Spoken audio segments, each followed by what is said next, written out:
Megan over here trying not to break shit. Look at her tiptoeing around. That's because I prefer to be really, really pushed into a desk. So my chair's really, really pushed in. And I'm too lazy to push it out so I can leave properly. So I try to sneak in and out like a fucking idiot. Push it. Push it. You gotta be fucking weird. All the goddamn time. Push it. Push it real good. All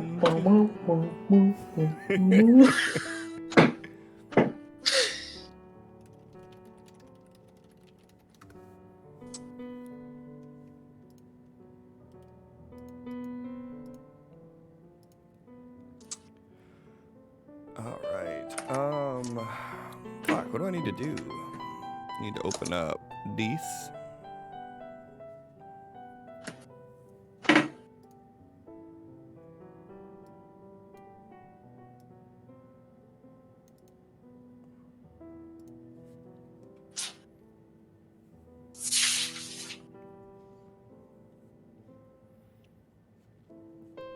Oh, I didn't even start my camera. Look at me. I'm slacking like a motherfucker.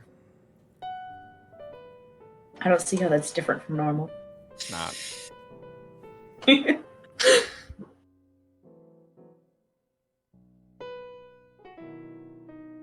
anything, I consistently slack.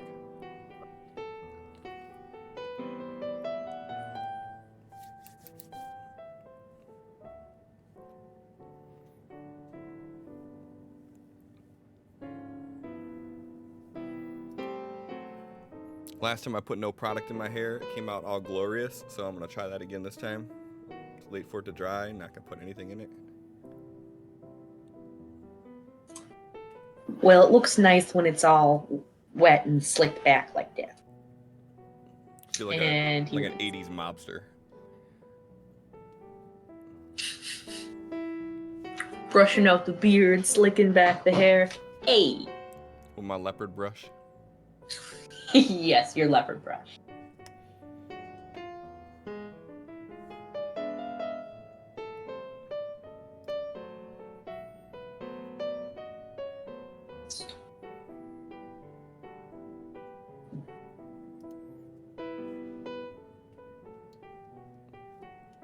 I finally mastered the art of how these fucking shits work. There are two different things that I can click on for my headset. And one of them is like audio, and one of them is stereo. But both of them are in the option for the sound. So if I click on the wrong one, it's trying to pretend the mic is a speaker. It doesn't work. Oh, interesting. And that's when I'm like, why is my headset not working? I don't understand. Look at this beautiful woman. She makes a face like, yeah, I feel beautiful. I have a little speck on my monitor, and she looked like she had a Marilyn Monroe for a second there. I'm like, oh, that's new.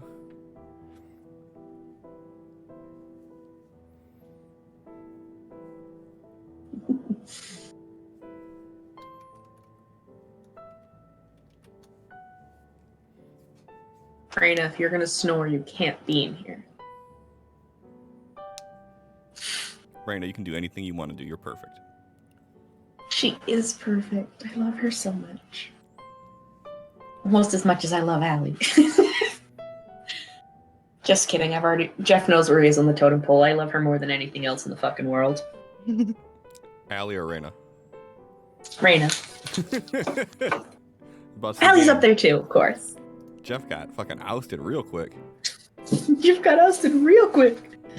You're number 3, buddy. Like, oh shit. No.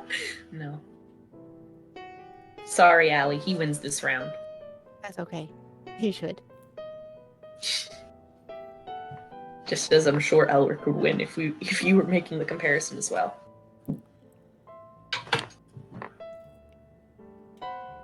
That took a long time for you to sign that. No, I was doing that. Fresh. Yeah.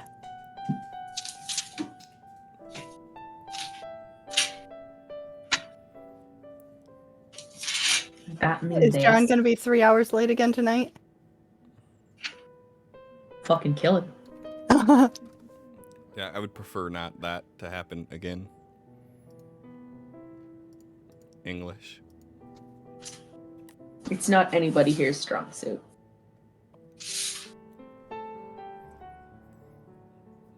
That's what I went to college for. It should be mine. Listen, just because you're good at like writing it and all that doesn't mean speaking it. Your brain don't do the flub. I was gonna be teaching it. Really? Yeah. What made you change your mind? I hate kids. That'll valid. fucking do it.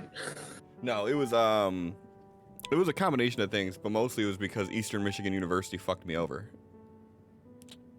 Oh. That's pretty much the primary thing that changed it. Yeah, but my initial degree was going to be in secondary education in language, literature, and writing. You would have been a cool English teacher. And then I went for computer programming, and that didn't last.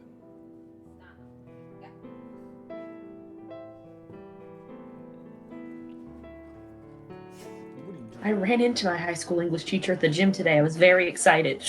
Like I literally, loved her. You like knocked her ass down, like watch you going, bitch. Yeah, shoved her to the ground. Like, fuck is up, Mrs. Mitchell? Remember that C you gave me one time? Just for that. Nah, I always did well in her class. Probably because she liked me. She's gonna fall off. Okay.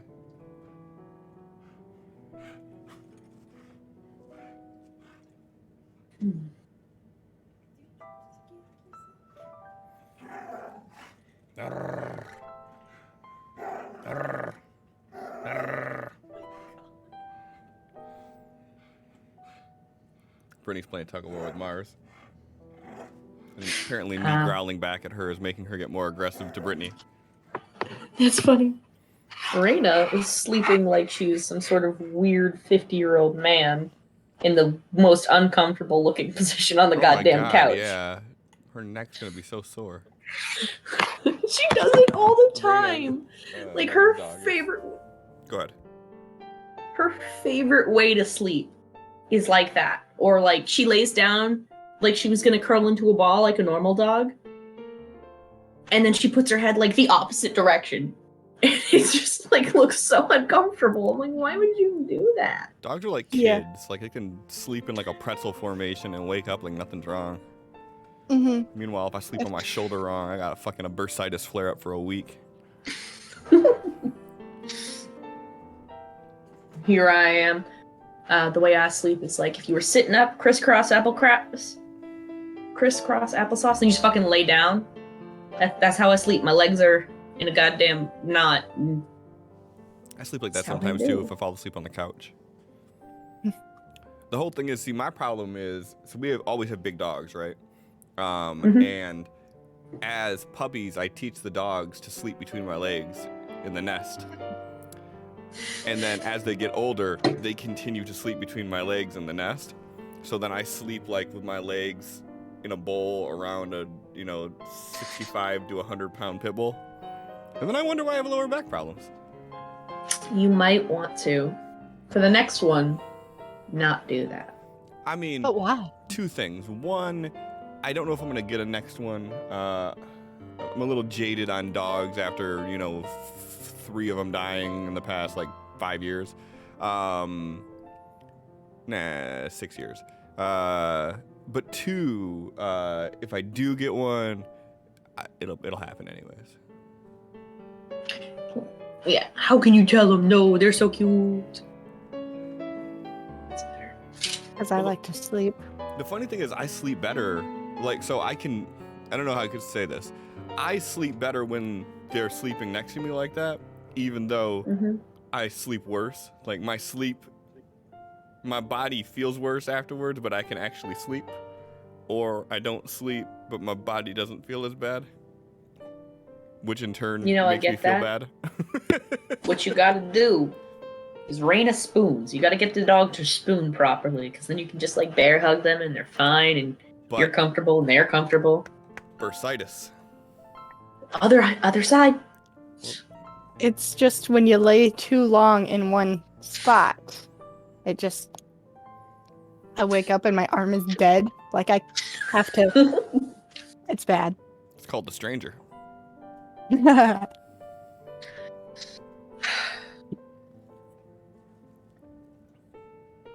What up, John? Yo.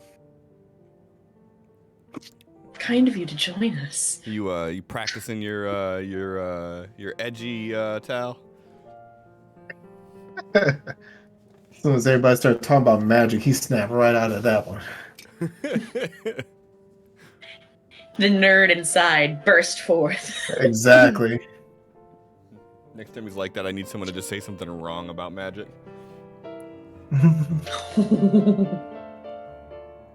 Don't be that guy. Magic comes from pretend and from wishes. And Tal snap out of that shit like, actually.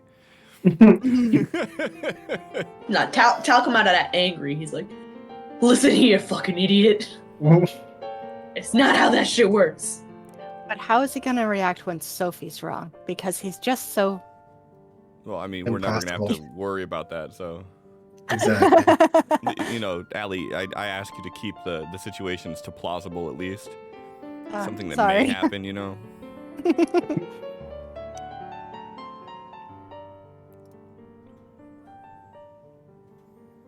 Anything going on Sirenscape? Yes. Pianos. Oh, If you're just not starting it up, though, you missed them. damn. You have to wait till the flip. Oh well, that's weak then. It's about 3/4 of the way done. When it starts to loop back up, it'll start playing on your end. Or you just gotta wait till I change it to something else. I've got Here. my notes ready. I'm gonna attempt recap again. If I have an anxiety attack, I'll pass it off, but we know that. John, 29 months. It's gonna be the one day I refuse to do recap. I got 4 pages of notes. We're fine. Someone here God. decided it would be a good idea to get his COVID shot the day before he has to perform. Guys on the time okay. limit. It's fine. It's fine. It's okay. X Just- is always tired and grumpy anyways. He's a character. Just heard Megan. The entire session is just gonna be recap, so I don't gotta do shit. I write large.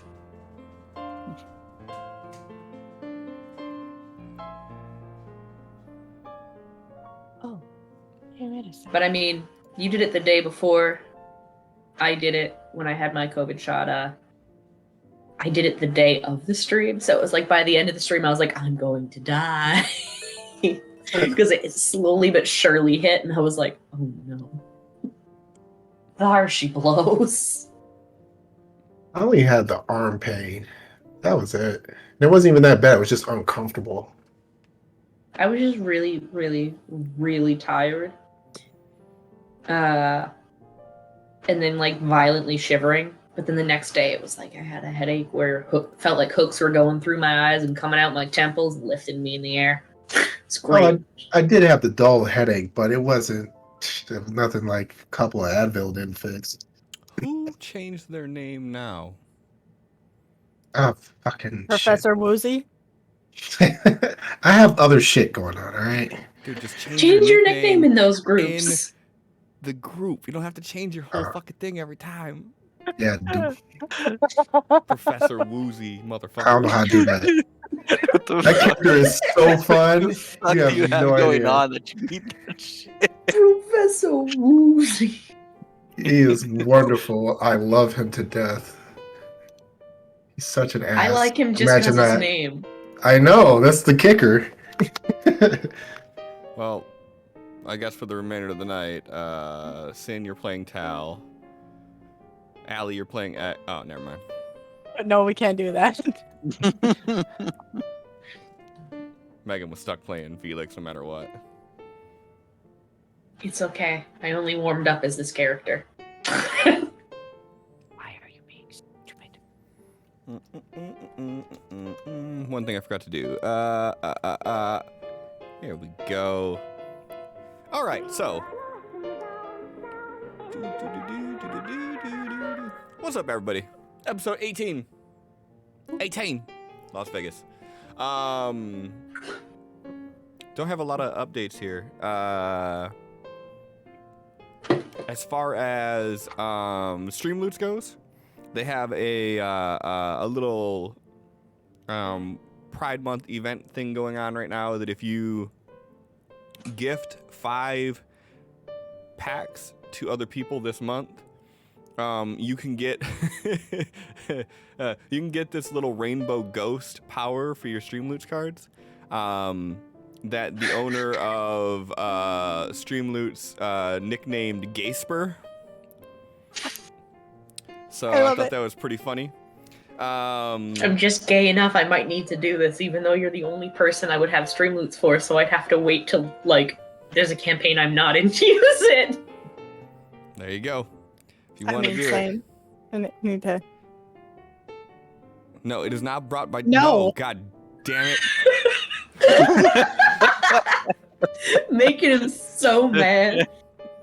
We don't want to start the episode with Cliff angry. Let him build up to it. It's fine, motherfucking Zack Snyder. It's fine.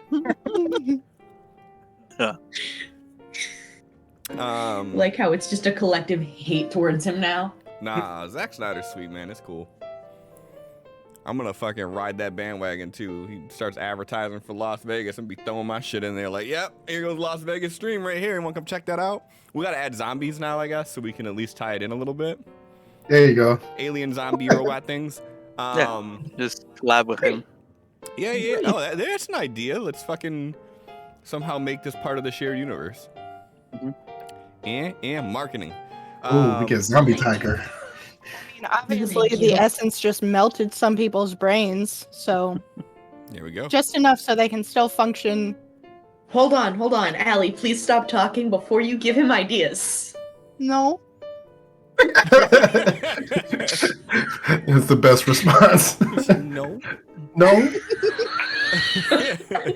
As a question, too. Like, Right, no? I could tell that was like, no, don't get ideas, or no, I won't. I don't know either. It's fine. But yeah, so there's that. And then on top of that, per Heathcliff's suggestion, we have a new Streamloots card, which is live as well. What do? It's called Sticky Situation, and it makes it so when it's played, that nobody, players nor the GM, can use a Benny for 5 minutes after it's played. Ooh.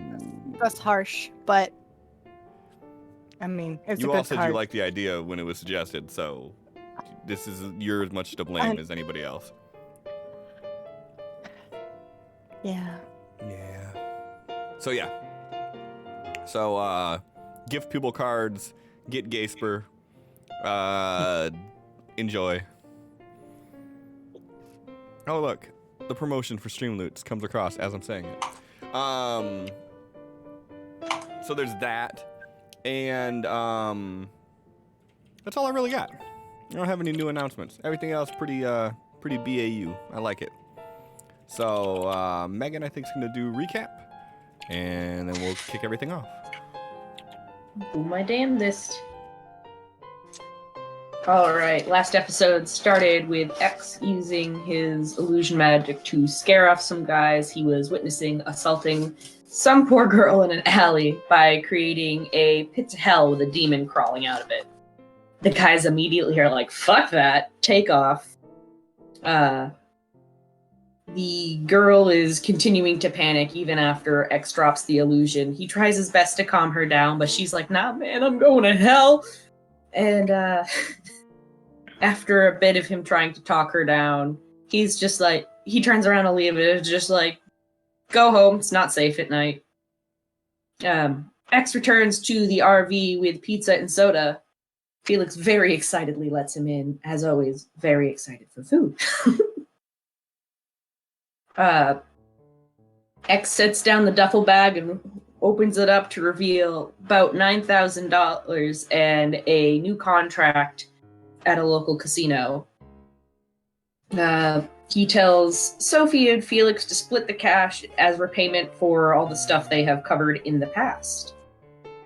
Sophie's in complete shock and Felix is choking on his pizza, but it's all good. X explains that he played his music on a pavilion, and used Essence to make it look like there were some really cool stage effects going on. He and Sophie do his best to try to find a recording of the performance online, but it's a little too difficult considering there was no name associated with the performance.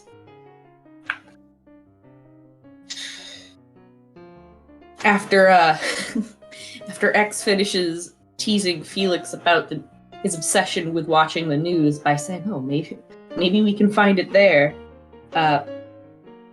X reveals that he gets most of his information from the comments on his videos, and then later the conversation ends up back to music, and he says, "Maybe we can see if we can get a record deal out of this after the contract's up. Would be pretty cool."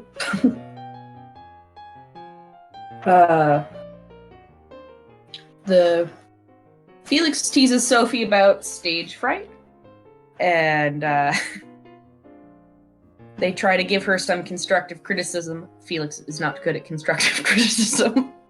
There are talks of you doing street performances in an attempt to rehearse and get the rest of the group used to performing, though X cannot join us due to an exclusivity clause in the contract that he had signed. But he's willing to go to give us some tips and tricks and possibly use his essence to spice things up a bit.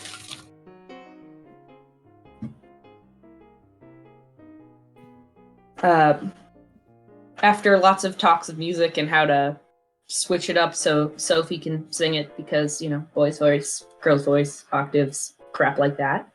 The group goes through the potential thugs and hackers, and after some debate, it's narrowed down to possibly interviewing Chip, Jess Miller, and maybe Laura. Next morning, Tal's phone is going off a few times, but he's very hungover and very tired and spends the day in bed. During the day, Felix gets acquainted with the RV console, and Sophie practices singing while X goes for a run. But before X comes back, Felix and Sophie discuss potentially celebrating X's upcoming birthday and maybe including Stephanie or asking her what the hell to do for it. When Tal's awake enough, he checks his voicemail. Turns out John Doe 36 is up and doing quite a bit better. But since Tal is so hungover, we decide it's best to put off visiting until the next day. The day is really spent mostly relaxed. Sophie is reading and hanging out with Tal. Felix is practicing X's music, and X spends a few hours making his videos for the week. Though the video doesn't turn out quite as well as he'd like, and he's a bit moody when he leaves the room, everyone notices. Felix attempts to distract him from this by asking about the music again and having him help him out with the pieces of the song he was struggling with. After much discussion of what the hell to do with the rest of the day, X decides we need to go shopping for some clothes for performances and whatnot. Coincidentally, we're parked outside of the mall. So in we go. X goes a bit nuts, spending like $3,000 on clothes for him and Tao. Felix pays for Sophie, but both shopped really modestly, and it's not that big of a deal. When leaving, we can see the news on the screen of some TV displays, and it's talking about the casino. There are 4 police sketches, which are pretty accurate as to what we all look like, and we decide we should probably lay low, maybe get haircuts or something. We get back to the RV and decide we should skeet out of there just in case anybody recognized us. Well, we know one old man kind of looked back and forth at the TV and us. We get back to the RV, decide we should go to an RV park or something. X talks about wanting to go to a water park. after a little bit of arguments, he decides to show that he won't hurt everybody in the swimming pool by filling a bowl with water, doing an illusion with Sophie's hand in it, and there's no pain. We agree that eventually we should take a real day off and maybe visit the water park, but then decide to head to the RV park. Sophie drives and Felix tries to give directions. Keyword is try. We end up going in circles. Luckily, Sophie stops listening to him. On the way there, we notice a all too familiar white van tailing us. They're very clearly following us, and after discussion among the group, we think that it would be best if we just go to the RV park. If they want to talk to us, they'll stop there too. Once we get to the RV park and pull in, the white van continues on past. We shrug it off and check on and pay for 3 days and head over to our lot. We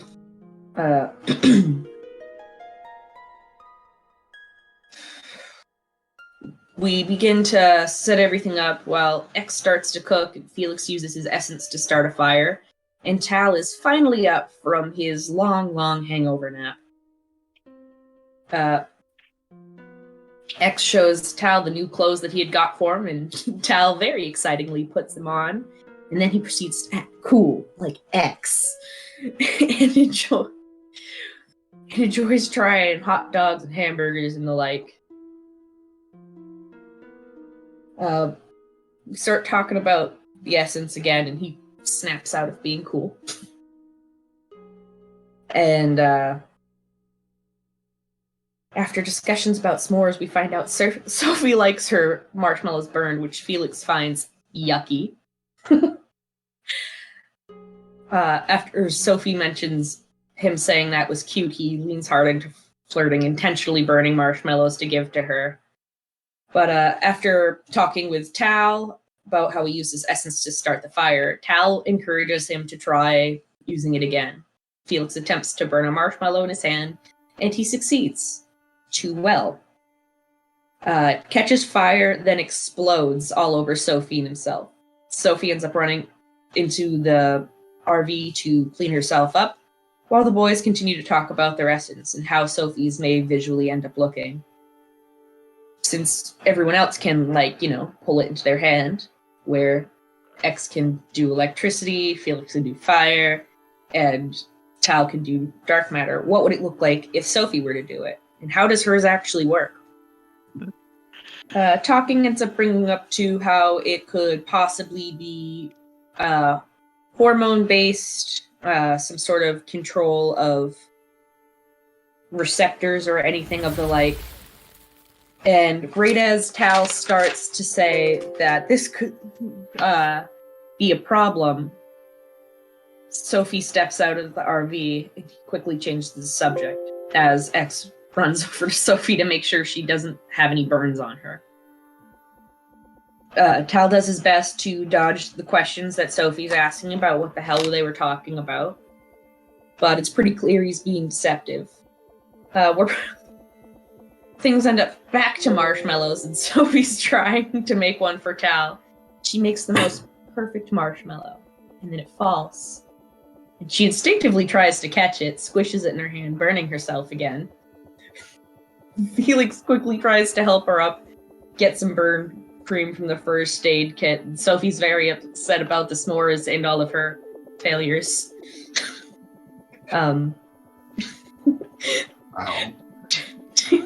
Tal says, words. She said it, not me. Tal distracts her by encouraging her to instruct him, and she does so, and he makes the most perfect s'more, splitting it in half and giving half to her. She happily eats it, but as she does, the aurora borealis explodes through the sky, coming from the north and heading towards the city.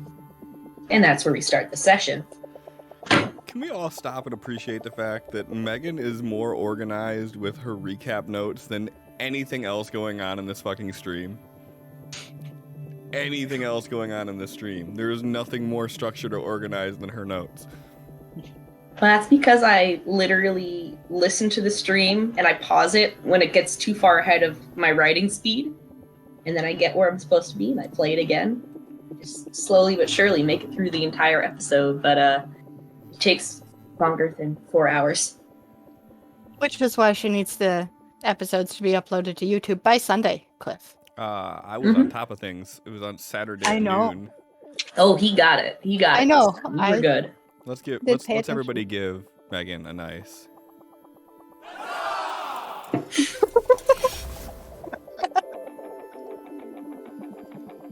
Love you too, jackass.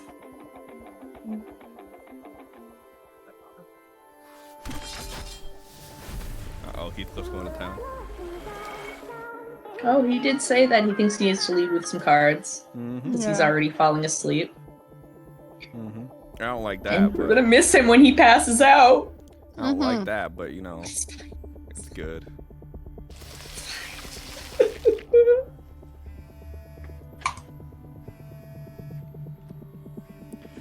So quickly before we get started, if you're new here, the anatomy of the stream. For one, these things going on here are Streamlit's cards, what I was talking about earlier. They affect the game in many, many, many different ways. 2 little poker chips above everybody's head. That's their bennies. So many times they can re-roll, soak damage, insert things into the scene, things like that. The 3 dots above the player's head are their health bar. If any of them are red, they have wounds. Nobody has wounds yet. To the right of all the players, in the little card there, that is their adventure cards. Adventure cards are unique ways that the players can change the happening of things. Could be anything from giving them an automatic success to making an NPC fall in love with them. And any weird thing in between. If they have at least a 1 there, that means that you can play anything that has to do with giving them 1. If they have a 0, unless it says they get an additional 1, don't bother playing it because they won't get it. Above my head, this is the raises. The players have 3 raises right now, which means if they get a success, they can turn it into a raise. This right here is a little bar gauging how many stream loot packs are bought. We have a goal of 10 per week. That'll help me get my partner hoodie and stuff. And like, you know, also the money goes towards like paying for everything. So that helps too. And then finally in the players' frames in the bottom right hand corner, there's a little phone icon. If it is the same color as their border, that means that their phone is on. If it is gray, like Sophie's is, then that means that their phone is still on vibrate. Any interactions that you do for any of the characters, if their phone is on and that phone sound starts playing, that is canon. Everybody in the world can hear that phone going off. If it's on vibrate, for the most part, nobody else can hear it. So if they're trying to be stealthy and whatnot and turn their phones on vibrate, it doesn't fuck them over. I think I got everything. Okay. So Sophie, Tao makes the most perfectly roasted marshmallow and pulls it off and puts it on the s'more and he squishes it down and it oozes out the sides a little bit and the chocolate begins to melt and he breaks it and it's gooey and you see the little tendrils splitting apart and he hands it to you and you take a bite and as you do, there's a of color from the northern skies as lights flash across the sky like the aurora borealis and fill everything up with colorful lights coming from the north and zipping all the way back south towards the city. You immediately all notice this bright glow of color as everything lights up as if it's daytime for a brief second here. How do you react to this? Well, hopefully I don't drop my s'more. That is the second prettiest thing I've seen tonight. Oh, thank you. Oh, yeah, gotcha. So He we just just rolls his that eyes and shakes his head. You're beautiful too, Tal. Thanks. So, what do you suppose that is, though? You tell us. Last time it did that, there was a dragon. Oh, I hope it's not a dragon. I kind of reminds me of like, okay, you guys have thunderstorms here, but you don't have essence storms, do you? No. We have something that looks similar to that, but that really only happens like real far north near the poles of the planet.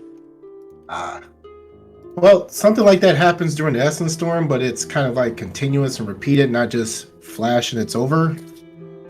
So, yeah, I don't know. It's first for me. Oh, Wait a minute. Last time it happened, the dragon was there. But the reason the dragon was there was because they were testing that Essence military grade equipment. And that's what pulled the dragon through. Sure hope they're not fucking with bombs again. I mean, they did it once. They're probably going to keep doing it if no one was able to track them down or, I guess, high enough authority here. I don't know. They fuck up again, the dragon comes, maybe the dragon will kill him.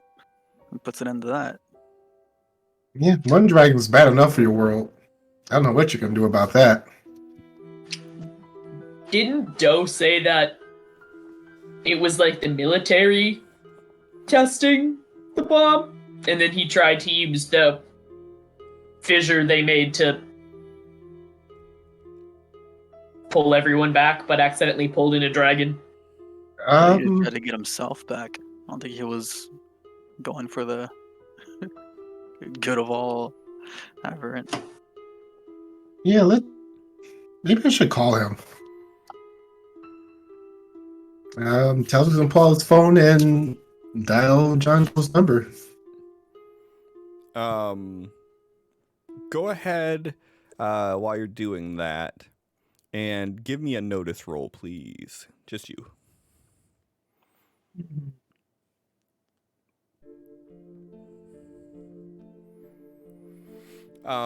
So as the phone is ringing, you start to feel this tingle on your arms and your hairs begin to stand up. And the theory that you had on an essence storm, you begin to lean even more heavily into that because you feel exactly like you feel right now when that happens back home. And you know that your three companions here may have a reaction to what is happening. He's gonna stop before he starts calling. Thinking a little further into it, maybe we should go inside the RV right now, like immediately. Okay, but bear with me. I mean, right now we should go in. But and he runs in. I don't want to explode. Then Well, listen to him. He didn't say anything about exploding. Yeah, Sophie's gonna but follow Felix Callie. explodes when he gets real overwhelmed. Yes, Like listen to real Cal. overdone. And So. X grabs Felix by the arm and pulls him up and tries dragging him in. I don't want to blow up the RV. And listen to the guy who knows about this. Do you have any idea what's going on? No, Then but that's normal. maybe we should listen to him. And as Sophie shuts the door behind her, waiting for them to come in, if they're still not in there, she's gonna pop back out the door like, "Are you coming?" Yeah, you shut the door on us.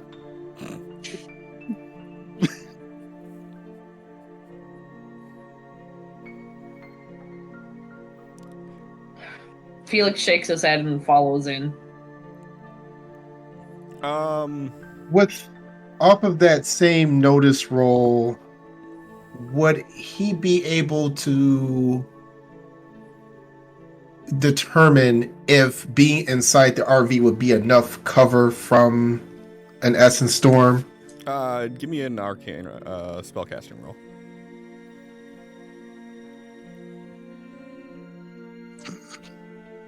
Is this All good? Is this good enough? I'm not sure. Do I know a little bit? Let me hold on. Let me add on the negative modifiers.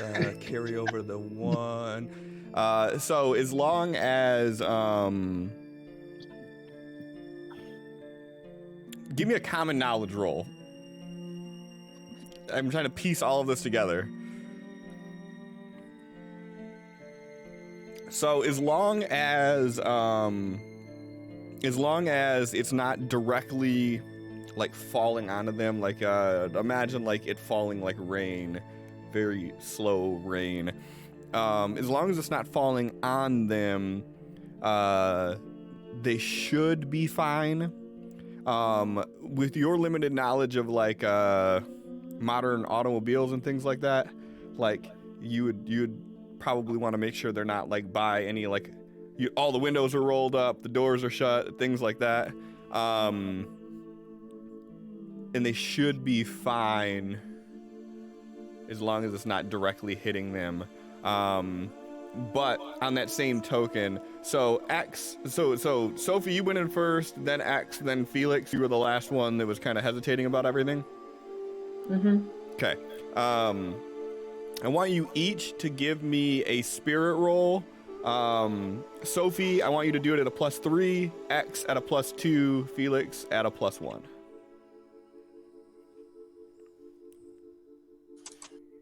It's kind of shit. All right. Cutting it close there, Allie.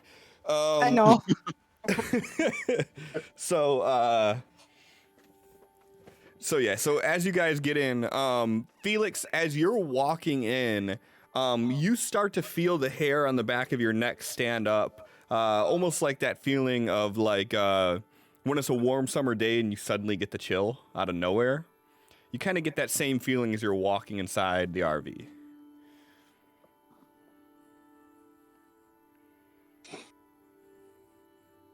And Tal's running around making sure to close all of the windows. X is gonna sit at the table and see if he can find some live streams of people outside of Vegas right now. Okay.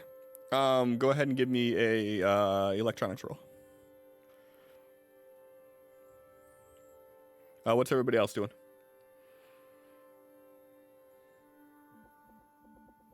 Just sitting at the table, honestly. You guys are all seeing Tal run around, still got a cell phone in his hand, and he's like running around and making sure all the windows are shut and all the doors are shut.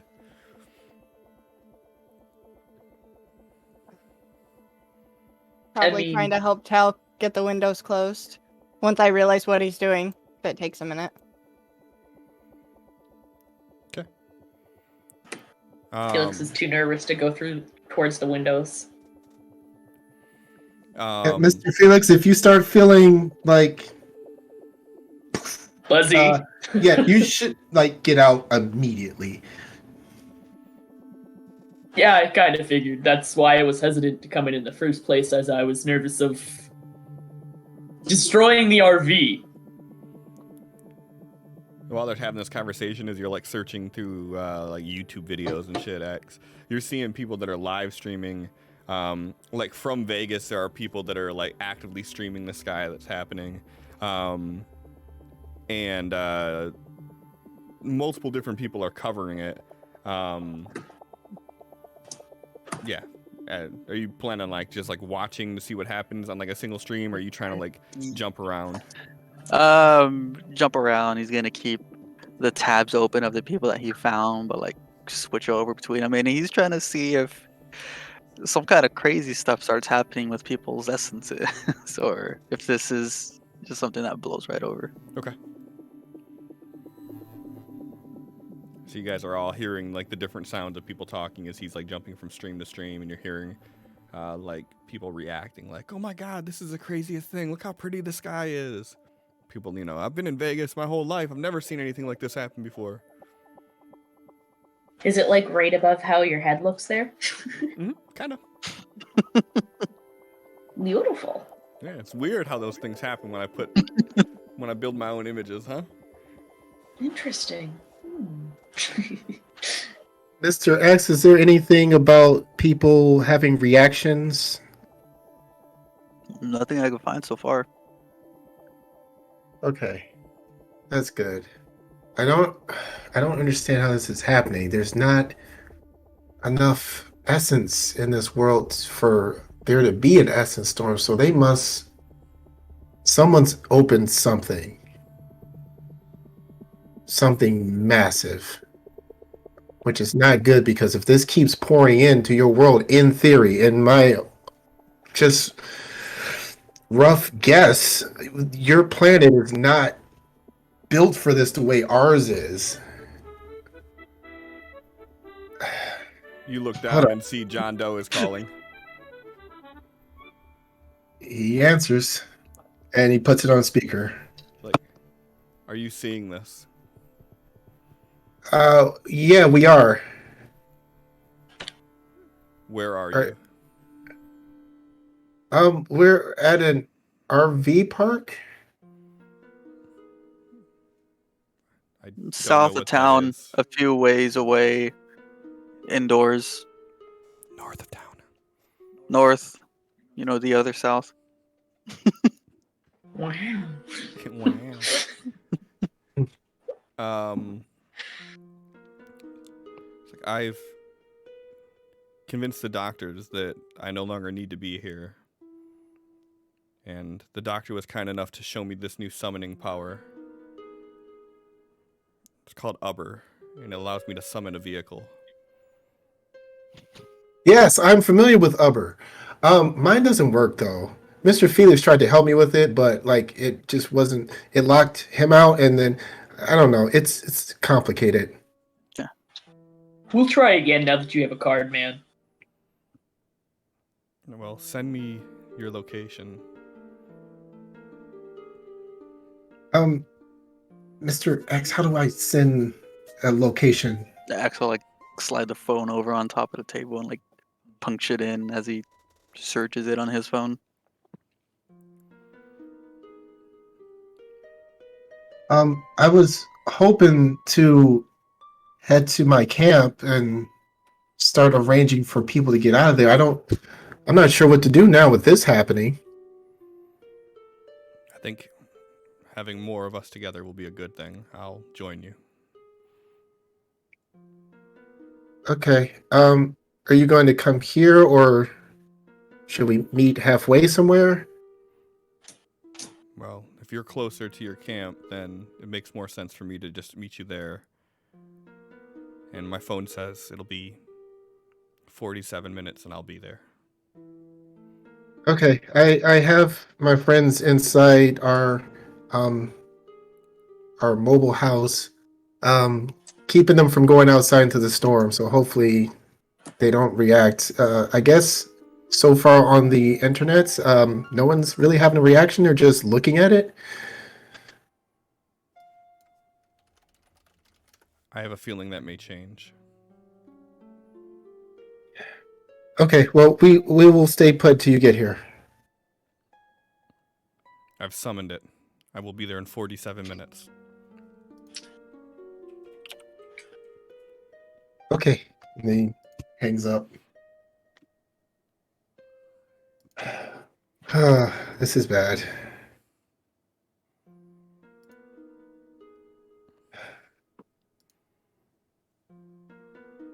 So, do I assume that humans have a history of messing with things they don't quite understand?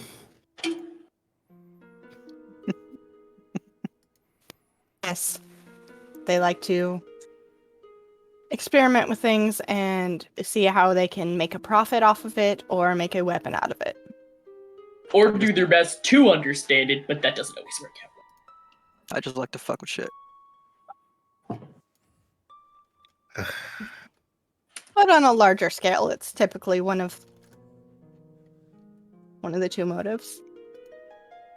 Make weapons is one of your highest priorities. How many planets are you at war with? Oh no, it's just us, but we're at war with ourselves. Oh, that. Okay.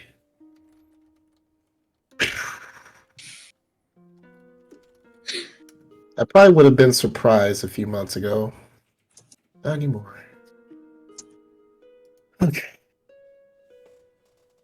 Everyone still feeling normal? Mostly? I feel like I tapped myself out. I couldn't give off a spark even if I wanted to right now. I feel fine. Everybody go ahead and right click on your D6, click on 20, and then roll that. Boom. That looks so pretty. Hey! Nice. Nice. Hey!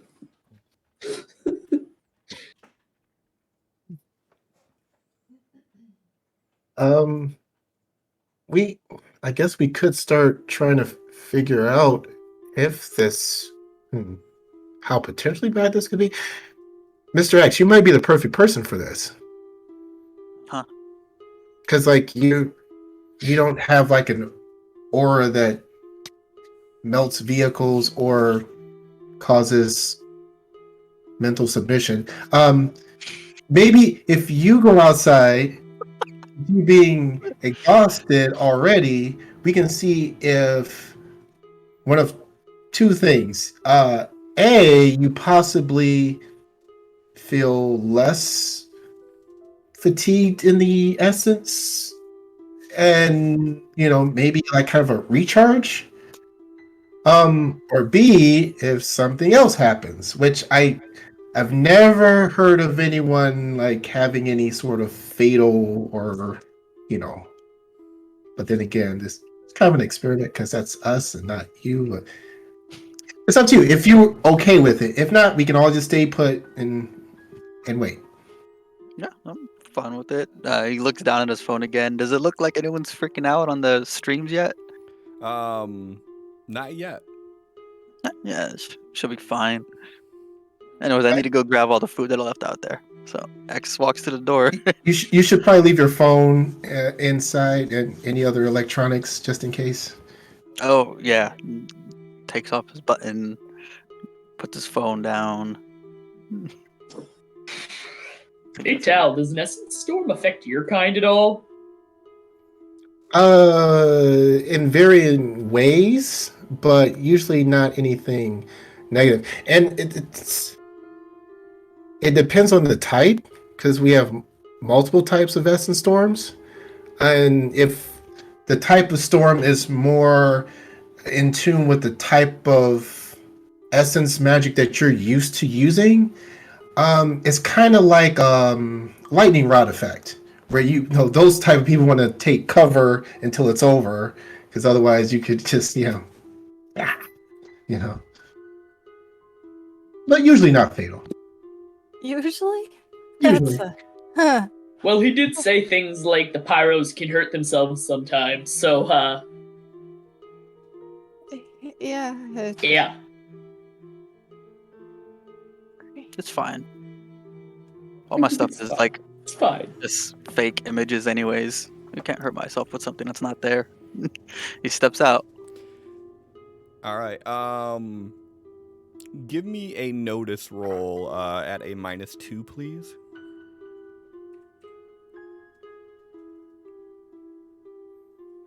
Okay. Got it. So Beautiful. what did you want to do when you went out there? Get food?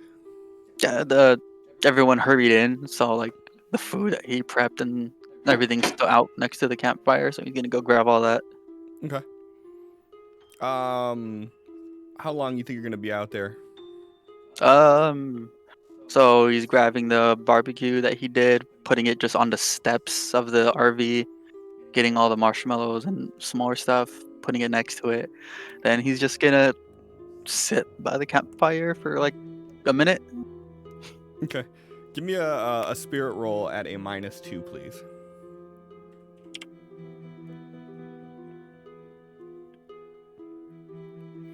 All right. So as soon as you walk outside, you get this like smell in like the back of your throat, almost like that that smell that taste that it gets when it's about to rain. Like, you know, that weird, like, it's kind of hard to put it on there, but you have like that feeling. And you feel that kind of in your sinuses, like of the back of your throat and your nose. And then you walk out there and you start picking everything up and moving it about. And as you do, you start feeling this charge of like static to the point that all your hair begins standing up on end. And as you're moving and putting things down, like when you go to set the barbecue on the step of the RV, you see these little like electrical tendrils come off of your hand and kind of and touch the metal of the stairs. And yeah, so you just kind of have this like buzzing feeling all over you right now. Give me a flat D6. Give me another D6. Give me another D6. This all day. You regain all your power points. Oh shit.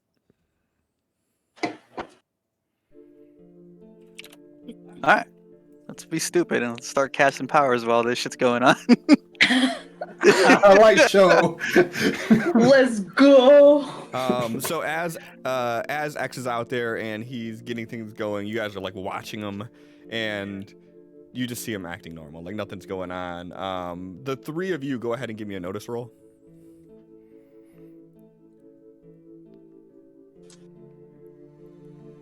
Tal, go ahead and roll it again. Seems how you know what you're looking for. I'll give you advantage on this one, so to speak. Oh. He's looking. Oh, he noticed all right. So, you notice, like, the longer he's out there, that, like, his hair begins to stand up slightly, and you've picked up on a few times of him, like, walking past something metal, and, like, the little electrical tendrils kind of arcing off of him and touching it, like, just real briefly, just little cackles of electrical energy, nothing too crazy. And after he's out there for about a minute or so, you could tell that like nothing adverse is happening to him yet. But as the three of you are watching this go on, you hear this kind of lo-fi scream come from his laptop, and you hear, "Oh my God!" Going to look for that. Yeah, definitely gonna run over and look at what's on the screen. Running over to look, but I'm like about to sneeze, so excuse me. Don't sneeze on the laptop. Don't do it. You're gonna blow the laptop up. Boom!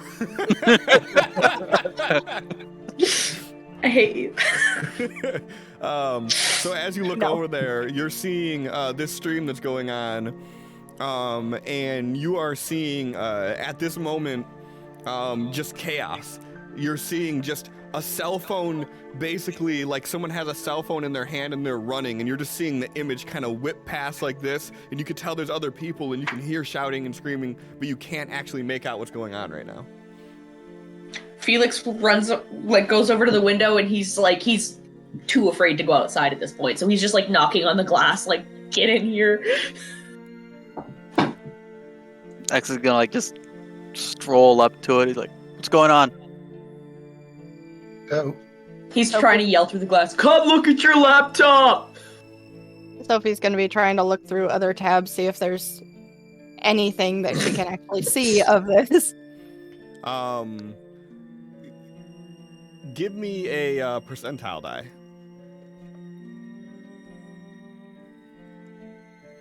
How do I do that? Right click on the D10.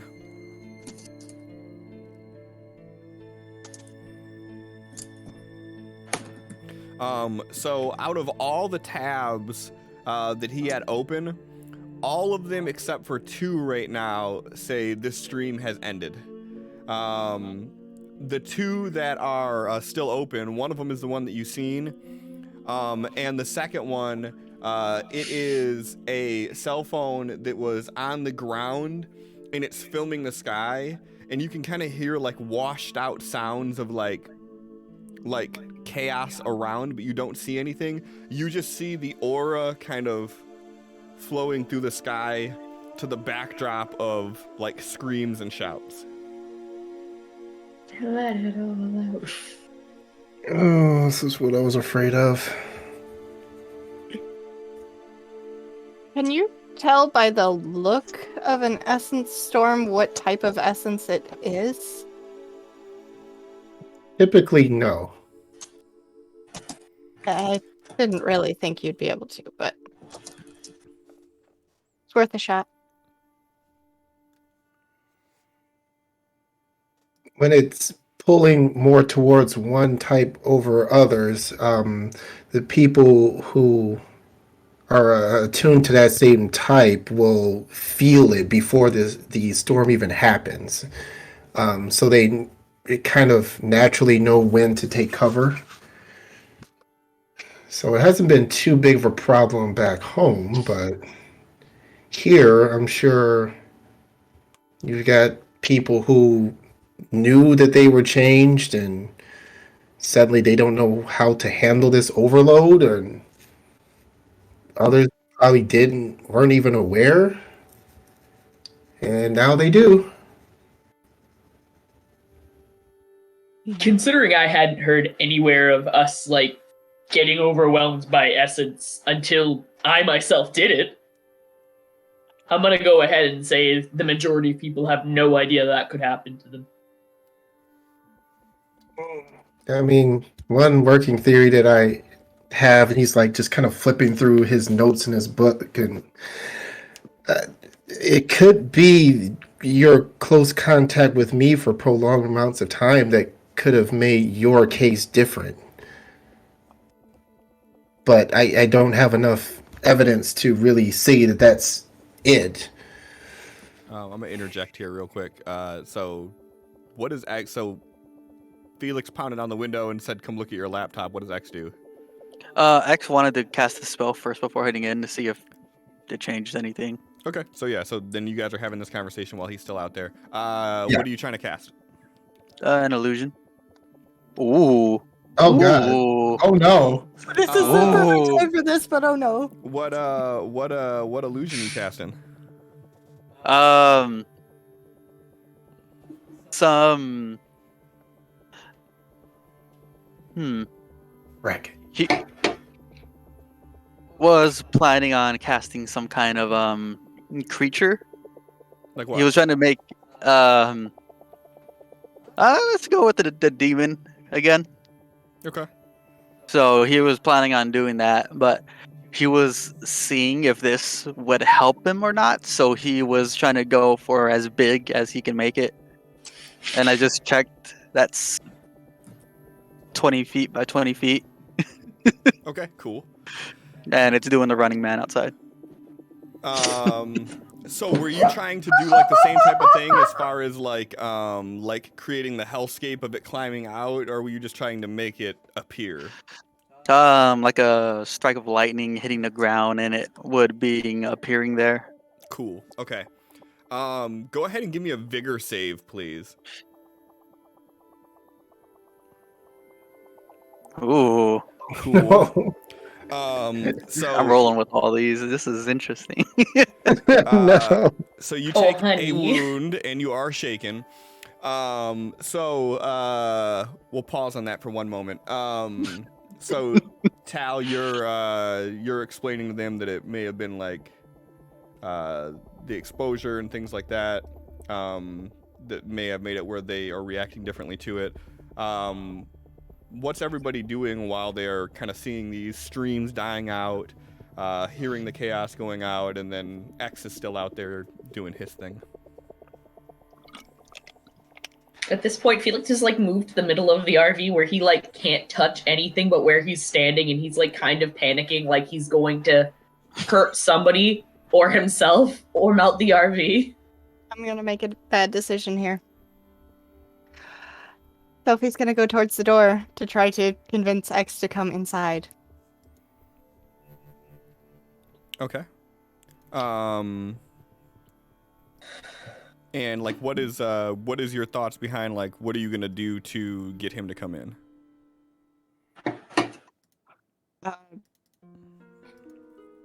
explain what we saw on the two videos, or quickly let him know that there's screaming and people running now, and I can't see anything that's going on, but I don't feel like you should be out here. Okay. All right. So you head to the door, and as you do it, you see X is making some motions with his hand similar to what you've seen Tal do. Only this time, every motion that he makes when his arm like sways in front of his other one, you're seeing these electrical tendrils cackle off of one arm and arc onto the other one. And every sway that he does, you're hearing the and give me a agility roll, both of you, X and Sophie.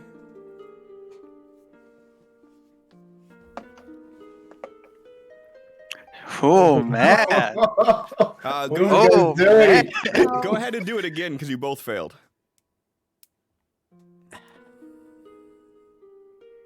Okay. So you open the door, and what are you trying to say to him? What are you saying to him? I figure I wouldn't have been able to see all of the electricity before I opened the door, but I feel like that would have kind of just like made the thoughts go away, and if she can hear it crackling, she's not going to want to get close or have him come in where let's just bring the crackling electricity in close quarters with everybody. That's a terrible idea. It's fine. It's not real. So you wouldn't have heard the electrical arcing until you opened the door. You Right, could have that's seen what him I'm doing saying. It, but yeah. Okay, so I open the door, and then I can hear it, and then I'm like, well, maybe I shouldn't have him come in right now. X, can you stop that for a minute?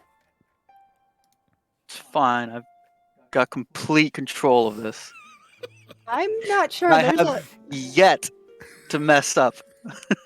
We have yet to be in one of these essence storms also, and the shit that I'm hearing on your laptop, there's screaming, no clear visual, but it's obviously nothing good. Maybe this is not the time. He like looks back and smiles, and that's when he does the whole arm thing. All right. So as he looks back, he smiles, and he begins doing the full motion of his arms. You're seeing the cackling of the electricity. You're seeing the energy arcing off of him, and all of a sudden, give me a vigor save, please, Sophie.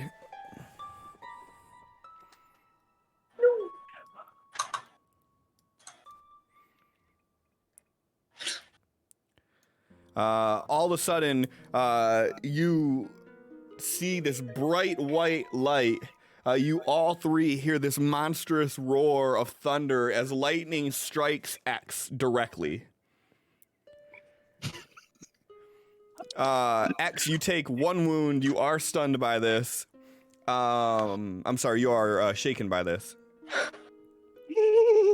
It would be safe to assume that he's a little stunned too. He's pretty stunned, yeah. He's like, oh After man, failing that at sucks. every one of my rolls, yeah. He's just here like, hee, it's fine. Oh no. And as you all look out the window at this bright light that flashes from the side that he's on in the thunder, you see in front of X, who is kind of like down on the ground, like one knee on the ground, like bracing himself, smoldering smoke rolling off of his back. Opposite side of him, you see standing there this 12-foot demon that looks exactly like the storybook demons that you've seen in cartoons and in popular media, except for this one, it is made of pure electricity. And you could kind of see through it. It's transparent as its image kind of jitters a little bit here and there, and you're seeing the energy arc off of it, and it is running towards X. And for the first time in a little while here, What's this? Oh shit!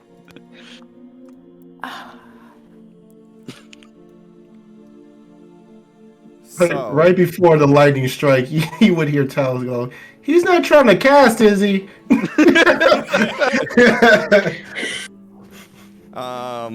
The little maroon box here is the bounding area of the RV. Theater of mind for the most part as far as what's going on here. Let's see what happens. X. You have the Joker. Your shaken has been removed, and you kind of open your eyes just in time to see this 12-foot electrical demon charging towards you. And as you kind of try to dissipate this illusion, you notice that it doesn't dissipate.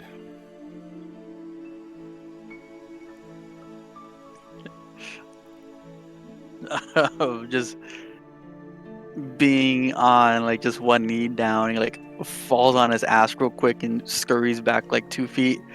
He's like, I can't make that go away. And he like stands up and starts backing up towards the RV. Okay.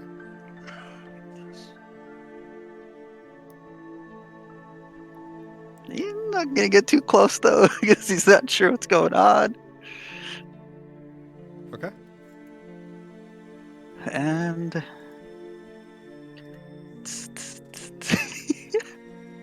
what are the chances a stun gun works on this thing?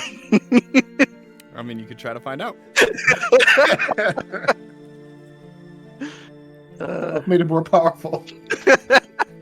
He's just gonna like pull out his knife and just like keep walking back. Okay. That's gonna be it. Are you gonna take like don't they have like a defensive thing you can do, don't they? I should really pull up that shit. Yeah, I should do that too. I need to make like a I little should really one-sheeter. actually read the book. You don't even need to read the book. There's a just small PDF that you can have up. Yeah, like if you go to Discord, you can see I got it linked on there. I'm pulling it up right now though, so it's fine. Just getting up. Support, test, vulnerable, grapple, call shot, defend. Defend, there you go. You gain a +4 to parry. You can move up to your pace but not run. Actually, it says I can stand still to avoid free attacks. So instead of moving back, you would just stay in his position. Okay. So basically, you walk back like 2 steps, kind of just like hunker yourself down. Mm-hmm. Okay. All right, Sophie, you see this giant thing running towards X, and as X pulls out a knife and kind of hunkers down a little bit. Cut it. Cut the electric. It's gonna work. Let's take out some metal and point it at the electricity. Perfect. Hal, I think we figured out what kind of storm it is. Sophie, stay away from that. But we need to help X get safe. Felix is gonna like grab Tal's head from looking at the computer and just like turn it so he's looking out the window at X. Oh no.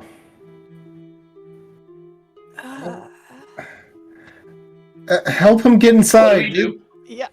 It's going to be self-sustaining because of the storm. Okay, I'm going for it. And Sophie's gonna run out to X and try to help him back into the RV. Okay. How you gonna do that? I don't know. Run out there, grab onto him, and say, "Let's go." Athletics. Okay. Go ahead and make your move.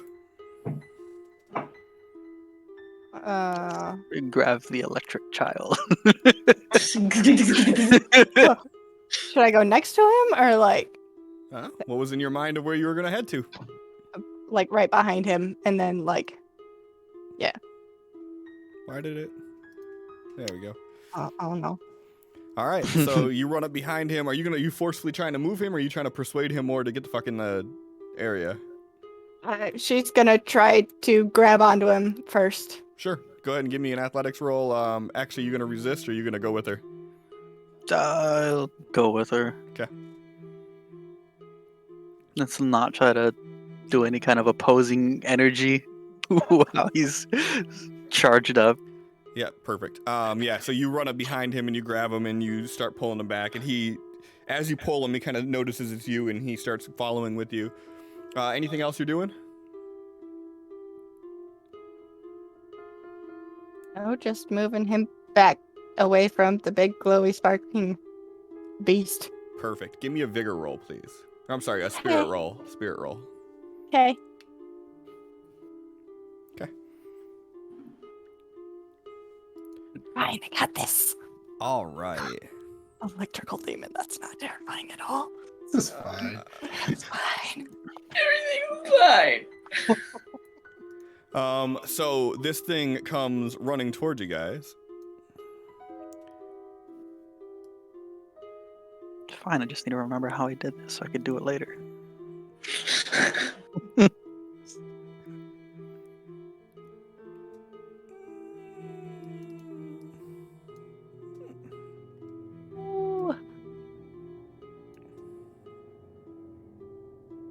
That's a little better.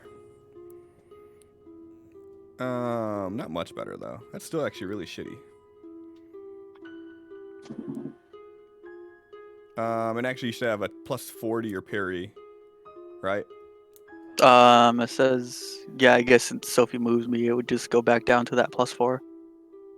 Well, it says you can avoid free attacks, which means that like any free actions they have, you'd still have the +4 that no matter what because you took that. But you know what? Let's just see if we could do a little better here. That's better. It's not going to be with a raise though. Let's do this. Okay, so this thing comes.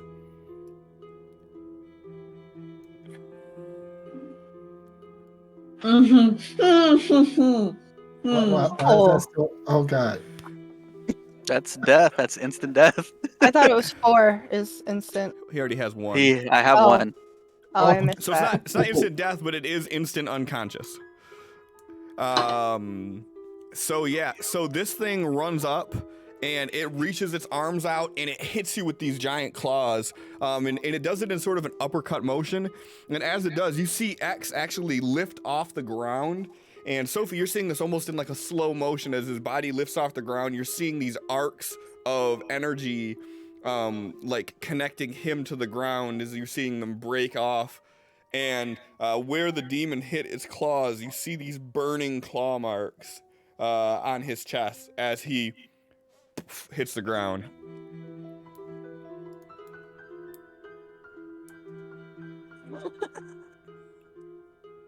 Oh no.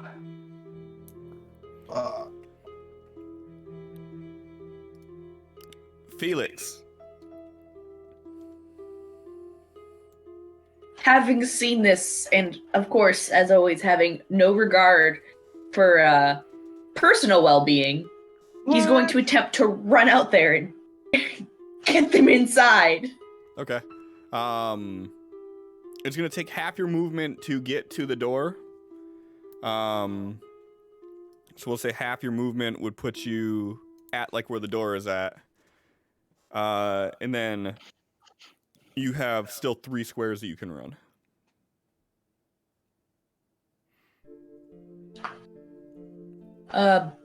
Just gonna move the 3 to get like Move it wherever you think you're 3 gonna move that it I to. can. Sir, I don't know.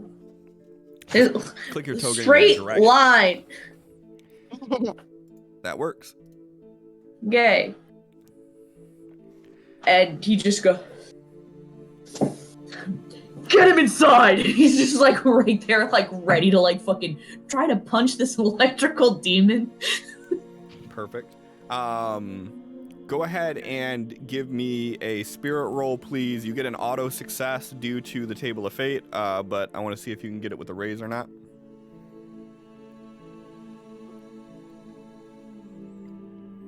So I do. All right. Anything else you're doing on your turn?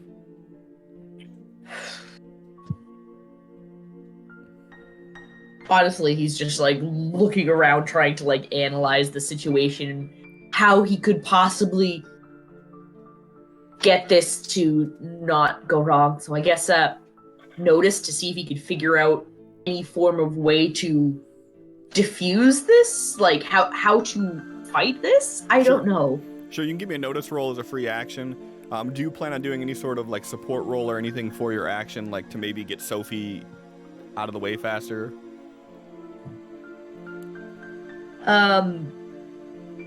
Sure, just like helping her like lift X as much as he can to her standing position so she can pull him back to the RV. Sure. So I guess an assisting athletics. Yep. So go ahead and give me So a notice roll first as a free action. And then go ahead and give me an athletics roll.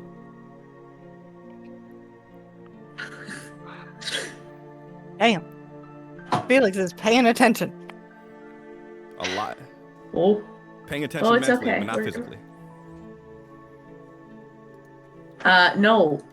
I disagree with these athletics rolls. There we go. Okay. Much better. So give me a either a common knowledge roll or a science roll. Science will have better results, but you don't have science, I don't think. No, I don't. Common knowledge it is. So or common academics, I knowledge think it would be is. another thing you could do, but I don't have that either, so it's fine. so I barely graduated high school. So looking at the scenario here, so here's what Felix is able to deduce in this split-second situation that he finds himself in. This thing looks incorporeal, but it is reacting with the world as if it was solid. It is an electrical being, so you are seeing that the metal in any of the nearby areas that it is reacting with, and you're seeing that it is kind of conducting to the metal. So like X's limp body laying there with the knife, you're seeing it kind of spark towards the knife. And like some of the metal from like the awning of the RV, you're seeing currents arc to that every now and again. So you're able to tell that anything that you know about the properties of electricity are holding true. It is holding to the properties of electricity in this world. It is an electrical being. But unlike most things in this world, this is a giant 12-foot fucking demon, and you can see the burn marks across X's chest as it actually like burned him with its claws. So that's your deduction for that. You did get a +1 to athletics, so if you roll athletics next one, Sophie, you do get that at a +1. Tal, so you see everybody rush outside, and you catch the back end of this 12-foot demon basically uppercutting X into the air. And as his body hits the ground, you see the blur of Felix breaking out the door and running out there while the smoke is still rolling off of X's chest. Okay. Now, quick question. As far as last session, when everyone arrived at the RV, Yep. Was Tal awake and around as everyone was, like, RV was getting set up and whatnot? You were kind of you were mostly sleeping your hangover off, but you were there. Yes. What's the question pertaining to? What are you trying to deduce? So at RV parks, they have like the little connections for power, water, and everything to connect to your RV. Yep. I was wondering, would Tal have seen like Felix or whoever hooking that up when we arrived? Go ahead and give me a notice roll with a -1. Okay.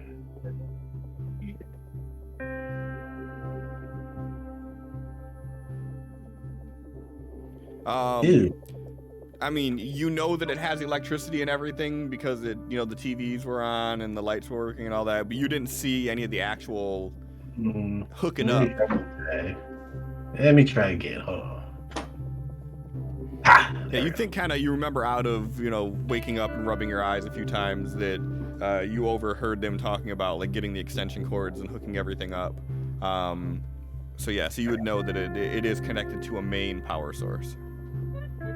Okay, but they need time right now. Your phone is just going crazy right now. Yeah, it is. Okay, so Tal is going to see. He would be at a window right now. If he can see on the other side of a window, can he cast something that isn't like something that doesn't have to travel? Yes. Or okay? Yeah, we've already established you can cast as long as you can see. You can do it. Something like a blast where you're shooting it off of yourself. You obviously would need to have a clear path, but yeah. All right, so we're gonna have some fun here. We're going to attempt. Why am I targeted? You summon ally. We're going to do the veteran level, which is mirror self. Okay. And he's going to have his dark Tal image appear between the electrical thing and X, with the instructions to stop that thing. Oh, you can do better than that. You can do better than that. Good enough. So I don't think anything happened for the raids anyway. Okay. How far can you summon that? Smarts. So D12 distance. Like a mile. Not quite that far. You're trying to put it between X and the demon, you said? Yes. All right. And yeah, that's all he's gonna do. Because anything else would be a multi-action. Well, no, I can still move, right? Oh yeah, no, you still have your movement, yeah. Okay, so he's gonna run out and run towards wherever the little post is with the electrical and water connections are. I don't know which direction that would be.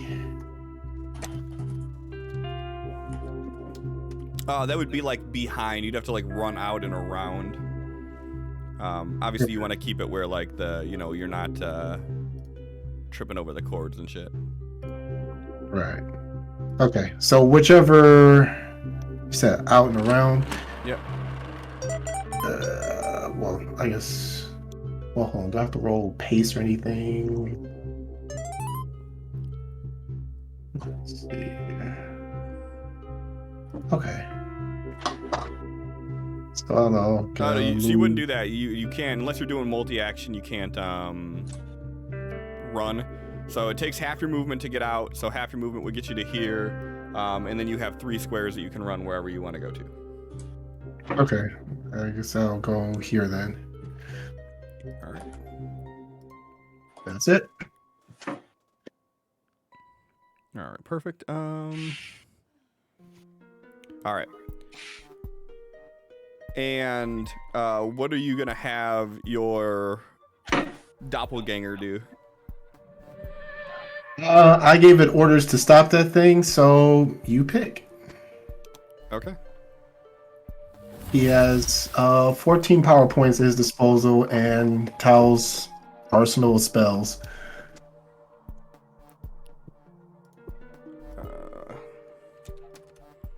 All right.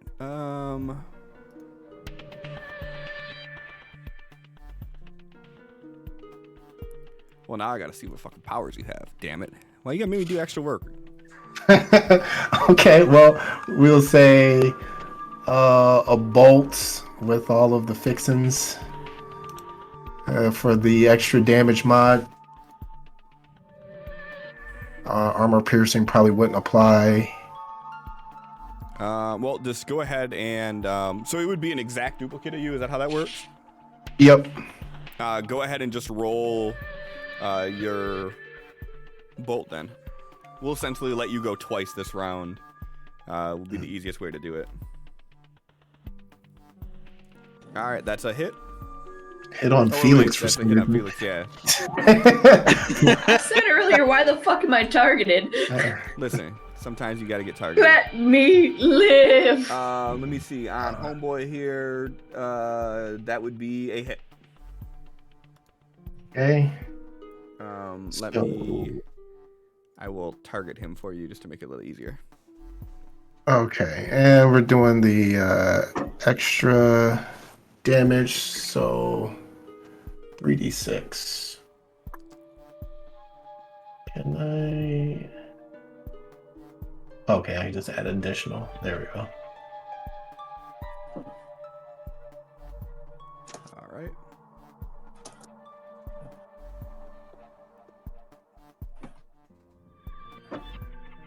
So that would have cost him three PP. Yeah, so you see as it hits, the dark matter hit the electrical energy, and it kind of scatters across and dissipates. And this thing growls a little bit, and it turns, and it takes focus towards your double. All right, Felix.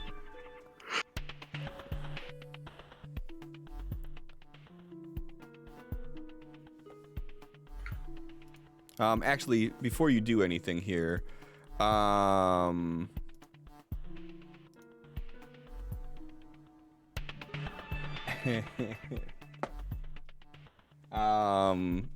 because Evil loves you guys so much, he played group disadvantage on you.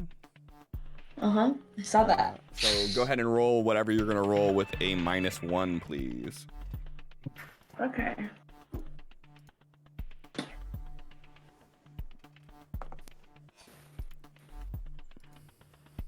I'm trying to think. It's like, yeah, I know it has the same properties as standard electricity. I also know I personally should not get close enough where it can touch because X went down with its one fucking swing. So obviously this thing's rather strong. One Is thing there I will anything say, rubber? one thing I will say with it is you did notice that the damage that he was given was a burn damage. Burn damage.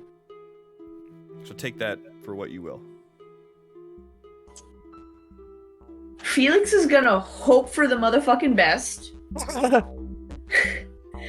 And if it deals burn damage, considering he's a pyro, and when he is like actively using his essence, he doesn't get burned. He's gonna attempt to activate his essence in hopes this thing can't hurt him. Okay.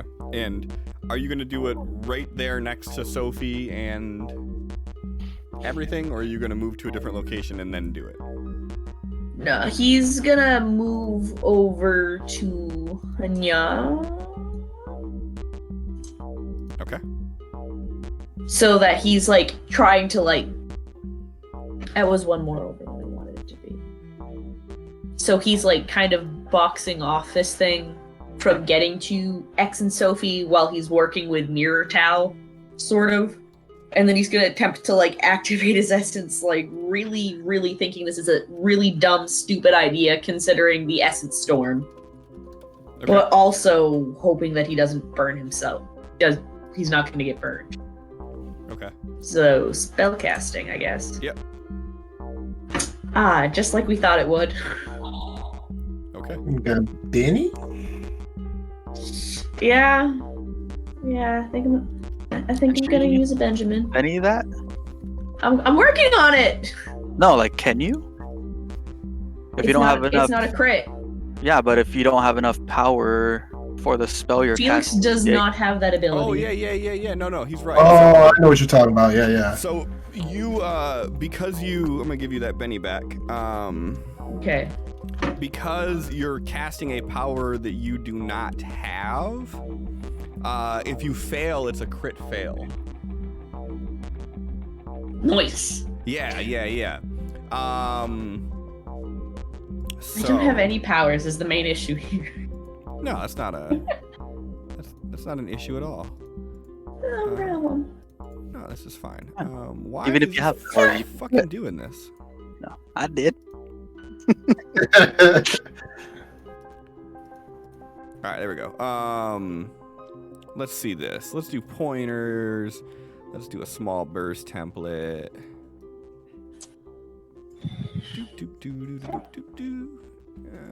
You got it fine. All right. Give me a vigor save, please, Felix. That's fine. That's pretty good.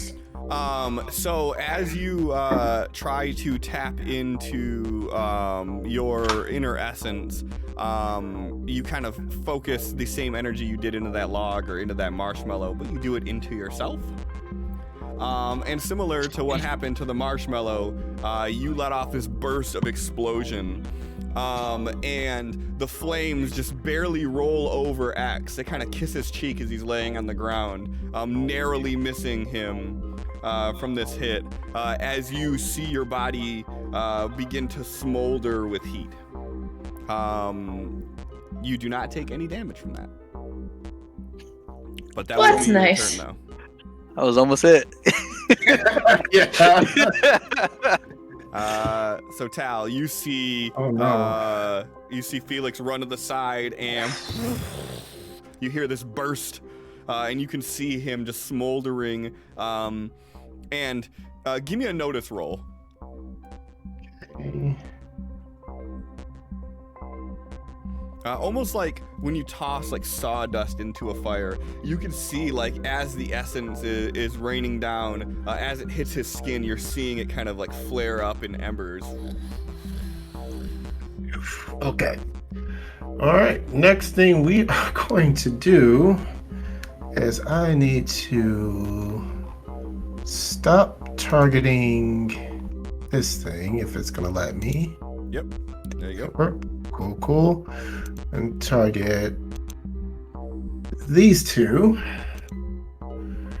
And we're gonna blow them up. Mostly kidding.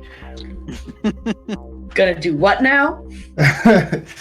Just going to teleport them inside the RV. Okay. Make sure you burn the extra point for the additional recipient. Yep. And do they? I think they get to resist it if they don't know what's happening. I don't know what's happening. Yeah, I think Sin can resist, but Sophie I don't think can. that Sin really gets an option here. No. Actually, per this, teleporting them to an area that you can't see incurs a -2 penalty, which means that is a fail. He's looking inside the doorway, trying to just Okay, so you're You saying know. that you're still within. Okay. right. Like stepped out the door and then he saw that. It's like, yep, get them out of there. Okay. I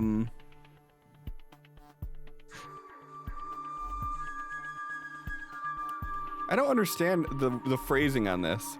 It says, if casting teleport on a willing subject, the caster decides where they move to, not the target. So what if they're not willing? Then who decides then? For semantics sake, we're gonna say that both of them are willing. And Sophie, all of a sudden, you see Felix run up to the side, burst into embers, and as that happens, all of a sudden, you're inside the RV. What? X is laying limp on the floor in front of you. And Cal turns around and says, "Take care of him, Miss Sophie. I'll be right back." And then he runs around the side of the RV. Yeah, and you like barely see Tal through like the opening in the door. Okay, get about there.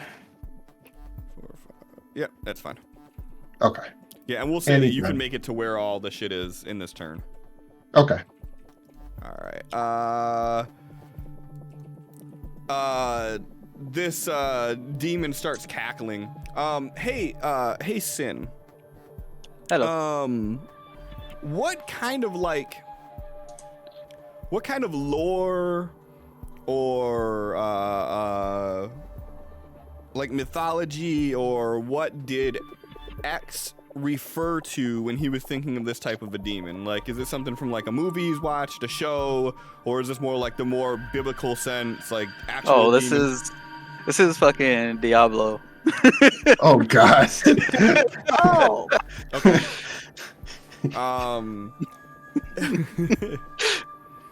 So this demon is standing there just cackling, laughing like crazy at X. And then as Dark Tal runs up, he turns to him, and he's just kind of looking at him, and you see him like cock back and bare his claws. And he just looks down at Tal and says, This world will be in ruins. I will claim all. The viscera of your people will spread from land to land. And he goes into this epic monologue about how he's gonna destroy civilization as he's laughing in Dark Tal's face. X gets a boner unconscious. Sophie, you hear this voice pontificating and spreading his evil schemes to Dark Tal. He was resistant to fear, so it's fine.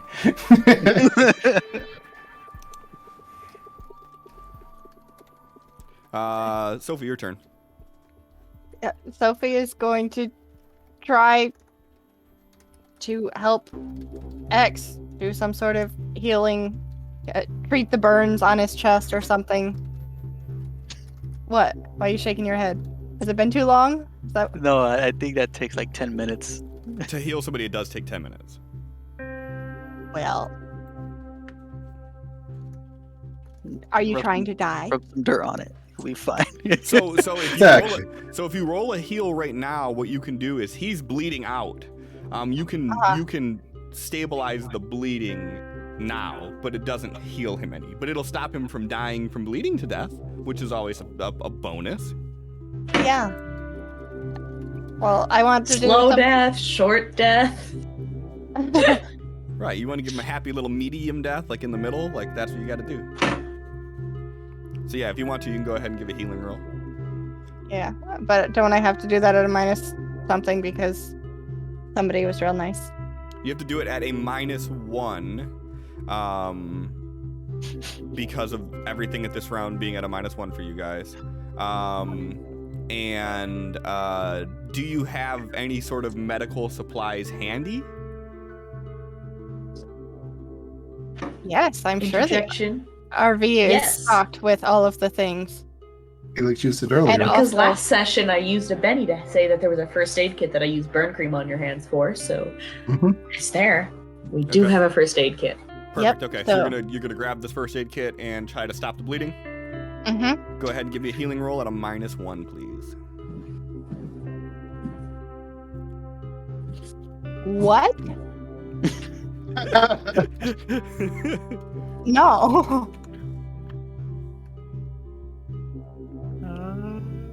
Oh no!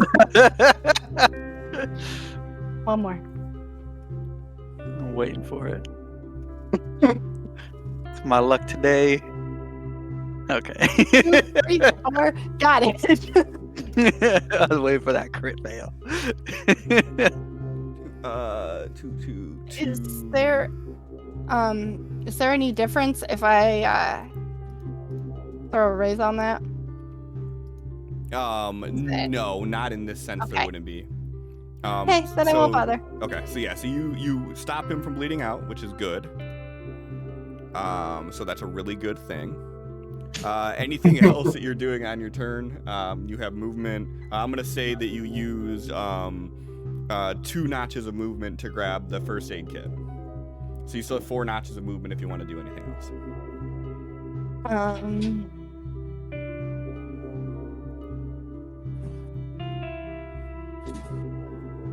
Where is the door? Like, which square? Basically, the one like right in front of X. Okay. So. Which is still open because Tal ran out, left it open. That was how he was able to see through to teleport you into it. Right. So you can kind of see, you could peer out and see Felix out there.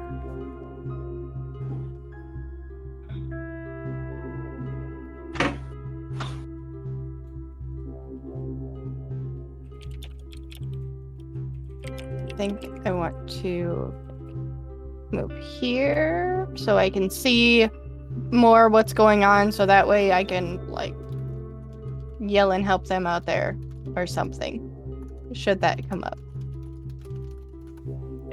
Okay. Line of sight on everybody, but not leaving arm's reach of X in case he needs Perfect. Okay. attention. So, Dark Tal is standing in front of this demon that is spilling his evil schemes of killing everybody on the planet. What's he gonna do? Oh, let's have him shoot again. Okay. Shoot, let's see here. Good enough. That would not hit. Would not hit? Nope. Okay. Okay, that's his turn then.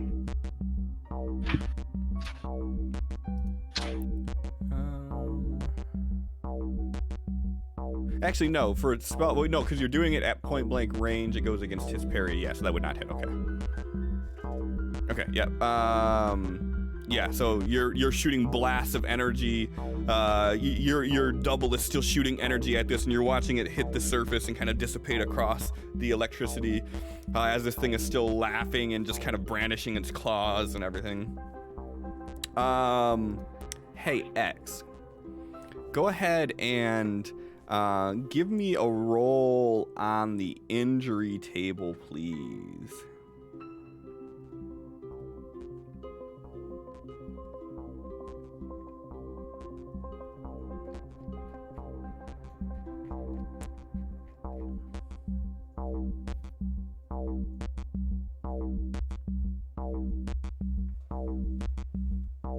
All right.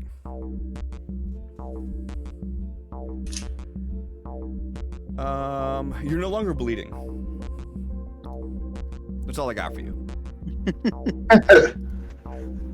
All right.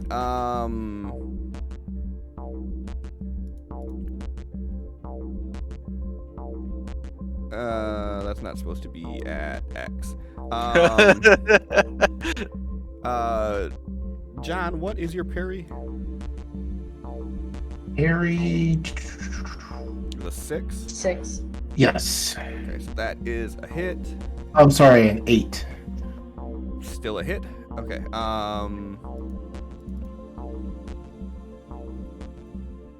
And what is your toughness? 6. Okay. So this thing hits your dark image and knocks it back, and you see the flames rush across its chest and sort of be consumed by this dark energy as he braces himself from the attack and begins to retort. And he's sort of looking down at Tal. What are you? It's not intelligent, so it's not going to respond. Sophie, you're seeing this thing fully engaged with Dark Tal as Felix is standing there smoldering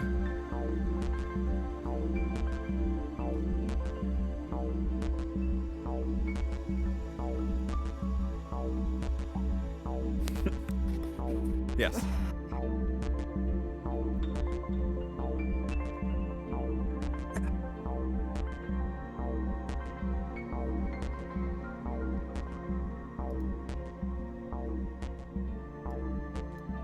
Sorry. Wrong button. Took too long. Right. You're on mute, I think. Are you just No, not talking? I just hadn't said anything yet. Oh, okay. I don't know. I don't know what to do.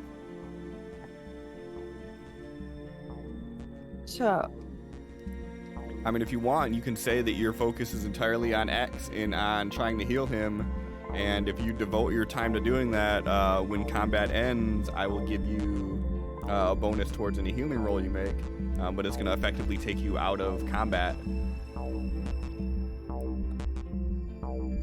And if you decide to break it later on, then you took yourself out of combat for nothing. You will not get any bonuses. Or is there anyone currently fighting a dangerous creature that perhaps might need some encouragement of any sort? Just wondering. Ah! I mean, so that's not going on. You can do whatever you want to do. so what? What's the best way to help Felix? Or Tal? Are you also trying to do spellcasting? Or is that just Dark Tal doing the spellcasting? Just Dark Tal. Okay. So, But he's expendable. Right. Felix is not. That's why I was not just defaulting that. So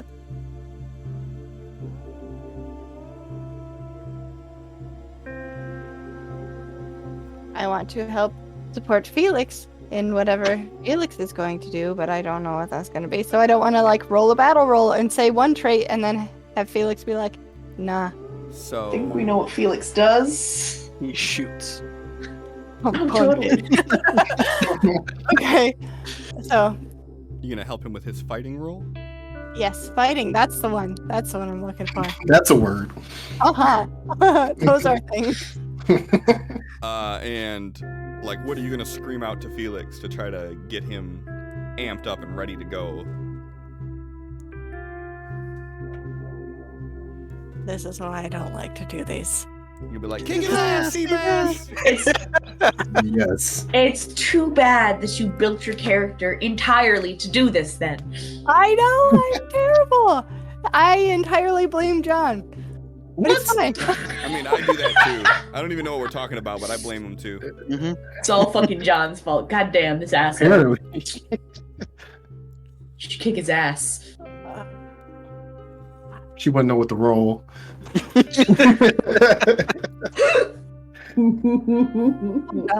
leaving. Love you. What?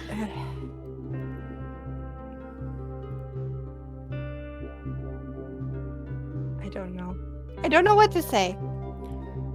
Just You could yell out like, he's occupied by Dark Tal. Get him now. You Something could just say, simple like get that. him, and Felix Literally anything! Use your mouth words. So put yourself in this scenario. You are standing in the doorway of an RV as a crazy fucking Aurora Borealis storm is overhead. There's a fucking demon standing there, and Felix is there just bursted into flames, 6 feet from this fucking thing. Like, what would you say in this moment to try to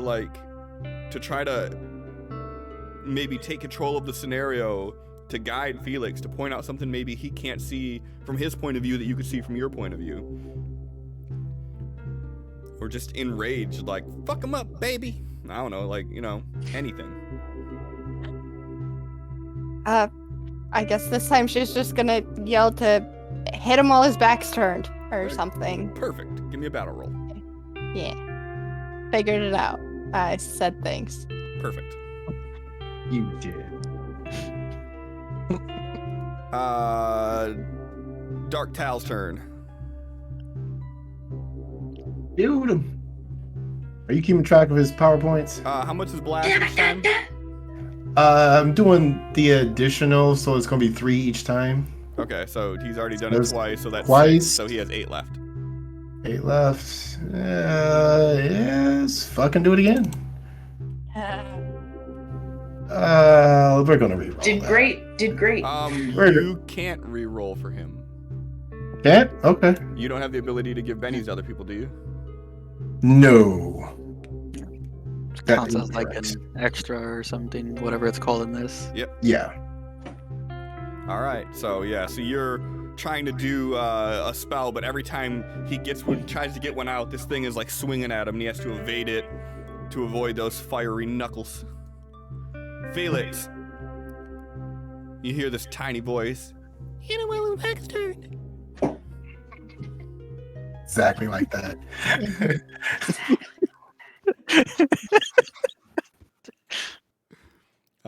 If you roll a fighting roll, you can roll it with a +1. If you do anything else, you're on your own. Literally everything in his head is telling him, this will not work. But he's still gonna swing to try to punch it because he doesn't know what the fuck else to do. Okay, that's fair. Mm-hmm. So, yeah. I didn't target him because I'm stupid. It's a miss.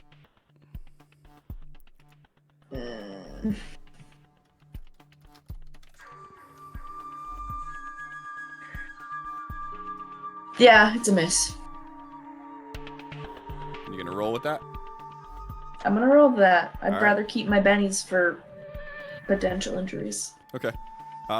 So as you're squaring up with this thing, like you see just the size difference between you. You know, you used to being one of the biggest kids on the block whenever anything like this goes down, and you have this thing that is just towering 3 feet over you.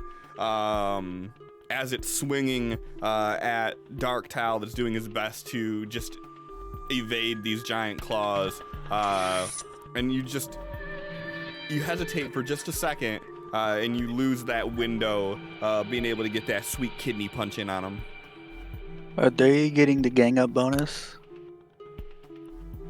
With I was wondering about that. no, I don't think it would have mattered in this case, but I for don't think like so future, either. Can you do gang up with just 2? as long as you outnumber them. Okay.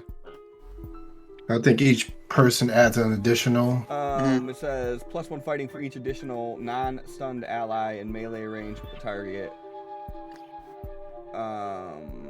Lower this bonus by 1 point for every enemy adjacent to the target. So it'd be a +1, so it'd be a 6, so it would still be a miss in this case. But we know for future. Yep, now we Yeah. know for future. So thank Also, you for I just reminding me. noticed that I still have the Colt Peacemaker in my combat for some reason. Oh yeah, you can just delete that out of your inventory. Okay. No worries. All right, Tal. So you finally made it to the electrical box and all the breakers and all that shit. What's your master plan here? So he's going to grab the water hose connection. Okay. With it grabbed, he doesn't have time to like unscrew it, so he's just going to this may count as a double action. So I'm just going to explain what his thought process is, and we'll Sure. go from there. So with it gripped, he's just going to blast it, point blank with one hand to just instantly detach it, run the hose around, and then he is just going to like do the old school, like put a thumb in it to spray it and shoot it towards this electric thing.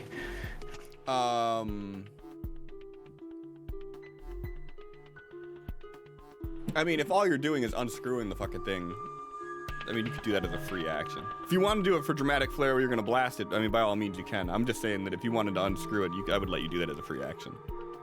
I just didn't know how much time you would say that would take to do I mean, that. I'm trying to figure out how long it takes to unscrew it. I mean, it takes about, what, 6 seconds, 10 seconds to do? I mean... But isn't that his turn? I mean, yeah, but we'll say that in this situation, you're super fast at unscrewing things. Yeah, if he's rushing, he's gonna be doing that shit quick as fuck. All right, so yeah, he just unscrews it and then runs it around and tries to hose down this electric demon. Okay, so... Give me a common knowledge roll. Okay.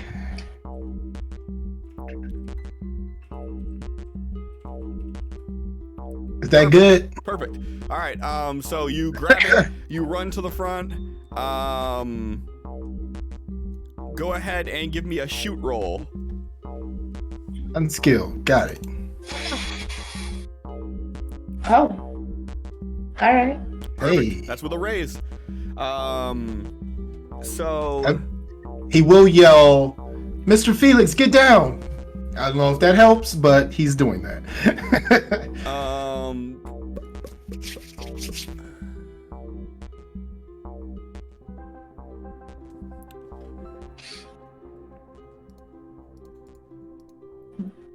Do I get a reaction or reactions things in Savage Worlds? Do I get to duck? Reactions are things in Savage World. You're both within melee range, so I say you both would do this. So I'm gonna do like, basically I'm gonna give you the same chance that I would give if he threw a grenade.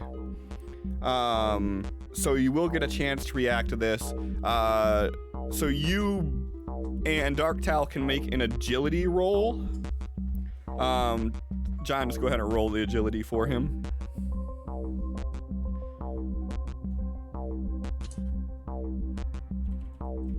Cool. So you both managed to get out of the way as this,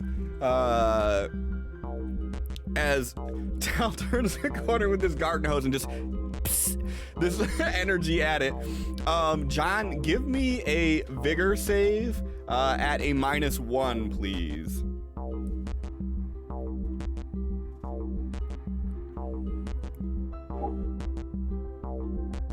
Up that a little.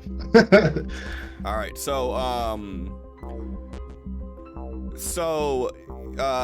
you see this thing get hit with the water, and as it does, there's this brilliant flash of light, and you hear this cackle of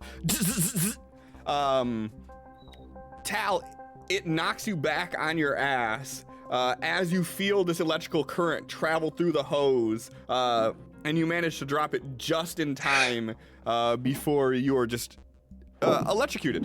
No other way to put it. Before you're electrocuted.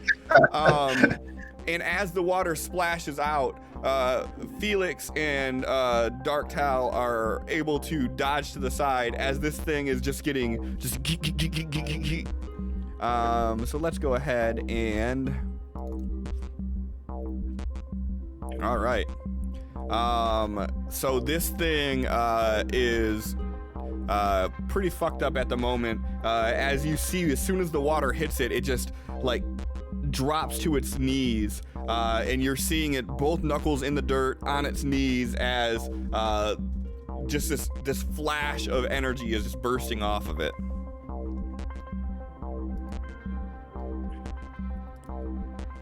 Sophie.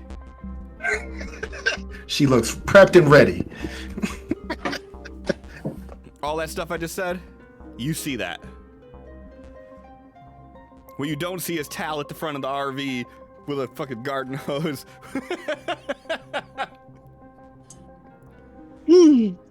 Okay. I'm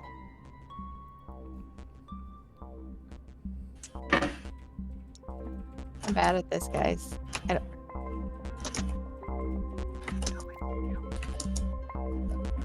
Well, keep it simple. What would you like to see happen to this thing?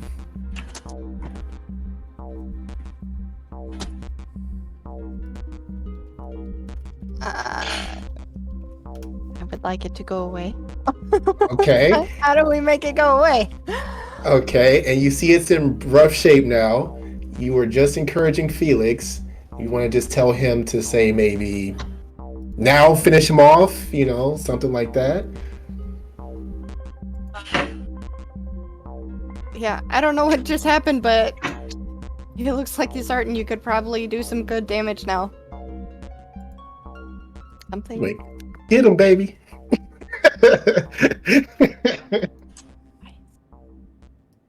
Felix goes Super Saiyan.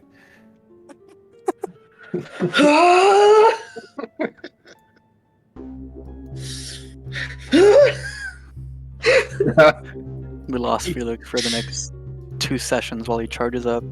Yeah, that takes at Only least 3 2? episodes. Yeah. Okay. Okay, the more of us that go down, the stronger he's gonna get. For my friends! I'm gonna have to work on how this works better, but I think this is a nice little effect there for you, there, Sin.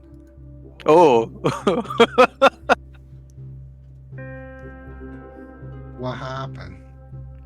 He's feeling a little. Oh, he's dead, incapacitated. is what he is. Okay, so go ahead and roll your battle roll. Allie. Oh. Well, I had to see what you were doing. All right. What's Dark Tal doing? 5 power points left. Let's see. He is going to go for another blast. Well, before you do that, let me do this real quick so I can make sure that.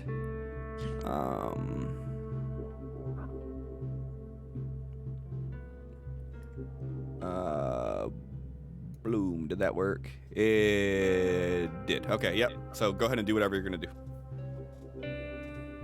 Okay. You said 4 left? 5. 5, okay. Yeah, if you did 3 last time, he has 5 left. That would be a hit. Okay.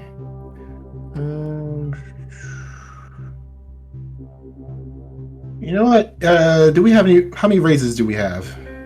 3. Right? I'll use one. Okay. So that is a hit with a raise. All right. So make sure you click that plus die next to your modifier thing, and then go ahead and roll damage. Yep. Oh wait, I was manually doing that. No, I should do that and then double click. Oh, it only rolled the.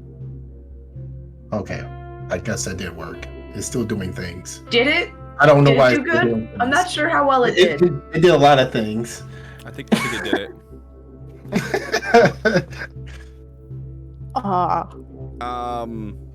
Yeah, so what's this look like as you blast it?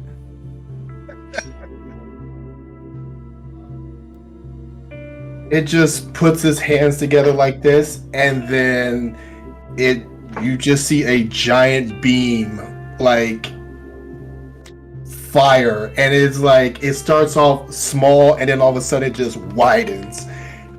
And when it clears, I don't know if there's anything left there. Yeah, so Felix, you're close enough to see this. Everybody else, Tal included, you just see this flash of bright light for a moment. Felix, you're close enough that you see this beam rip through this demon, cutting it in half.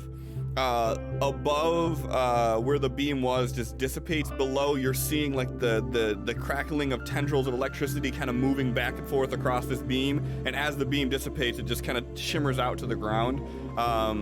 And all you see standing next to Dark Tal is this puddle of water with little arcs of electricity skipping across the puddle.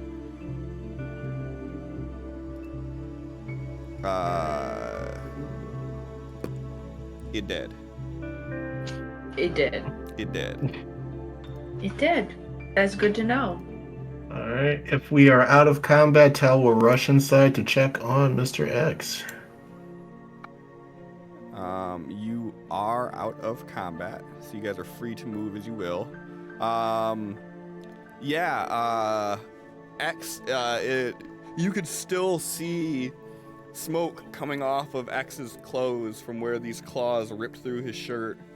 And you could still smell that like smell of like burnt hair faintly coming off of the wound. Okay.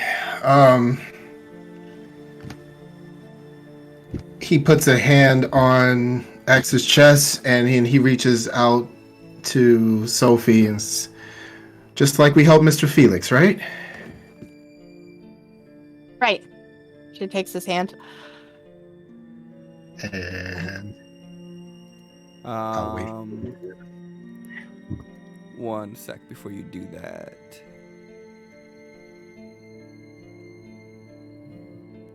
5, 4, okay. And your dark duplicate starts running towards the door to help, and he gets about halfway between the RV and where he was standing at, and he just dissipates. Yep. You see him just running, and like as he takes one final step, like all of the energy just kind of pushes forward into that leg, and it just hits the ground and rolls out. Felix, you see this all going on. You are still on fire, smoldering. He's looking down at his arms. You can just see fire coming off of himself. He notices his freckles are glowing like they're embers, and he's like, okay, calm down. It's okay. No more Buzzy. He's just trying his best to, like, turn it off. Perfect. Sophie, go ahead and give me that battle roll.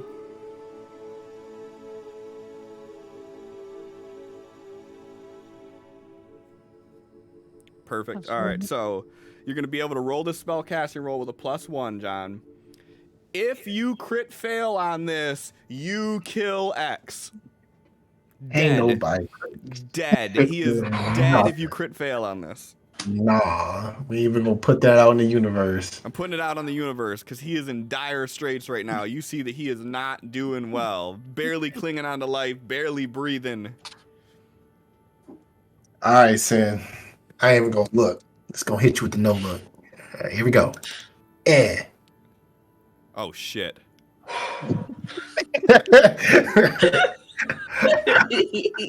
And I will use another raise. Okay.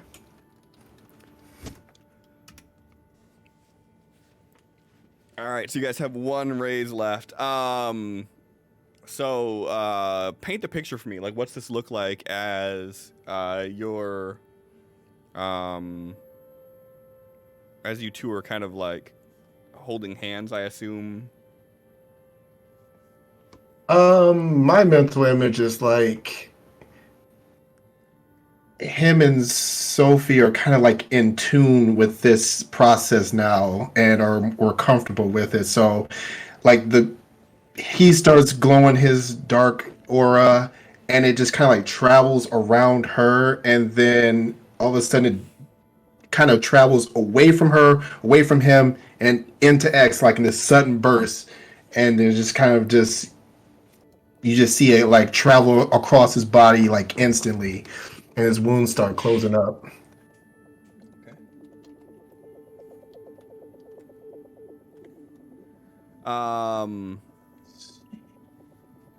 So yeah, so you guys, are you using any other modifiers with this?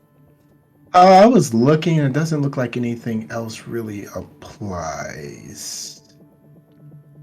So no. Well, let me see real quick.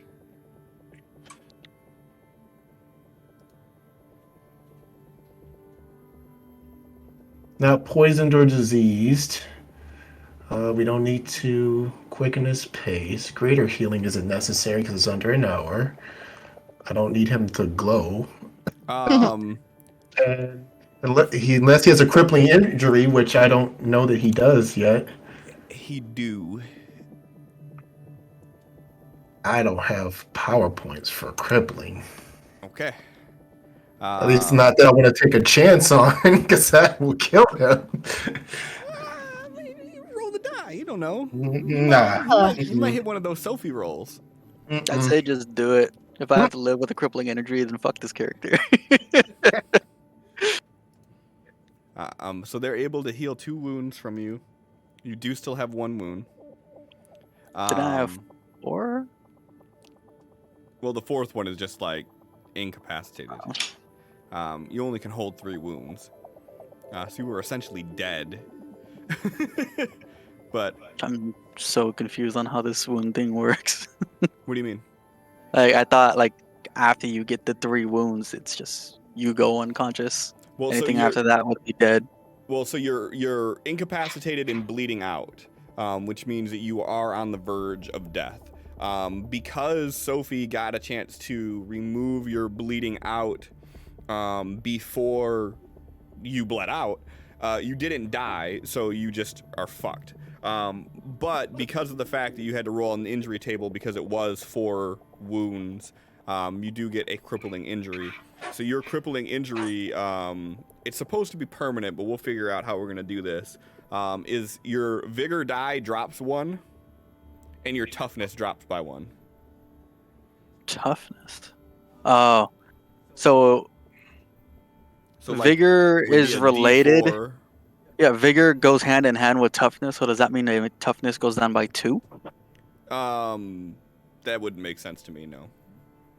So why doesn't it just say your vigor drops? Hold on, let me see. If I drop your vigor to a D4, Yeah, it goes down on its own. so I'm thinking. I think that's what it.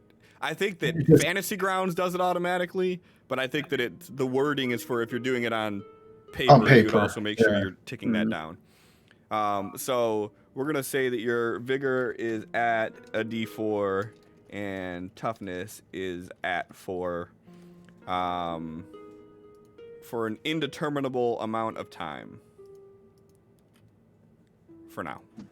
So, Sin, in order for me to do that, it would have to be within an hour, because after an hour, I would have to use greater healing, which is another 10. To do a crippling injury is 20. And then the spell cast itself is 3. So it would have to be 33 points, and my max is 20. So that's a hell of a negative modifier to try and keep you from facing this negative side effect. You got this. So what John's trying to say is he ain't willing to do that for you, is what I'm hearing. I mean, I could try. He does have a nifty card that I dropped on him, though. He does. But that's still be rolling at a negative 13. No, negative 12 with Sophie's assistance. There. Maybe a negative 11, you don't know.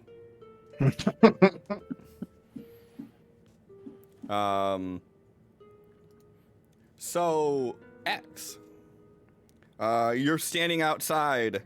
This thing runs up, and it hits you, and everything goes white for a moment. What do you see after? Like, just waking up? Like, you're no longer here on this plane. Where do you go to? Where does your mind go to? You're experiencing almost like a vivid dream or a vision of some sort. But you are definitely not standing in an RV park in Vegas at this moment. I guess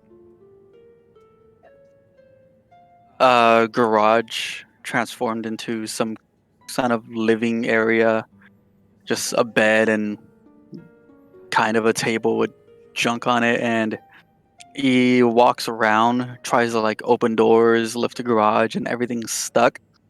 And anytime he goes to any of the windows, he sees vaguely familiar people. And when he tries to get their attention, they just kind of turn their back on him and walk away into the nothingness. And he is just stuck in this dark place, banging on glass, banging on the windows, the doors, trying to get out. So you bang on the door, and you feel like you've done this a million times now, and nothing is happening. But this time, as you bang on the door, someone bangs back.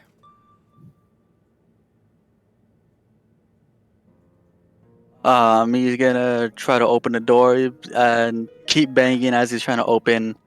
Like, please let me out. Someone, who's there? And as you say that, you hear a click of a lock. Just, and the door just. Gonna throw it open. As you throw it open, you feel this pressure on your chest, like you can't breathe, like you're suffocating, and then all of a sudden you take the biggest breath of your life, and you see that you're laying on your back in the RV with Tal and Sophie looking over you.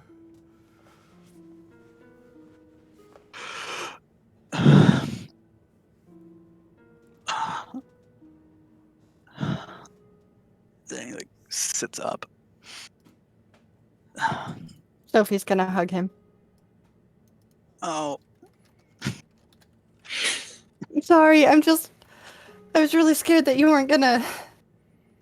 Well, I'm glad you're sitting up. She's gonna kind of loosen her grip, but still be like, yeah, like hug you back and like put one hand like against the back of her head and like pull her in closer to him.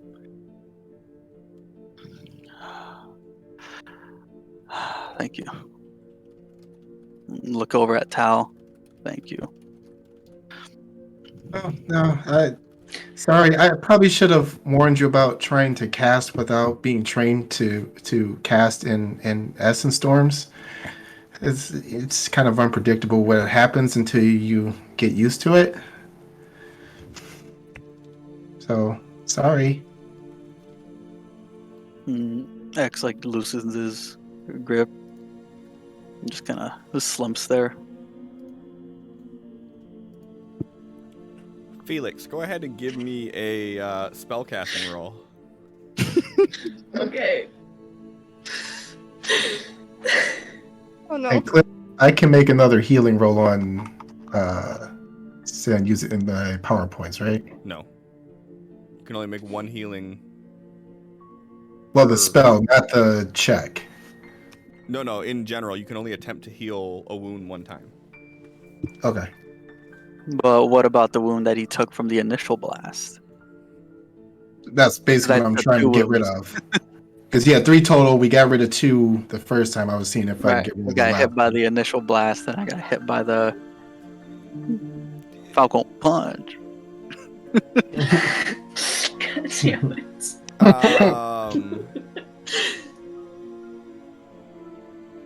Well, if that's the case, then you got 2 of the 3 removed from that one. But we're just gonna call it you don't have the ability to do that right now.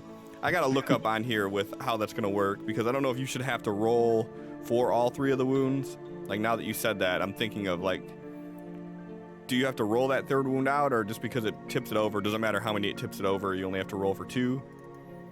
I can look that up real quick here. While I'm looking that up.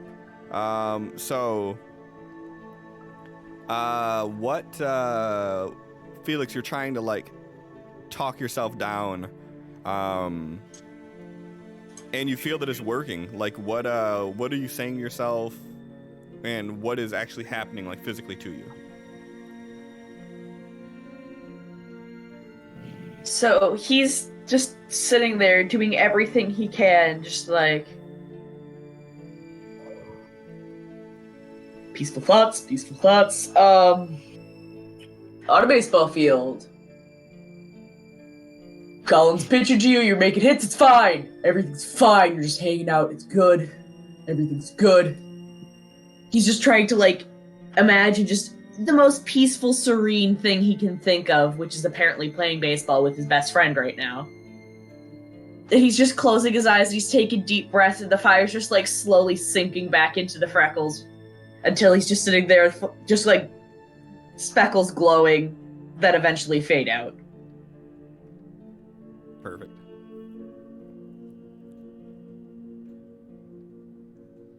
He's just, like, looking down at his arms, and he's, like, trying to see if he's hot, but then he's just like, right, can't feel your own temperature. Then he's just like goes and he, like, rests his hands in the puddle to see if it makes steam, trying to figure out if he's, like, overheating right now and shouldn't go in there. Yeah, so you notice that, like, as you're, like, thinking about this and talking yourself down, that you're seeing your skin return to normal. You're seeing those heat displacement waves kind of dying down. And as you look down, you no longer see any of the electric charge on this puddle next to you, and you look up at the RV, and you see X kind of like sitting up, and like you could tell that he's still kind of like slumped, but he's sitting up and he's conscious.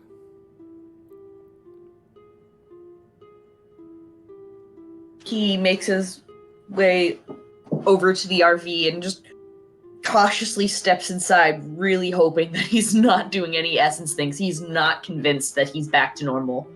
Okay. He's just like looking around like, Is he okay? Is everything okay? No.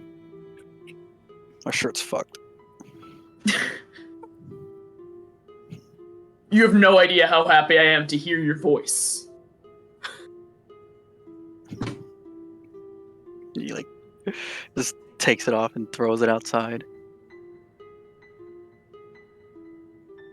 closes the door. He's just like, All right. How about we don't go in the Essence Storm? I think Probably for the that's best. a good plan.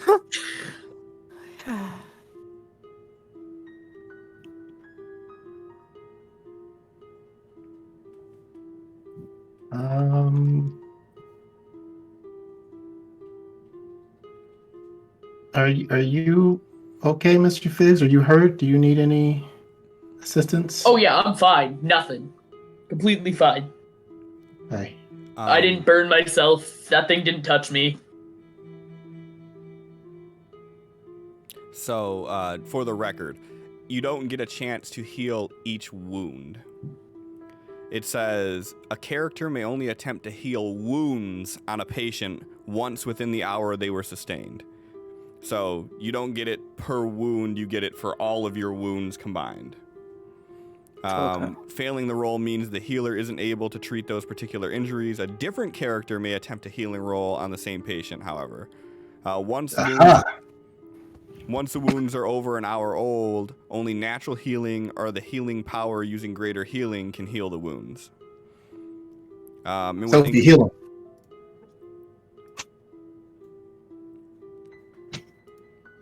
You got a first aid kit. You got this. Is there Neosporin in the first aid kit? Yeah, I'm pretty sure there is. Cliff, you gotta That's all I let me can heal. think to help him. Do you actually have the healing skill, right? Yes. Okay, yeah. I mean, you can attempt to make the roll. Tal can actually assist you in making it if he wants to roll a healing roll.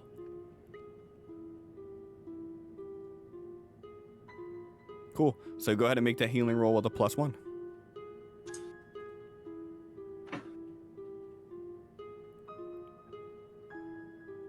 There you go.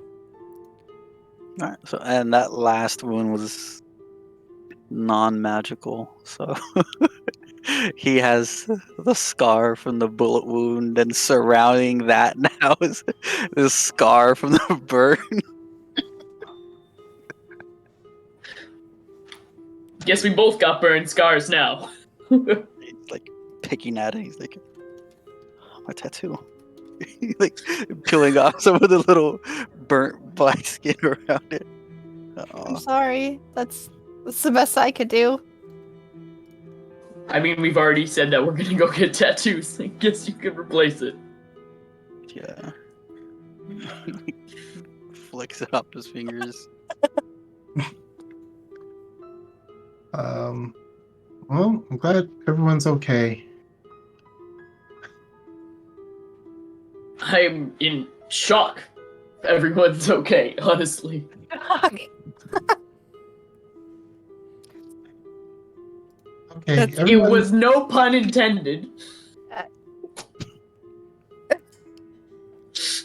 And not long after this conversation happens, Sinto, it takes 10 minutes per healing attempt. So it's been about 20 minutes plus all of the things that were going on here.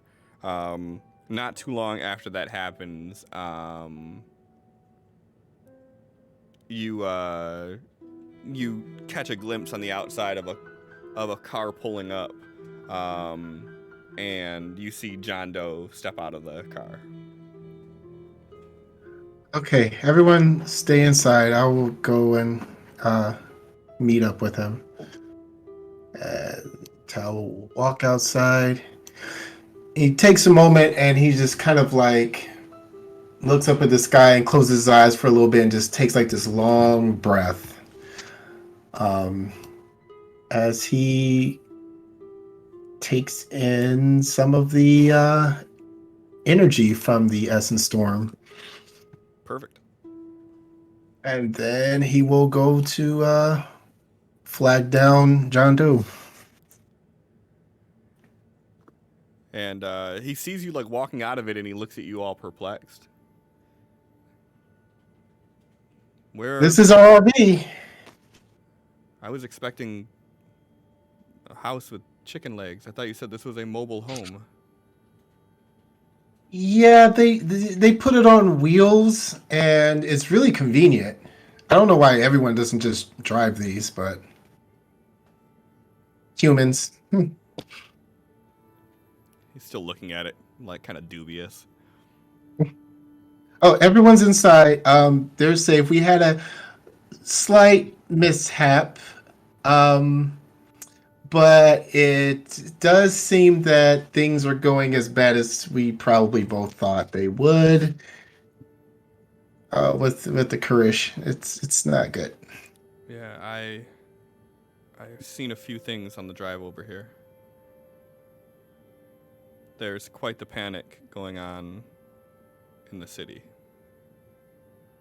Well, would you like to come inside so you can tell everyone at the same time what, so you don't have to repeat yourself?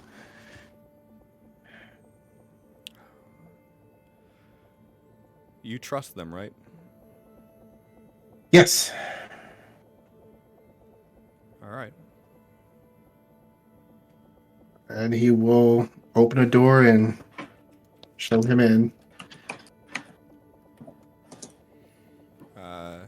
He kind of walks in and he like looks down at X. Sitting in a pile of blood. X is gonna like point to the table, like just food. Felix is already like getting waters and just like tossing them to everybody else because he knows he needs one after that. He just goes, just like offers one to John Doe, just like, you want a water? No. He offers it to Tal instead.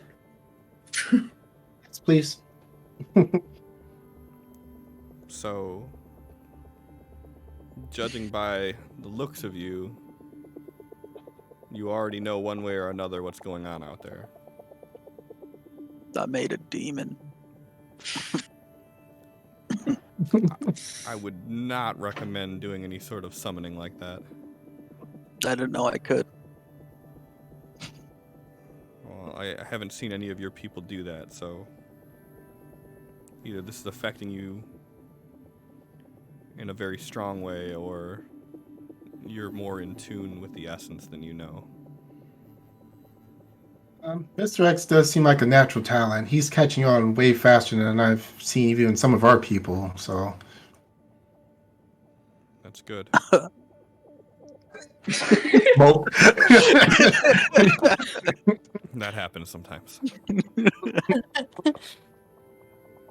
So,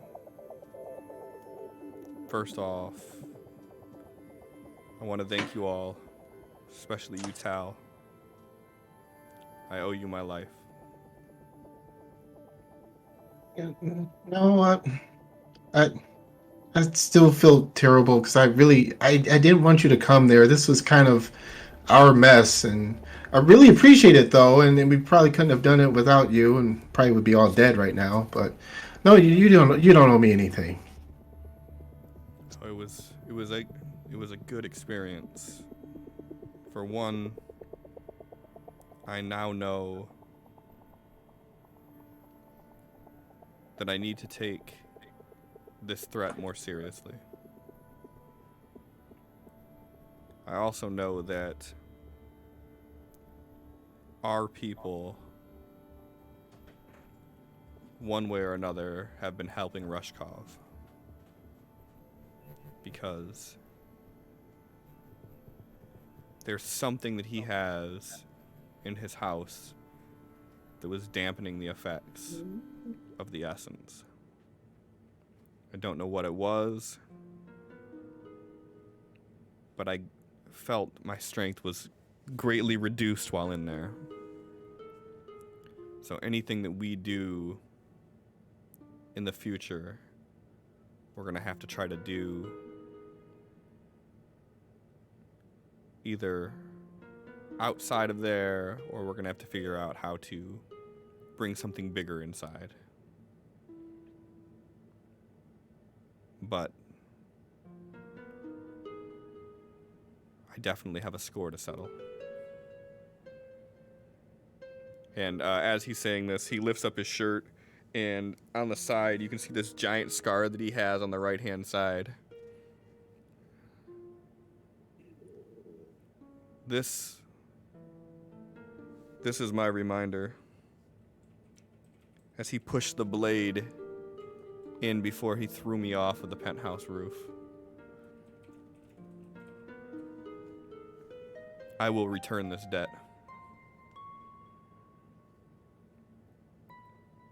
Glad to see you standing. Me too. But I think right now we need to figure out what is going on. Why is there an essence storm here? This shouldn't be possible. No. My only thought earlier was the sky did this just before Dragon. So you said they were testing, like, some sort of essence weapon? Maybe they did that again?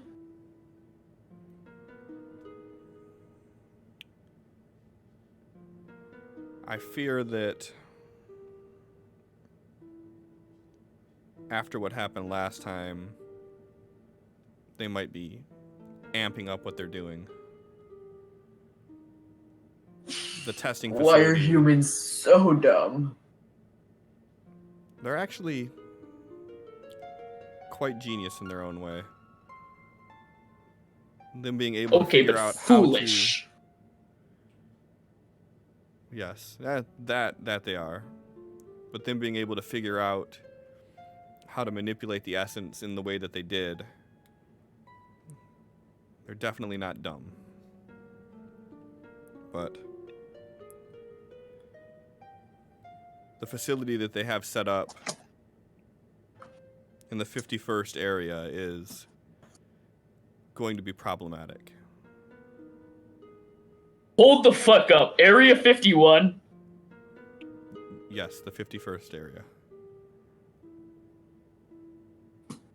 God damn it. Mr. Felix, how did you know it was that one out of... How did you not know it was like 35th? Area 51 has a reputation of mystery, the unknown, alien stuff. I thought you said you didn't...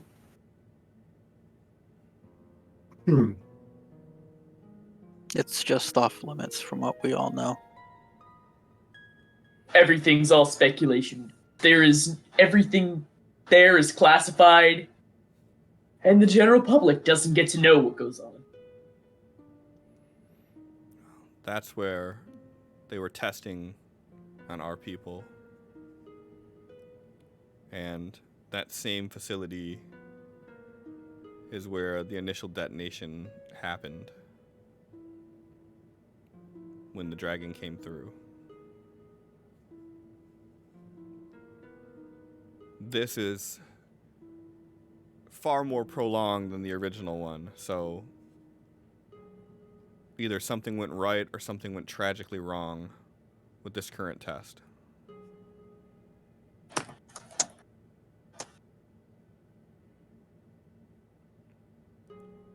So, as I said on the phone with you, I think having more of our people involved with this will be a good thing. I'm not sure that these humans will be able to contain whatever they've released here.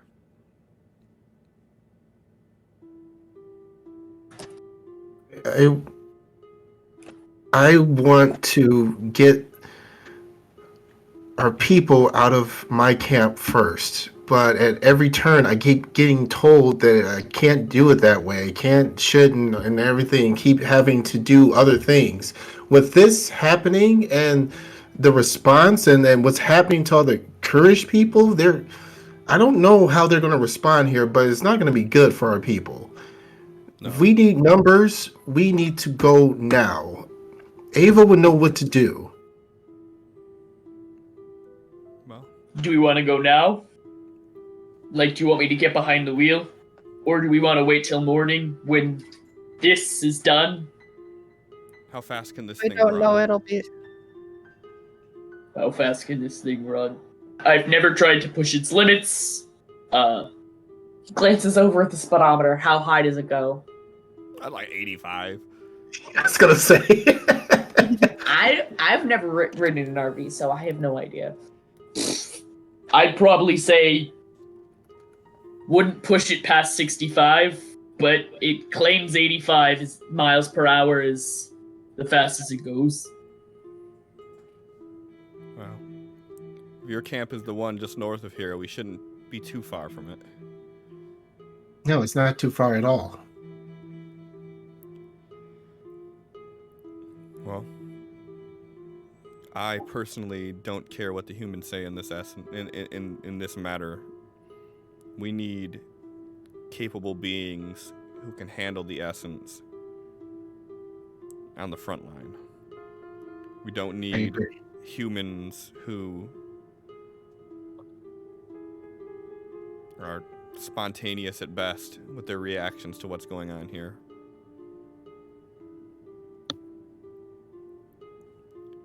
He looks down at Axe like, if this one has more control than most that you see, given his current condition, I dread to think of what's happening to the rest of them. Yeah, I know. I've been thinking about that constantly. So, I was surprisingly okay. that's I'm fortunate. usually the one with the issue. Well, wake this thing up and have it take us there. Will do!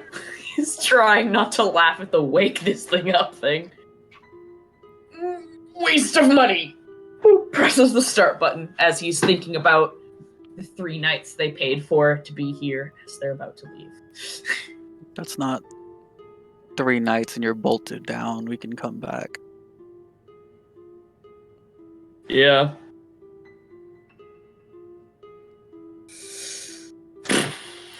All right, I'm gonna- starts it up and We get it? Did we get everything from outside? Everything's all closed up? I did all that. I'm gonna go Right. sit down in the shower. Like, stands up and waddles over to the far back room. Did Tal disconnect everything? When he That's was the back water there? hose. He will. I was just gonna say, yeah. We still need to do. I'll go do that. And he runs out to disconnect that stuff. Sure. Felix presses the button to pull that wall back to make it a normal size RV. That's how you drive them.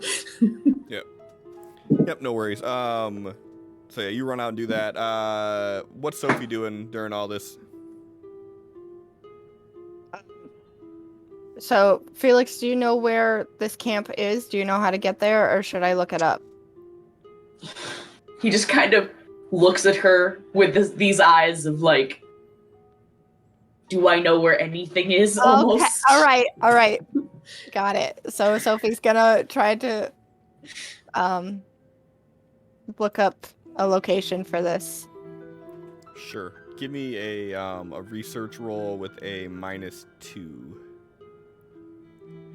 It's not necessarily something that they just advertise where this this place is.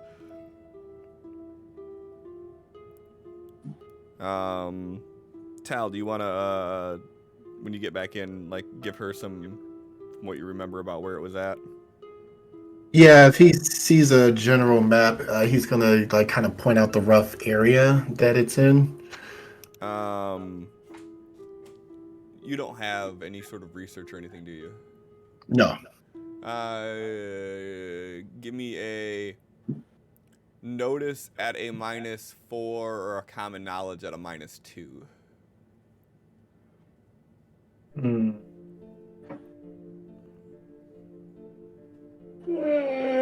Ah, so close. All right.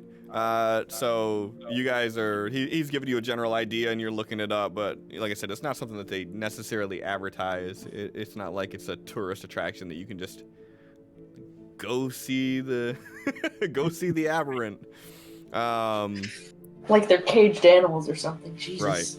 Right. Um, So Miss Sophie, did you guys get a chance to look at the people that Glen Chapel found for us? Can we like call up one of the technician people and hire them real quick?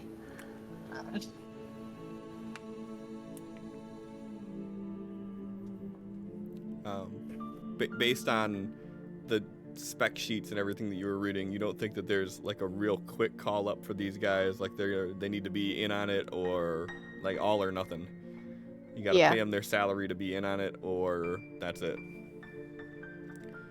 So what you missed about this, John, just to catch you up, because Tal was there kind of sleeping, but kind of half in and out, we'll say. So the candidates they chose, their salaries range between $75,000 and $50,000 salary, and you guys haven't made any sort of decision on who you're to pick.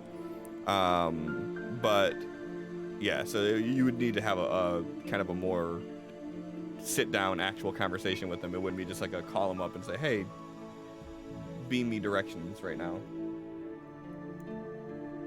Okay. So with that being said, Felix, go ahead and give me a drive roll, no bonuses.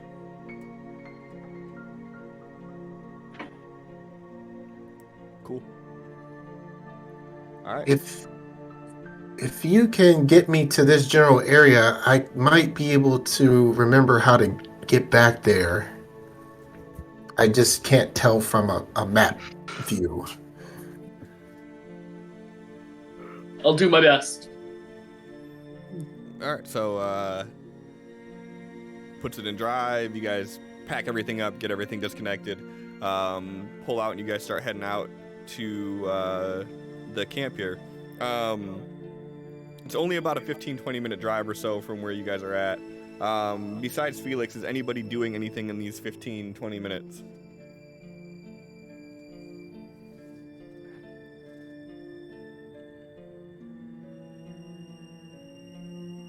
Take your silence as a no.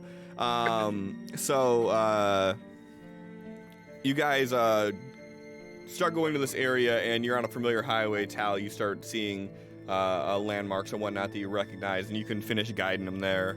And as you guys approach, Felix, you start seeing signs that say like no trespassing, military encampment, no civilians, and how do you proceed with this information?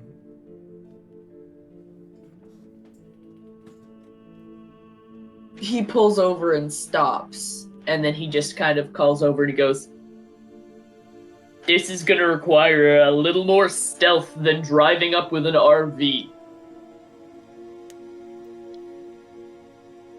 All right. Yeah, now I guess let's figure out what we're gonna do here.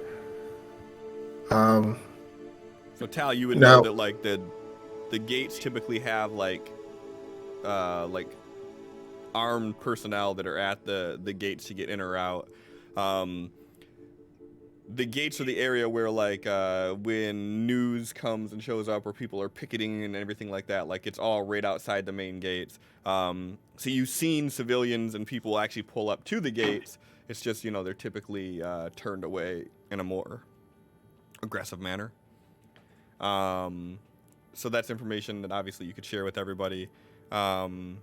But yeah, so you know that down a couple 100 feet down this drive that there would be an area that's an actual stop with a military checkpoint to get to this. Let's call it a gated community.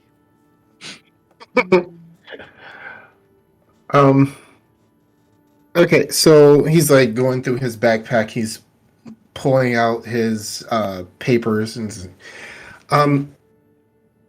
I can get back in. That's not a problem. The rest of you, obviously, they won't let in. So they're obviously not going to let all of our people just walk out of here. So if you think is a good idea, Mr. John Doe, I can go in as if I'm just returning to camp. Let everybody know what's about to happen, and then the rest of you start taking care of the opposition out here, and then we will strike as soon as we see the signal. How many people are typically guarding this place?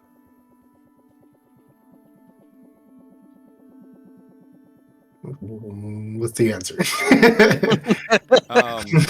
So it's typically just a small group, like 2 to 4 people, depending on the day. It's usually they don't pay you much mind. They kind of sit at the gate and make sure no one leaves or no one comes in, and then they usually have someone that kind of monitors the perimeter. So yeah, there's 2 to 4 that guards us. It hasn't been as heavy detail as what I've heard at other camps because our chiefs were very quick to tell us not to show our powers or cause any sort of disruptions.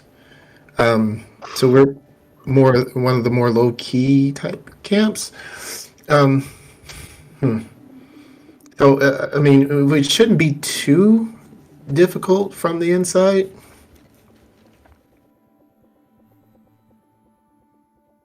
So if you think that'll work, we could do that. Or if you want to take a more direct approach, we could just kill or subdue the people at the gate. I'm fine with that.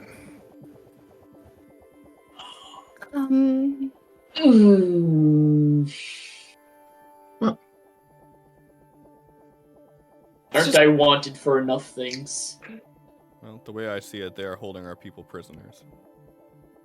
A lot I of the know. time, they have no control over what they're actually doing.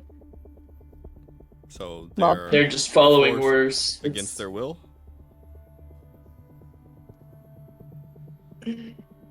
More like acting begrudgingly. well, Mr. Felix, as you know, I don't know a lot about your history here on Earth, but where I come from, there's been a lot of atrocities that have happened in the name of just following orders. I know. I can't help but feel bad for them for following the wrong orders and not realizing it. And you kind of agreed the first time we met, Mr. John Doe, that you were done with being concerned with the law here. Has that changed? Being unconcerned with the law is different than being willing to just kill people who don't know to think differently. Blatant disregard for life. Well, They- we would give them an option to let us in, or we kill them. We wouldn't just kill them blatantly. Yeah, exactly. If we threaten them, then it's going to lead to death.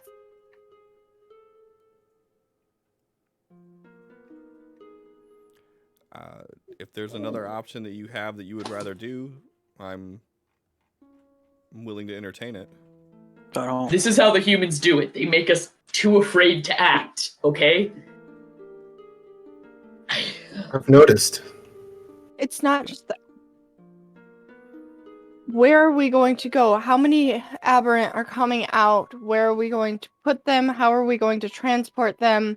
What can we feasibly do at one time? If we can if you can go in and get a group of them who you think would be most beneficial, help us with the planning and understanding and knowing who potentially to contact at other reservations or camps, then we could, I don't know, have a better plan than kill people at the gate and then go somewhere. Jando like Man, looks I out the really window, wish- and he's like, I don't think that we have a lot of time to plan things at the moment. No, and if they see us trying to just walk out, they have guns that they brandish all the time. You think they're going to hesitate to use it on us? Which is another issue. You know, you mentioned being able to just walk in like you're going home, but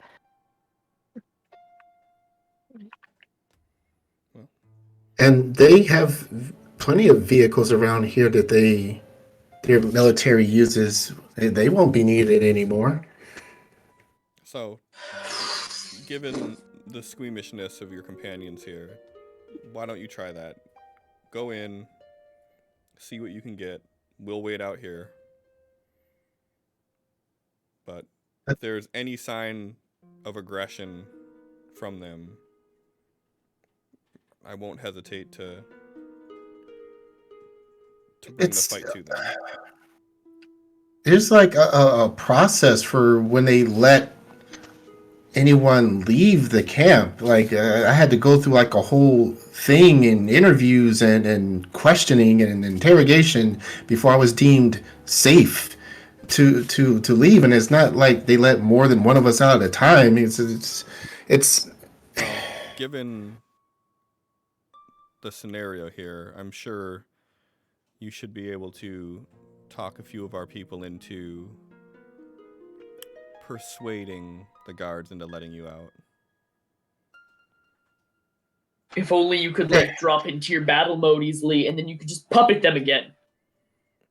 No, um puppeting is one option, but typically they'll know that it happened. Some of the more skilled, more in tune with their essence can go as far as erasing the memory from their heads altogether. what if you get a group together and you just completely bypass the front gate? You were able to teleport the group of us up near Rushkoff's penthouse or the helipad, and is that something that you could do to? As long as they're close enough for me to be able to see them, we could do that. Cliff, about what is the total occupancy at this camp? Minus the military? Like between 65 and 80 people.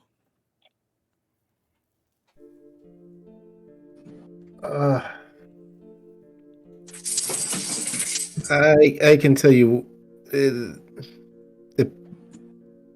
people were getting tired of being told to be patient when I left. I have to assume that this is kind of reaching a fever pitch by this point, and if I say that some of us are going to leave, the rest are going to want to come. No one's going to want to stay behind in captivity.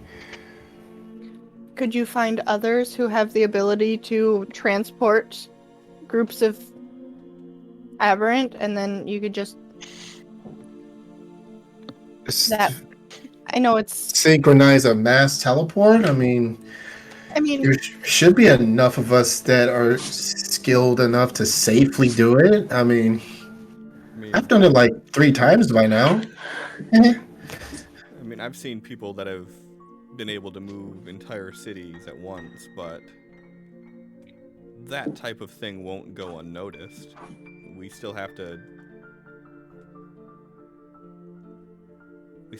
contend with the fact that there are people here that are, for one way or another, keeping our people behind these gates,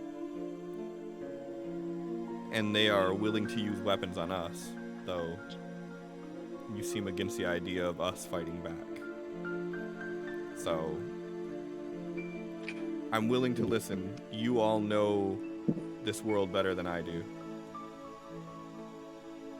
The retaliation is what makes me hesitant. Not that I don't think that we could do it. Not that I don't think that they're doing wrong. It's that they'll find us. Who will? And then what they'll do in response. Then who will find us? The military, the government, the man. Well, who is this man? We can go to him. Yes. That was the finger quotes. That's just a term I don't even know how to explain. The finger quotes, is that a faction here? Ignore the man thing. That's irrelevant. I don't know. I think we should hear him out on this. If there is a man we can speak to, then... There is not. I apologize, it was a figure of speech.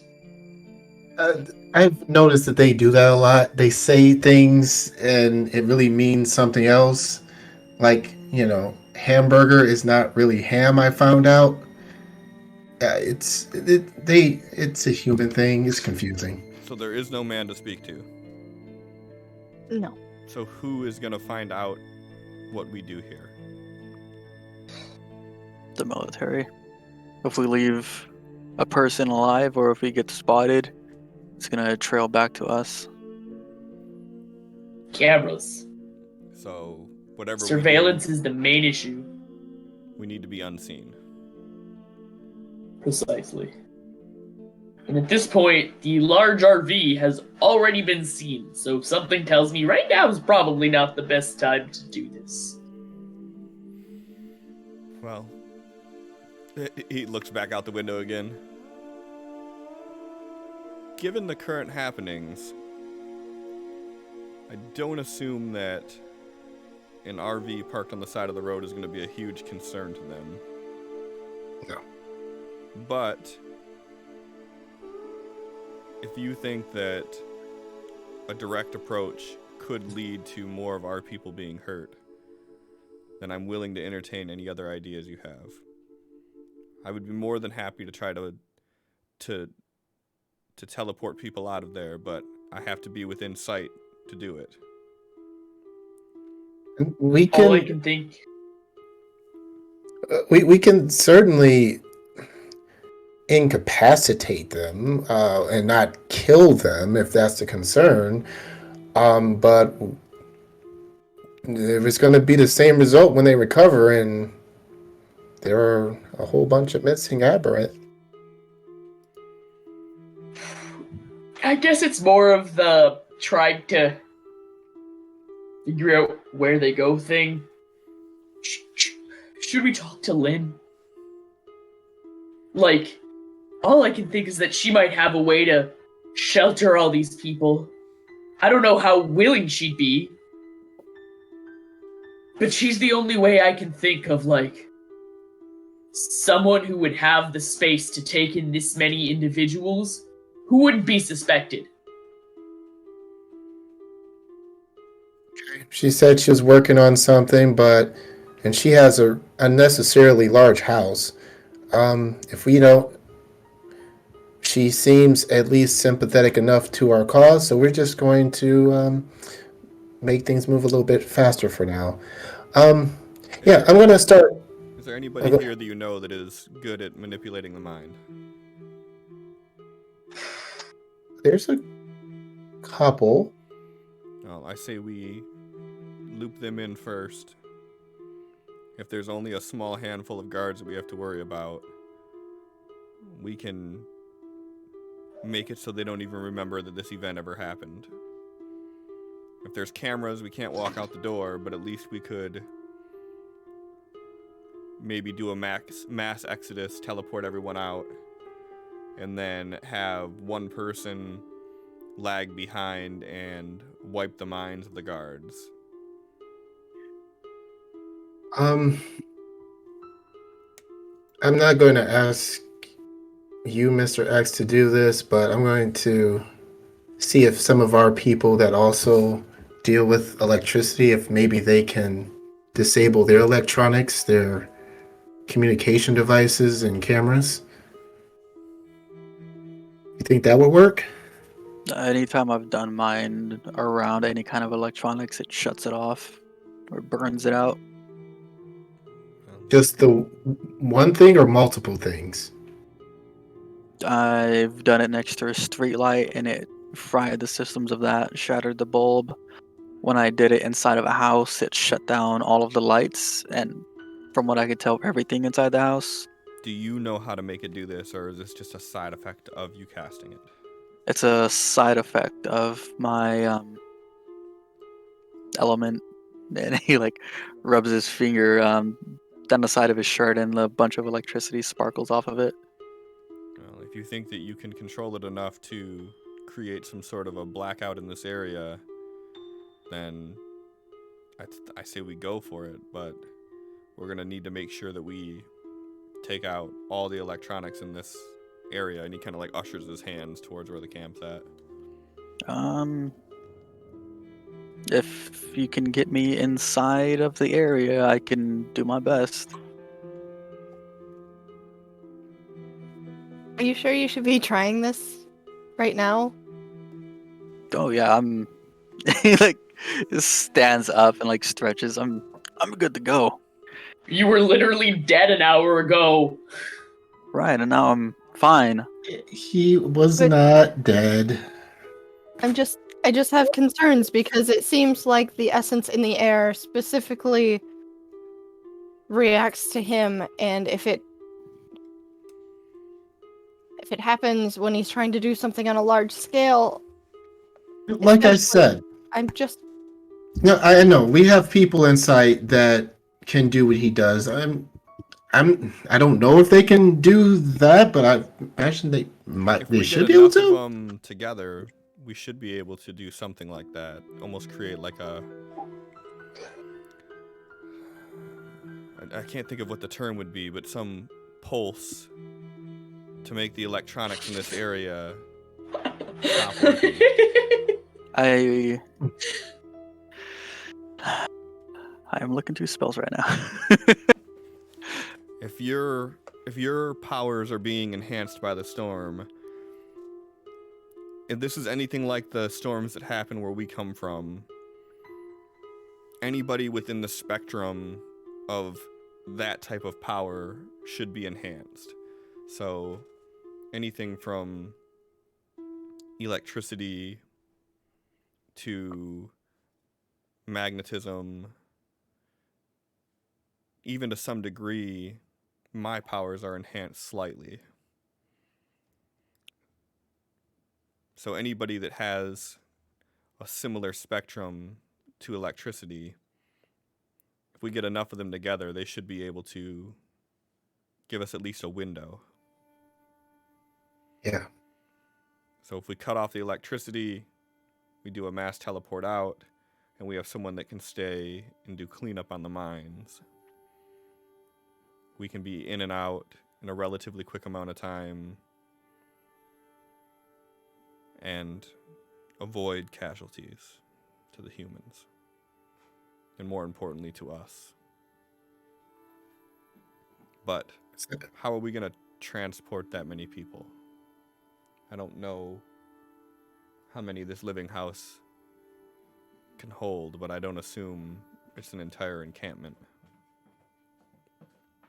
Can we call a whole bunch of ubbers? Well, if we That disable seems a all of- little obvious. Oh yeah, I guess so.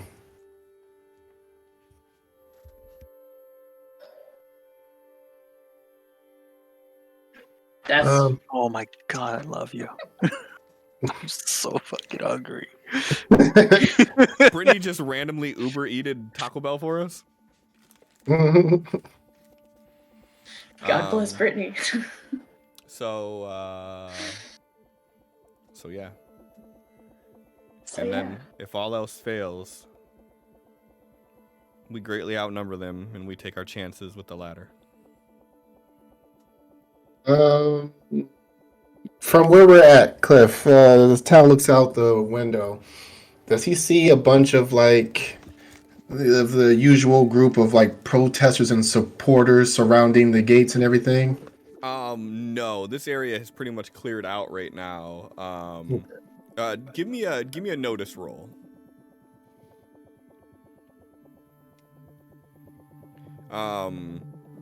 You don't see anybody on the outside at all, and you don't notice anybody immediately like on the inside either. Like you're not seeing like the normal movement that you would inside there.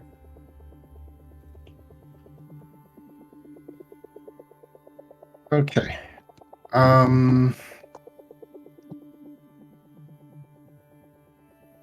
Mr. Felix, and we needed a place to kind of lay low until your trial.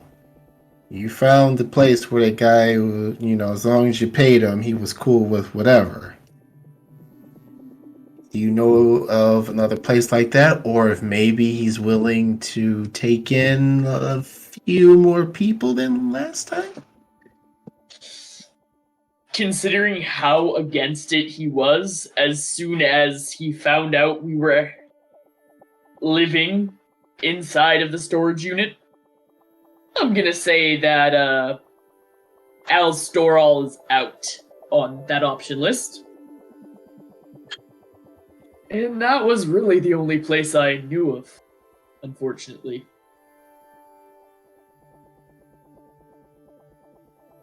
If you guys stood out a little less, I would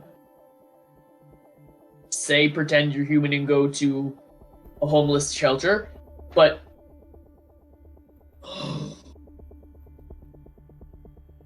just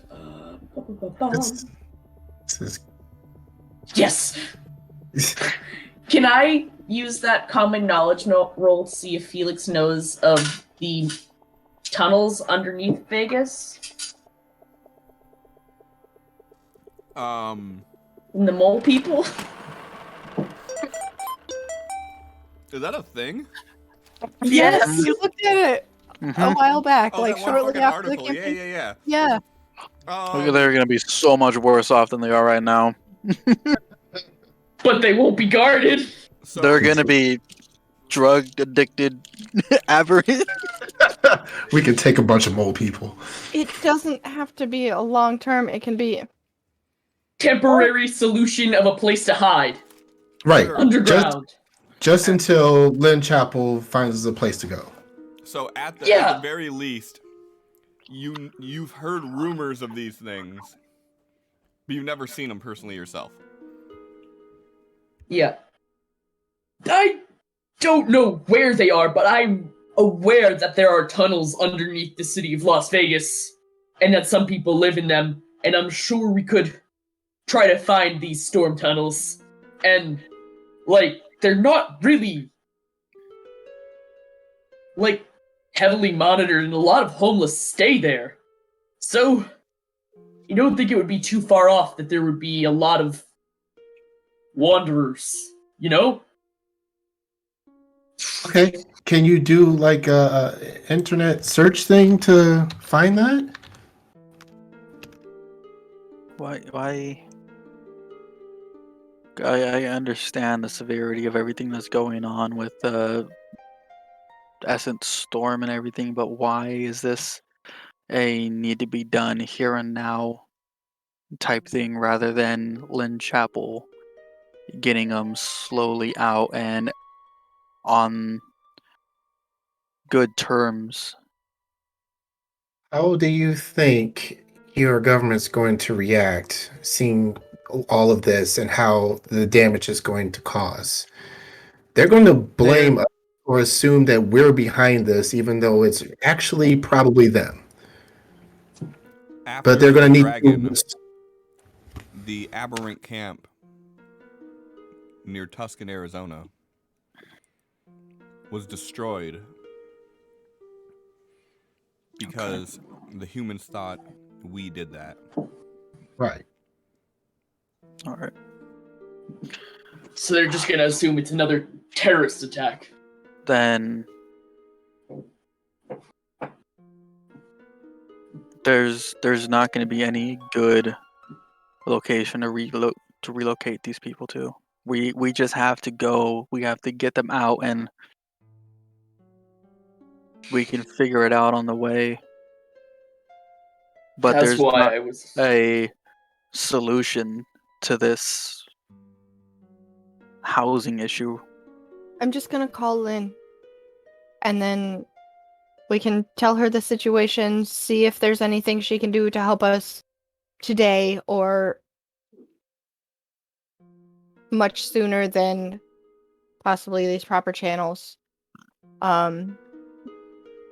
She has the resources, even if we just throw up some tents on her property or something until we can get something. I don't know, maybe she'll have some idea. How A are we bus. going to get all of these people there?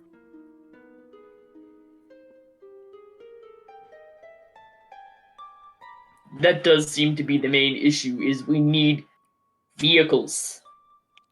I'm Some sure they form have of vehicles transportation. Our here. people are great at, if nothing else, being able to hide in plain sight. With the amount of illusionary magic we can maintain, as long as we have some place that we can be. But getting them there is my main concern right now, because this living house is not going to hold an entire camp's worth of people. Unless there's some dimensional door in the back that I'm not aware of. Is there a dimensional door that I'm not aware of? Why are we Humans having don't this have that conversation again? technology. No, but we could potentially teleport to a nearby location and drive separate groups, fill up as many as we can into the RV, drive them out towards Lynn's place, and then make multiple trips. I don't know. Or we can see if she has a larger vehicle that is more... Finally, Sophie, do you have a car? a useful human. You know how to teleport people. Perfect. What is the range that you can teleport people? Why didn't you tell me she knew how to teleport people? No, using the vehicle, driving it takes longer than teleporting, but it can go further distances. And But how do we get everybody to a safe area to be able to do that? It's a military thing that's keeping everyone here. They're gonna have vehicles. Yeah, but those are gonna get, like, watched, tracked down very easily.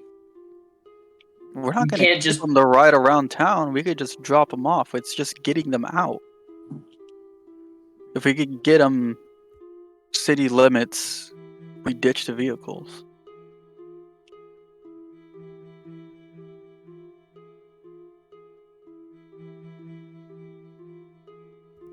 Tal, do you know where these humans keep their vehicles?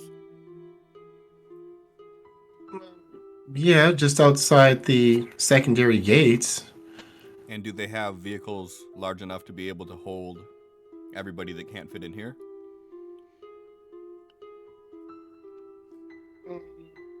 See, what can I roll, Cliff? For what? Just to see, like, if he can just get a rough estimate of capacity based off vehicle size and the amount of people they need to move. Common If there would knowledge. be enough. throw a Benny and say yes. I wanna roll smarts though. Actually, It's you know okay, what? it's fine. Common knowledge is fine. You I'll sure? take You sure? it. I'll take it. So you know that the vehicles that they use to bring goods are typically like large, like canopied trucks that So there you not comfortably, but you could probably cram. It sits 4 comfortably. How many comfortably? Inside joke, sorry, ladies. That's from the Adventures from Amethyl campaign, where the spell for this boat, there was an object that like could turn into like 3 different sized boats. Says that it could fit 4 people comfortably, but when you actually pull up the map of the dimensions of this thing, it does not fit 4 people comfortably. Anyways, If it's 4 people shoulder to shoulder. Yeah, like overlapping. It's a kayak. Yeah, just More comfortably. barely bigger than that. So that's just been the running gag since Adventures from Amethyl. Fucking Wardrock era. Yeah. Yes. So I'm trying to think. So you could fit probably 10 to 14 people in the back and then like 3 up front, but you'd be like shoulder to shoulder, like trying to sneak across the border from Mexico to America to fucking like those type of conditions if you're trying to cram that many people into it. Comfortably, I'd say it fits probably 8 in the back comfortably. And then 2 up with front. like the other like Humvees and shit like around. Yeah, Probably. so I mean, given all the vehicles that would be there, How many people comfortably fit in the RV? And some of Aberrath, I'm sure, have the ability to reduce their size. Yep, so you could do that.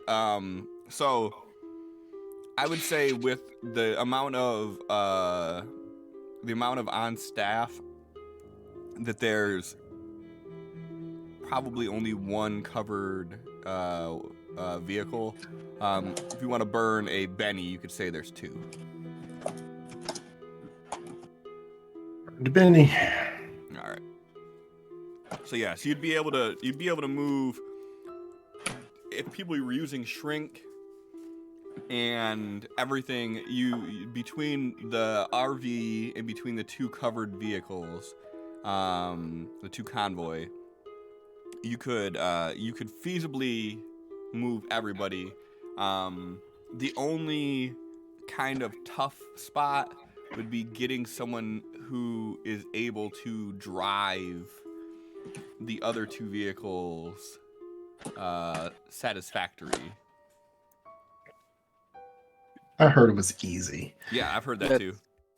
Felix is gonna stay in the RV. Me and Sophie can drive the 2 other ones.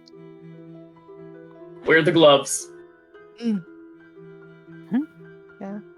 The gloves that we got for the other job, Oh, so you don't get fingerprints on the wheels and shit. Good call. So we have Tal go in normal, convince everybody of the plan, get people who are able to do a mass exodus. We have your friend here and some of the other people who are able to manipulate electronics, black out the electronics for a period of time. Everybody does the mass exodus. They leave. They get into the vehicles. Your friend, both of them drive off in the 2 vehicles when everybody gets in the back. We take the rest of them in here. The big one drives us out of here. And then we take them to your friend Lynn's house. Oh god, we have to talk to her first. Sophie, Because if she turns us away... calling her, right? Yeah, that was the plan, but I wanted to have some sort of idea what to say to her, and Well, if she's your friend, she should not turn you away. So I think we have our plan. that It's more of an ally than a friend. more of a business relationship than friendship. Mr. X seems like he has a pretty good connection with her. I feel like this situation is degrading as we speak. How did they go from friend to ally to business partner? Next, you're just gonna say they're mutual acquaintances. It's someone that you know, someone that you heard of. It's okay. Miss Sophie and Mr. X are very good This at is her vehicle. It'll be fine. So if it's her vehicle and she's allowing us to do this, then I assume she would be fine with us bringing them there. All right, Mr. X, what's going to be the signal? Somebody please call Lynn. Yeah. Okay. That's a weird signal. Sophie's gonna grab her phone and go towards the bedroom that X has claimed as his own, so that way she can talk to Lynn without John Doe's interjecting. All right, so as you do that, John Doe looks at Felix and says, "Perfect. Drive us to the gates. That way Tal can get in."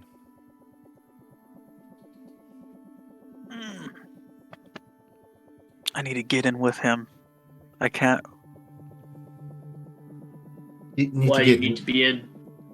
To short out the electronics. That's what the other electrical aberrant we're gonna do. Right. Okay, so I'm... You need to drive one of the vehicles that are outside. I'd Can't you like make to him wait invisible? to.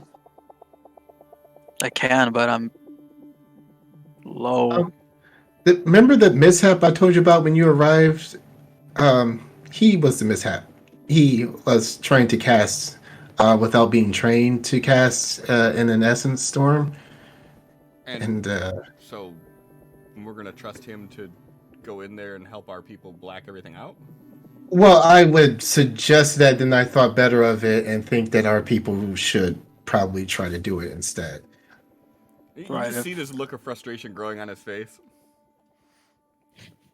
I'm leaning. Can more we towards just kill wait the till we people at have the gate. confirmation we have a place to go? He pulls Right out his on the What time phone. is it? He pulls out his phone. He looks at it. He sits down and he says, "I'll give you 5 minutes, and if we don't have a plan, then we go with Plan B." Agreed.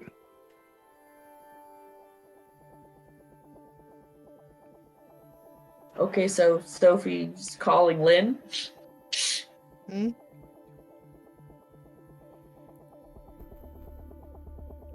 So yeah, you call after a few rings. She picks up.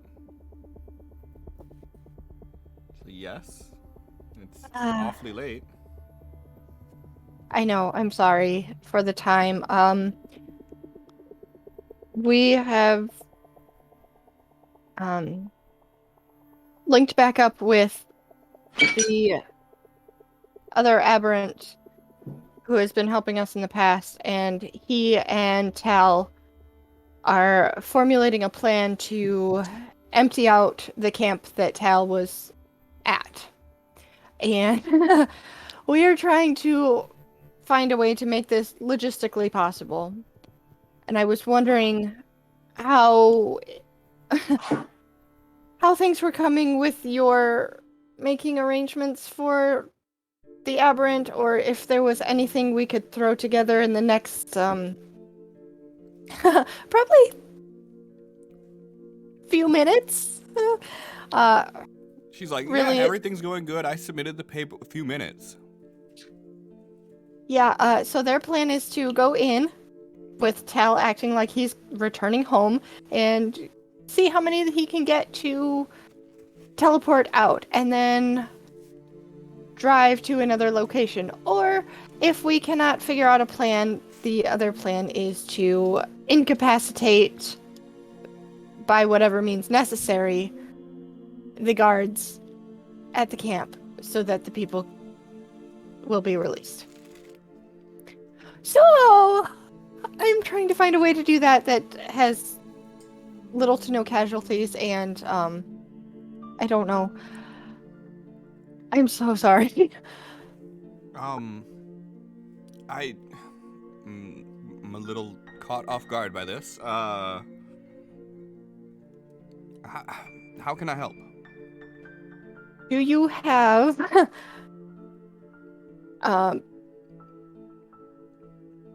do you know of a place where we could have 65 to 80 aberrant stay, whether it be tents or extra rooms or anything we could throw together, or even just somewhere we can keep them together until we can find smaller lodging or a bus that would transport a larger group. So because the plan is currently to commandeer vehicles from the camp.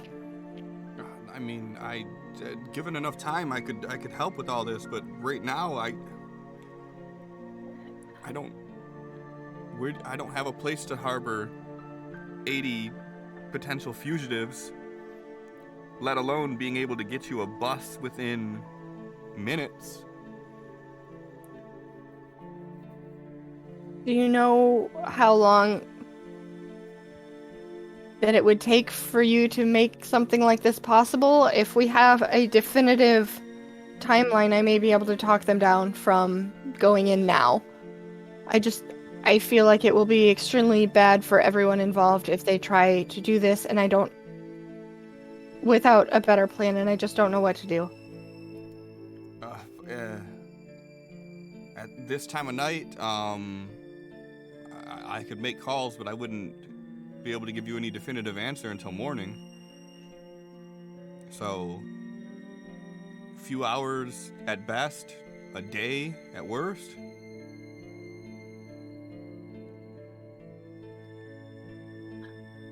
Okay,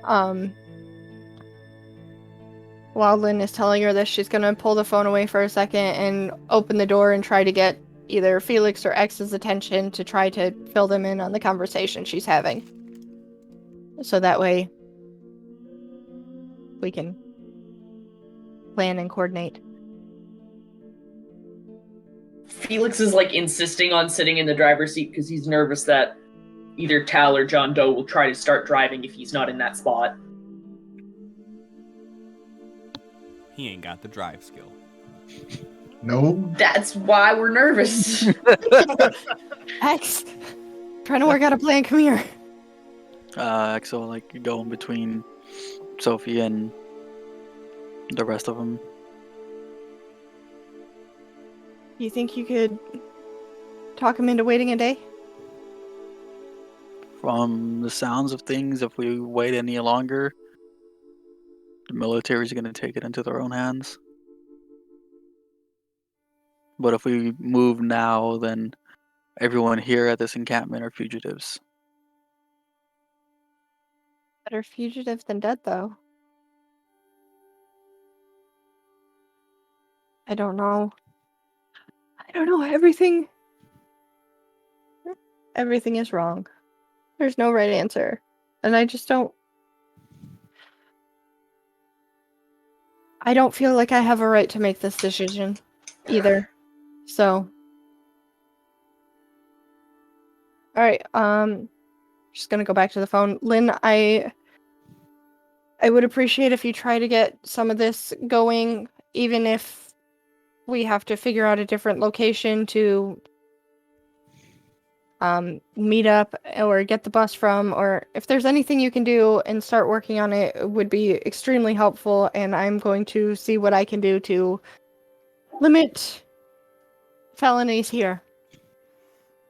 If you all want to spend a Benny, every one of you, I'll throw you a bone. I have one left, so fuck it. YOLO. All right, first one of the night.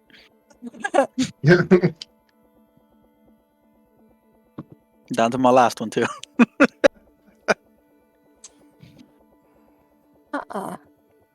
Not using that. You know, John. You know what you did. I mean, No. No. So, she kind of pauses for a second and she goes, if you can figure out a way to transport them, I have an office building that is being constructed right now that, besides the crew that's working on it, is completely empty.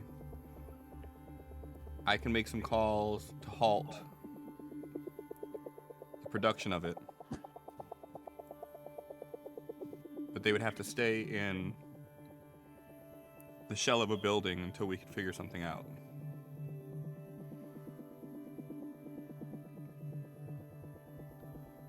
But you have to figure out how to get them there.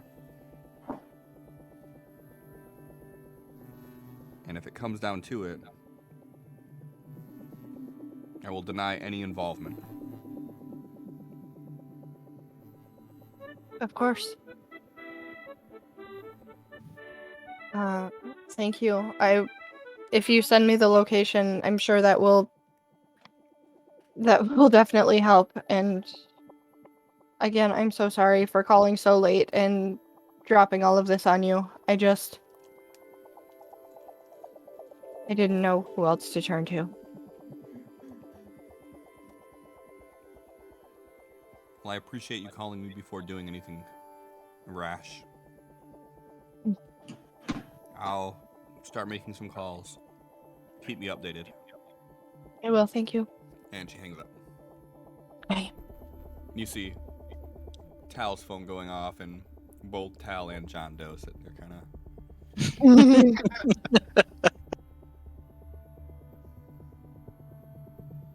Okay. I have a location in the works. Lynn Chapel has an office building.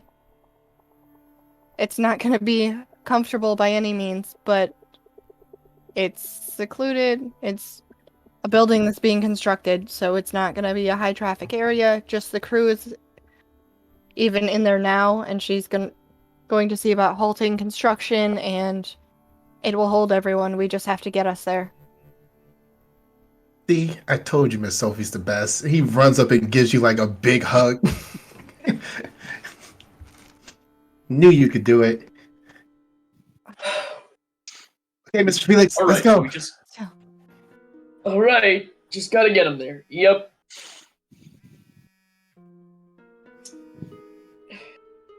Puts it in drive. Here we go.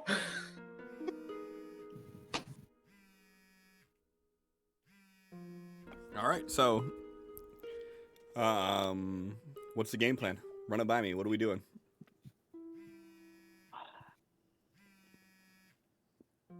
Getting out at the gate, presenting his papers of identification, and just saying he's returning in. And what's everybody else gonna do as after you get off the RV?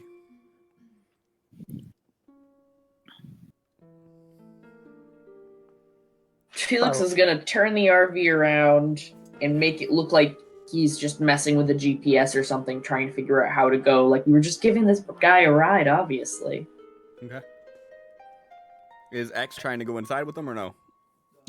Apparently that's not part of my job anymore, so he's just waiting around. Okay. You're getting ready to drive the other cars.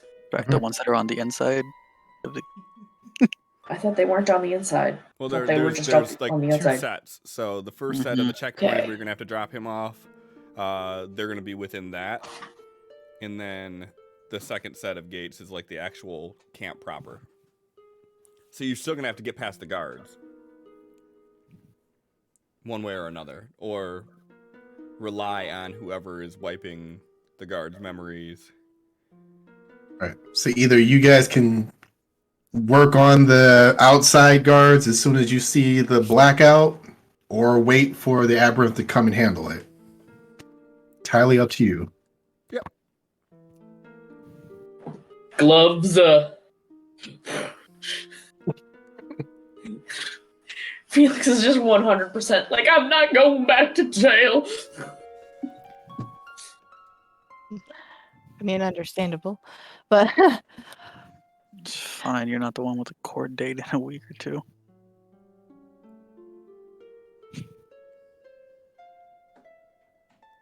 okay. Yeah, but all of our faces have been on TV recently. Even if they are just a drawn version.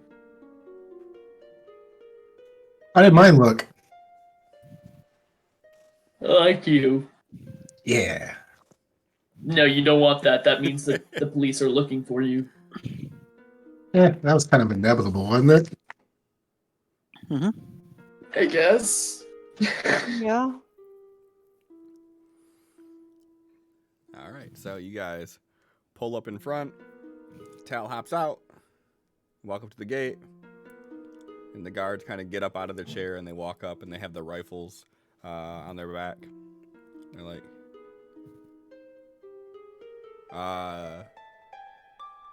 you got any papers or anything to be here? Sure do. This is my camp. He's like, here you go. Like gets it and he like reads it. He looks over and he nods at the other guy who raises the stop gate.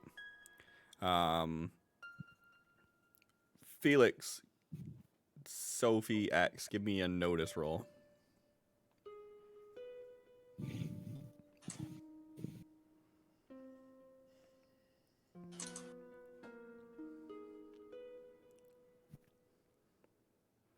All right, so you guys notice that as he hits the button for the gate to go up, you see that the first set of gates has the tire punctures to it. So when he hits the gate for it to go up, the tire punctures go down. So if you were to try to drive over that without that being down, you would blow your tires. Gate goes up. Tal walks through. What are the three of you doing? What kind of gates are these? They're the first set of gates is literally just a stop gate, just a little arm. And then it has the tire punctures at the bottom that prevent cars from driving forward, or they would hit the punctures, but they could drive this way over it. So you can get out of the camp, but you can't get into the camp. Okay. And then the second set of gates, a little bit further on, there's a kind of an in-between area where there's some military vehicles parked, there's some Jeeps, and then there's the two covered convoys that you see. And then the second set of gates is actually a full, 8-foot tall wire fence. Okay. And both of those buzz open, and you see Tap walk in. What are the three of you doing?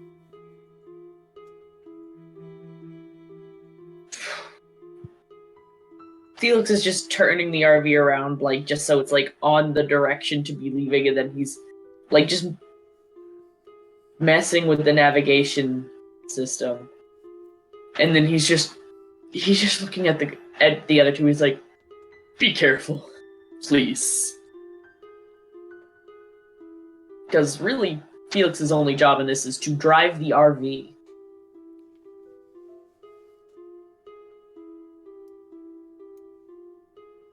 It'll be fine.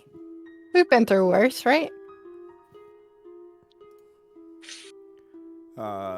Tal, you hear John Doe's voice in your head. So what's the plan? Are we gonna actually try this peacefully?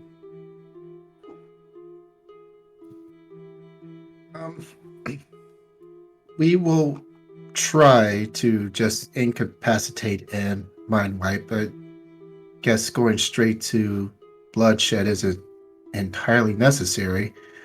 But if even one gunshot goes off, then yeah, I won't be too concerned with taking them alive at that point. Well, judging by the size of the two humans at the gate, there won't be any problem to dispatch. Yeah, I don't think so. A lot of the people here have been just waiting for any indication that it was go time. That time is now.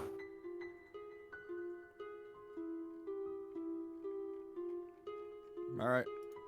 Well, I'll keep this dialogue open. Let me know what you need me to do. All right. All right. So, Tal, you walk in. What's the game plan? He is going to go find Ava first thing. Yes, you go over to where her room is. And give me a notice roll.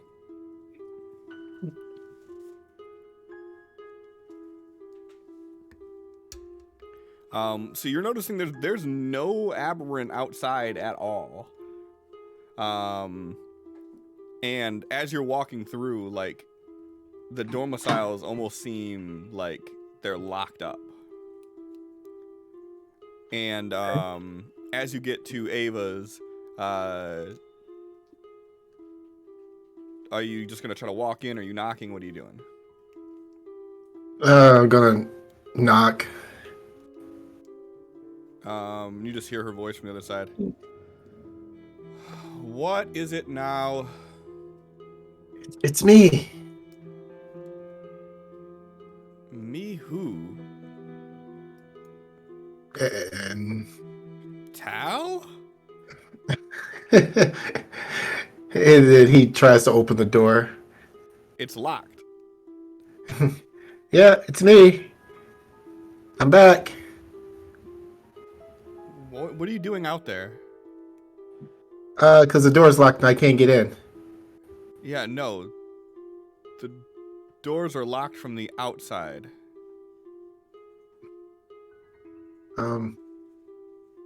Okay. They've Good. had us on lockdown. Is everyone still here? Most of us are, yeah. Besides the few that got work release.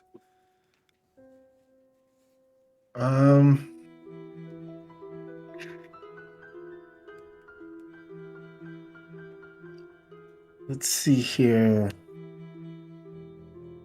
Are there any windows on this thing? Yeah. He's gonna try to peek inside. Yeah, I mean, you look inside, it looks like normal. You see her standing there, and she's kind of got, like, one hand on her hip, and she's looking at you like... And he's, like, making a gesture, and then he casts Mind Link. It's like a 3-way call now or something. She's like, hello. John Doe's like, who's this?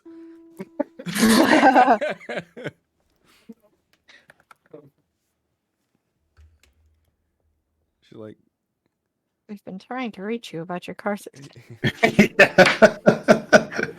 Perfect. How'd you get in here?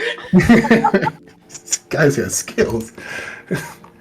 she's like, what are you doing back here? Okay, so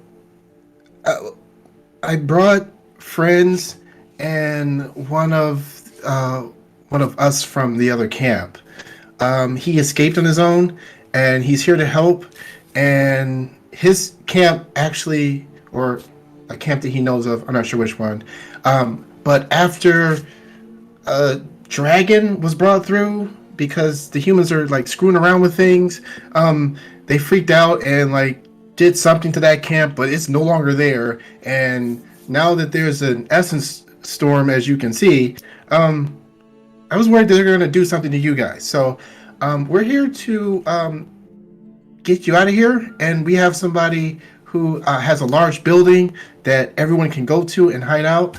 I know I should be going to the Chiefs with this, but I know you, and I know of them, you know, kind of acquaintances, you know. The Chiefs I'm aren't sorry. going to go for it. The Chiefs are the one that have us obeying this lockdown. These stupid humans think that this locked door is going to keep us inside here, but we have to pretend like this is all it takes.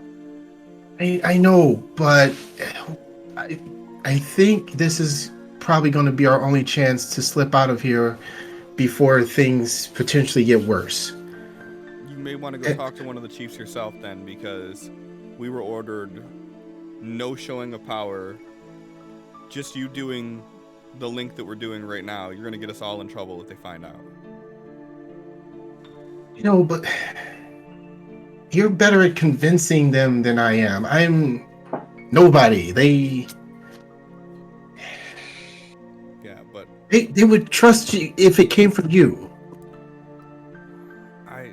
I get that, but me directly disobeying them to go do this could go really bad. And there are a lot of people who are depending on me to keep this together. So you're already out there. Apparently no one forced you back to your room or anything yet. one of the camp delegates is supposed to be ushering everybody back to their rooms. We're not supposed to be out once sun falls. Ever since that dragon incident happened, they've had us on lockdown here. So, before someone finds you, go talk to one of the chief, let them know what's going on. If you survived being out there this long, you can handle a conversation.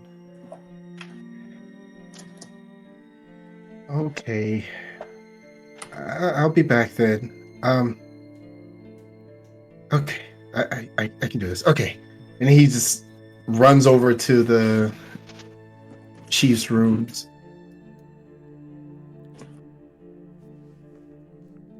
She tried to do a battle roll to support you on this, but she failed. Aw.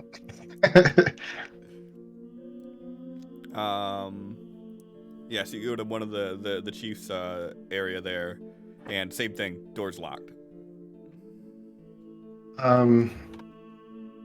And he will knock.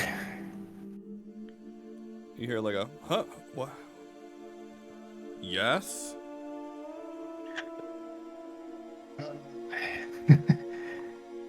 If he were to cast Mind Link again, would it break the Mind Link with Ava, or would it just include the additional person? Nope, the way that I'm understanding how this would work is like you have separate chains of conversation going on.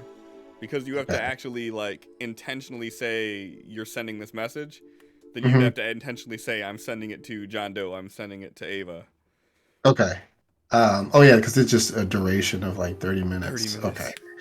Yeah. Okay, so he's going to, let's see. He's gonna kind of whisper through, well, not talk loudly enough so that the chief can hear, but not anyone else. Can I mind link with you and the other chiefs, because I have something really important to share. You know that they forbid us from doing any of our powers right now. This is a very delicate time. I know, and that's why I'm here. Give me a persuasion roll. I am not the persuasive one. Fine, you're gonna do fine. Like, You're supposed to say it before he rolls. Well, I didn't have Fantasy Grounds was hidden. I'm sorry. why is Fantasy Grounds hidden? This is literally what we're doing right now. I was looking at your because- faces. So Looking at faces is more fun. Yeah. He's like, well, we're talking now. Just say what you have to say. And get And back then- to your domicile. And he is saying this in the Aberrant language. When the dragon came through, they wiped out one of the camps, and I'm afraid they're going to do the same thing now that an Essence Storm is here. They're messing with magic and trying to apparently pierce the veil between our worlds. I don't know what they're going to do, but it's going to be bad.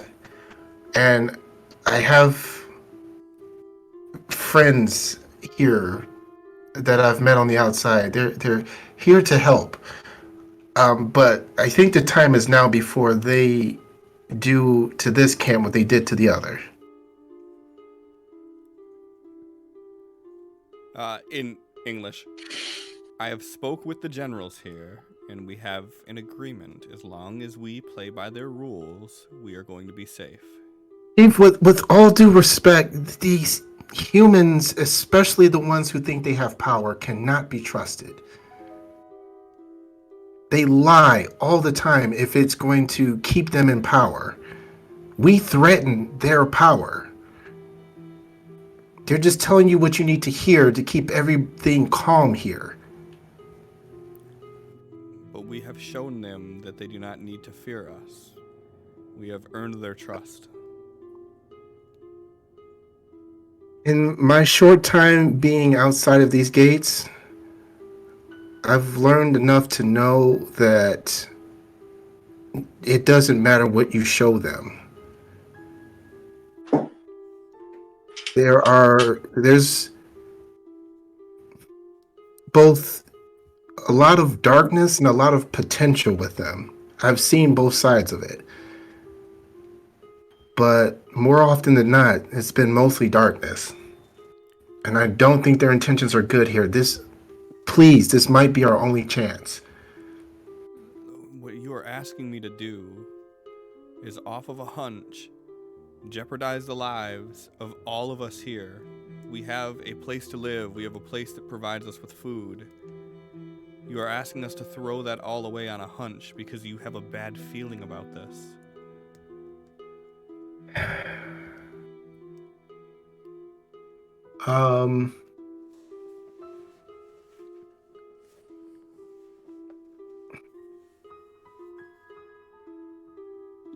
Is if he mind links with the chief, could he make it where John Doe and the chief can speak to each other? And like he's like the operator essentially. If you can roll it with a raise, I'll say yes.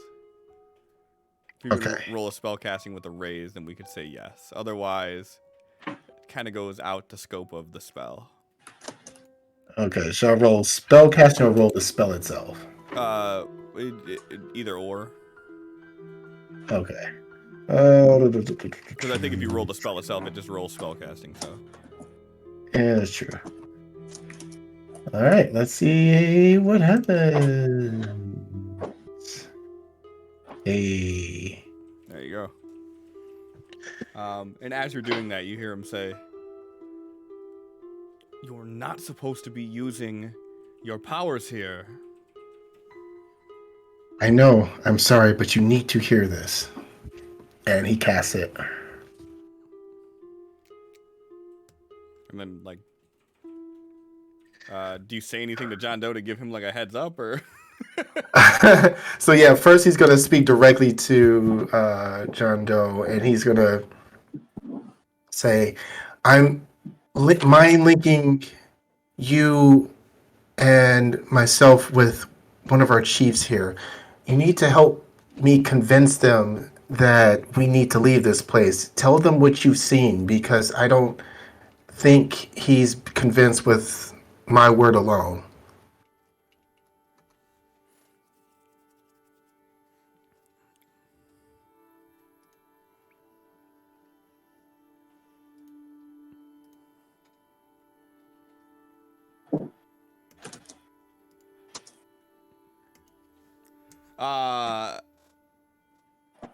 And just with a complete fed up demeanor at this point, John Doe's like,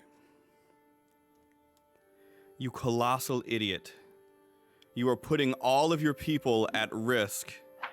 Their lives are depending on you listening to what he has to say."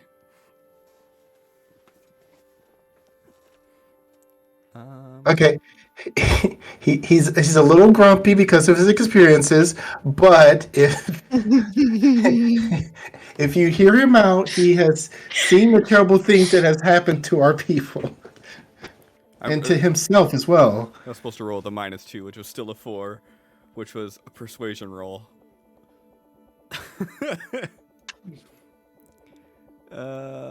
Against... Oh, well, that's good, I guess.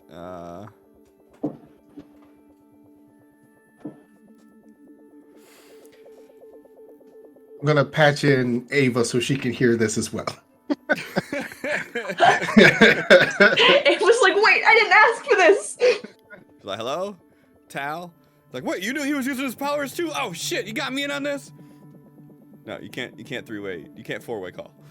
Your plan doesn't support that. You know who you guys need to talk to? Let me get Sophie. She'll convince all of you. So you hear the chief kind of a little baffled. He kind of starts off like defensively, but you hear his tone sort of change over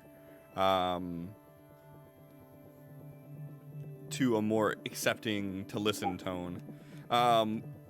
Tal, go ahead and give me a persuasion roll with a +2. I need like a +8 for this to work. There you go. You got a raise. So he begins telling him like of all the things that are going on, of what he's seen, and then he starts talking about the plan, and he's kind of the way he's wording it, he's making it seem like this is your idea, that like you came up with this great idea of how to save the people and all this, and he kind of paints you as the hero of it all. And when he's done explaining it, the chief finally is like, Tal, is everything that he's saying true? Yes, all of it.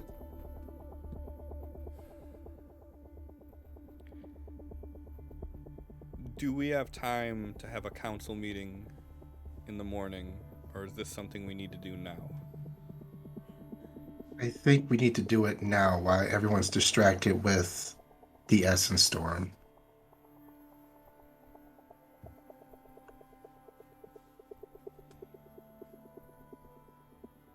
I hope the people that you have on the outside are as trustworthy as you think they are.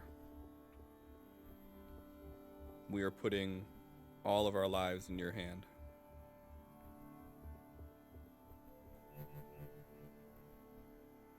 Okay. Yep. Mental voice crack. And with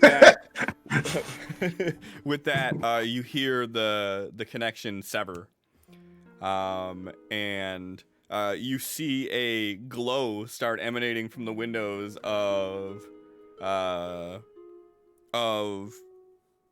domicile that you're by, and then you notice a few down where one of the other chiefs stay, a glow coming from it, and then pretty soon the entire encampment starts to light up, and then in an instant all the lights cut off, and you hear, I've spoken with the others. Tell us what to do when we move.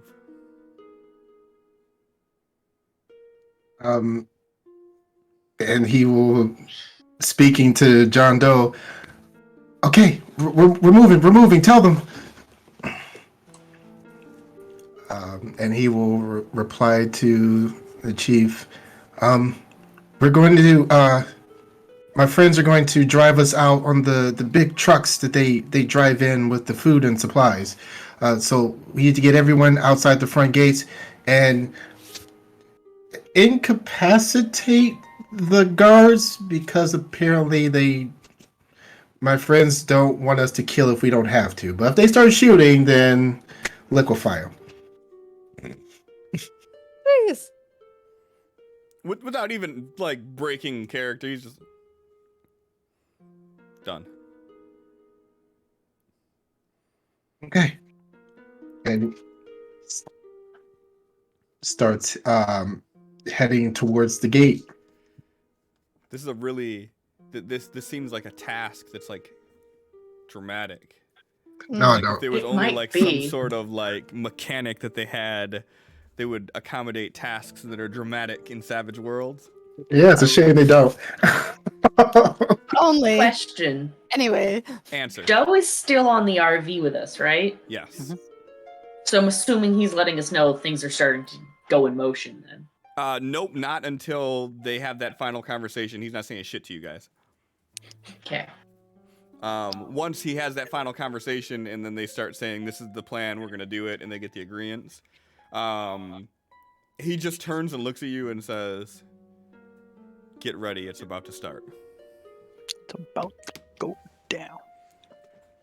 He looks at you and says, the task at hand is going to be very dramatic. Great. All right, we're going to lay this out in one big Mission Impossible fucking montage sequence here. Yeah. Yep. Do I have more dramatic music than this? Let's just do do you this have one. I like something this. more dramatic? Let's do this. I like this music. I bet it's named dramatic music. It's not. It's actually named Sad. It's kind of loud. 2017 music. Slow. I'd like to know why I have no music, considering she's saying it's loud. Well, there goes. Okay. What is everyone's part in this entire scheme? So the first step is people need to cut all electronic communications off, right? Mm-hmm. So that's gonna be the first part of it. And then people are going to try to erase the minds of the guards that are on duty. And then everybody's gonna teleport out. And then X and Sophie are gonna drive two of the convoys, and Felix is gonna drive the RV. And in between all of that, everybody's gonna be doing their part to assist where they can. For maintaining everybody, you said that everybody we're gonna try doing shrink on everybody to cram them all into the convoy easier.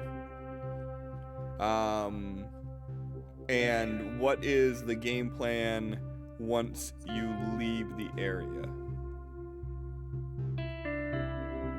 Be looking to follow Sophia. She takes us to the building that Lynn Chapel told her about. So you guys are gonna drive the army vehicles directly there? I don't know about that. So I figure each of the drivers would have GPS directions to the location, but then as we get closer, we can find a good place to stash vehicles that aren't going to be kept, and then small-ish groups can maybe walk from the vehicle to the building, and then, maybe Tal can ride with somebody and drive a vehicle off further and then teleport somewhere closer so we're quickly away from it. And then, I don't know. That's an idea. I like it. Anybody else have any other ideas, or is that what we're going with? Yeah, I think lead the convoy to one of those automated parking structures where they don't have to pretend or anything. They just go in, ditch the vehicles, go from there. Okay. All right, so we got a plan here. Sophie, go ahead and give me a electronic roll for getting the GPS out to everybody. Actually, go ahead and just give me a battle roll, since how you're strategizing this. So that makes a little more sense. Hey. All right. Anything to do with things that you directly planned, you can do with a +2. All right, so Tal. Yep. First thing is trying to get the electricity out. Mm-hmm. Are you gonna be part of this? I figure they're all just kind of at this point, all mind linking together, communicating at the speed of thought. Yep. And so those that are, electrical, they would handle the electricity. Tal would go with the group that is going to try to incapacitate the guards. Okay. All right, so they are going to do a ritual casting to try to basically knock out all electronics for the duration of this going on.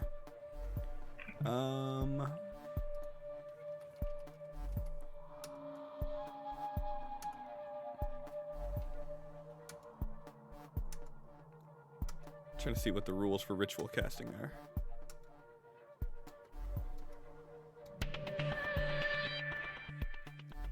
Okay.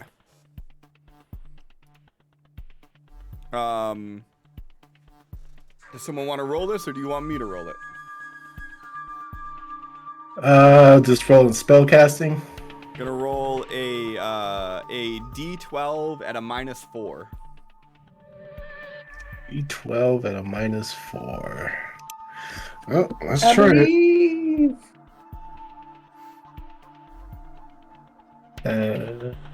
You just have to roll the d12. It doesn't do the -4 for some fucking reason. Okay, I guess I'll need to try that again. You do have a Benny. Yeah. I have one Benny left. And this is with the Sophie bonus. Nope, because Sophie is not able to help with the magic piece. She did not directly. This is part of the plan, though. She did not plan this part out. She doesn't really have a whole lot of say in how people use their magic, unfortunately.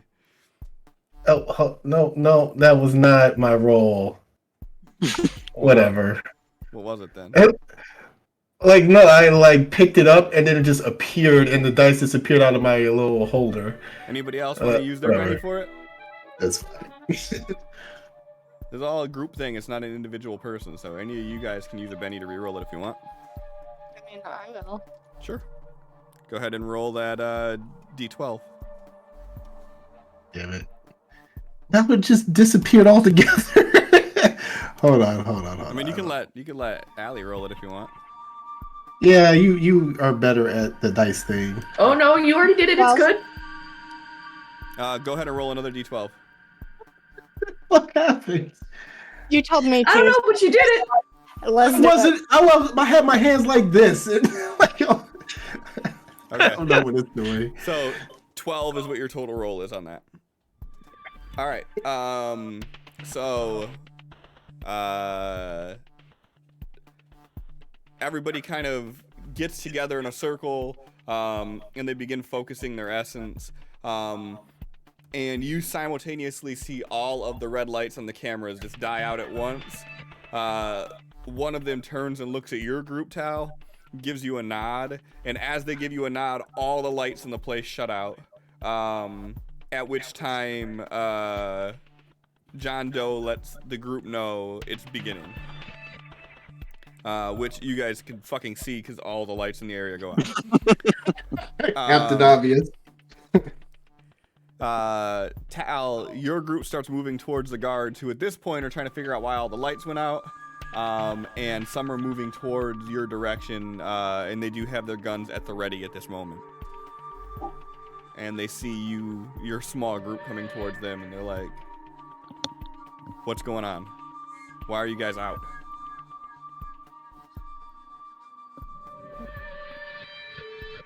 No one ever put me in. You let me inside the gate, and then you're on lockdown. And I think the storm knocked out the electricity here.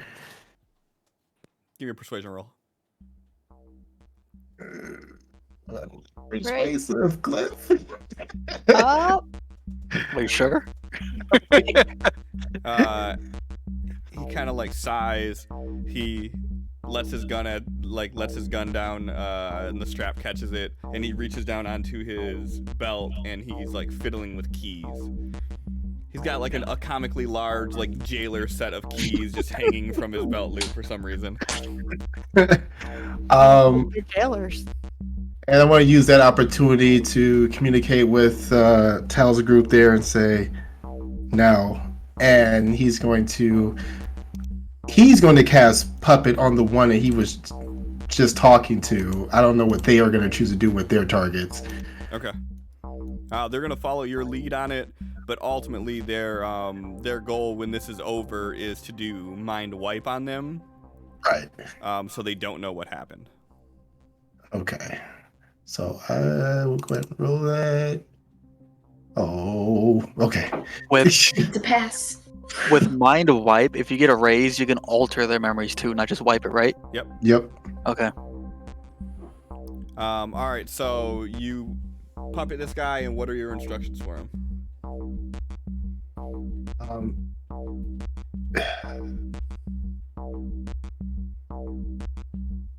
I want you to help us escape this place.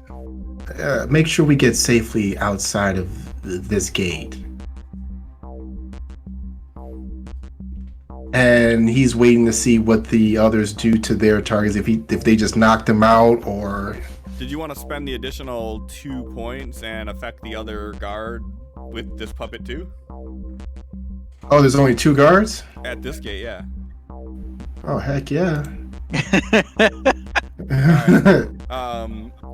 So when you say that one of them walks over and hits the button and the gate begins to open and the tire guards drop, and the other guard walks over to you and he hands you keys and he's like, "Here, take my truck."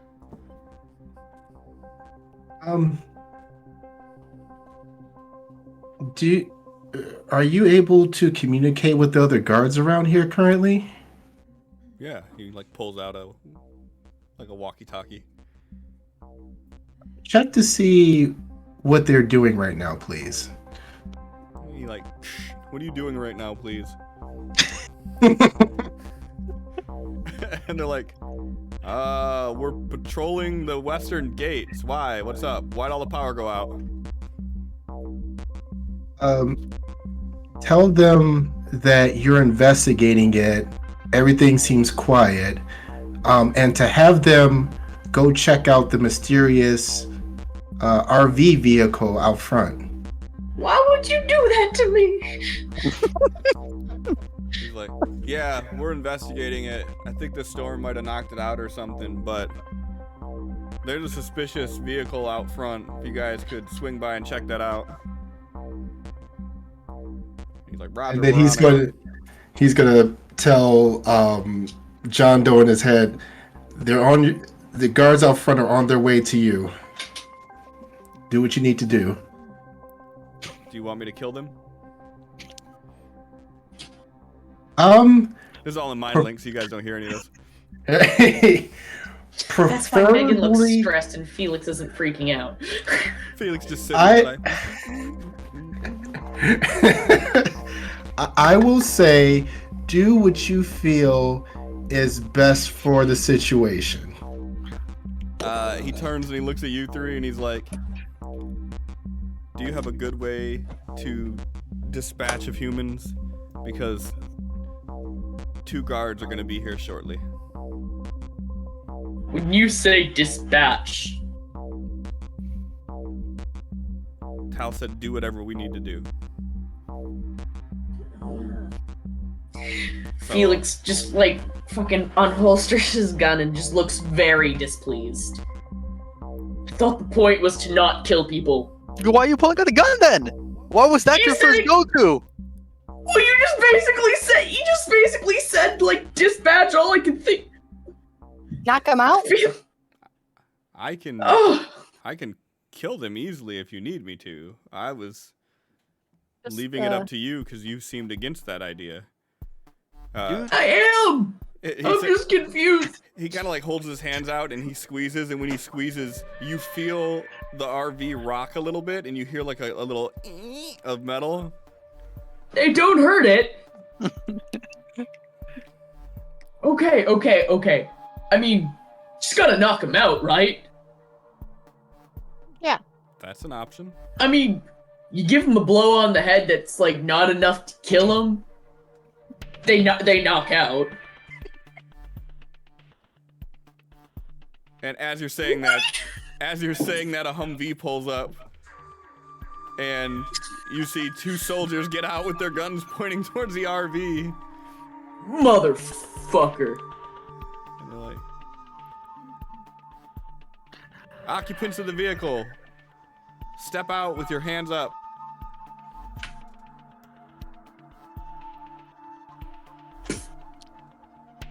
Felix always obeys, you know this. That seems like a good start. He opens the fucking door and just starts to leave. Yeah. Hands up. Sophie will follow. Yeah, X is gonna follow a little bit ways behind, and as he passes by John Doe, he's gonna like whisper to him, "I'm gonna try something. If it doesn't work, then do what you have to do." Give me a stealth roll. What are you doing? Like, watch this. Give me a stealth roll and see if Hold my Felix and ass in. Sophie. Who goes out first? Felix does, then Sophie. Yeah. Sophie, go ahead and give me a notice roll with a -2.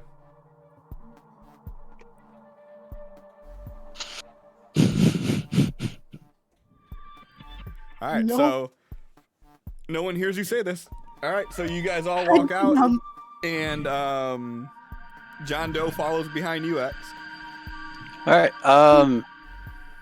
When I turn around the corner to look at this Humvee that's pulled up, how many people are in it? There's two people. Okay. They have the doors open. They have the rifles peeking over the door, and they are aiming at you guys with the headlights shining on you. Okay. Oh, I don't like this. He looks way too happy for this to go good. Oh no. Like, All right. So I'm doing extra powers. oh, fuck. So I have access to 3 extra powers, right? Well, you're just doing what powers? Yeah. You get For 2. 2? Is it 2 with a Yes. Okay. Yep, for extra power, yeah. Okay. So first one's gonna be slumber. And then the second one is gonna be fear. So those are my 2 extra powers. And on top of that we get that. Okay. So I technically have a Joker right now. Correct. So as X is walking out the door and I'm going around to where this Humvee is, he's rubbing his hands along the side of it. And as he turns the corner, he looks like he does a underhand toss towards them. And this bolt of electricity shoots through the air, hits the car, and hopefully this works. So you are actively throwing a bolt of energy at them. Mm-hmm. Give me an agility roll. Oh, that's a thingy thing. Okay, you go before they do. Yes. Okay. Yes.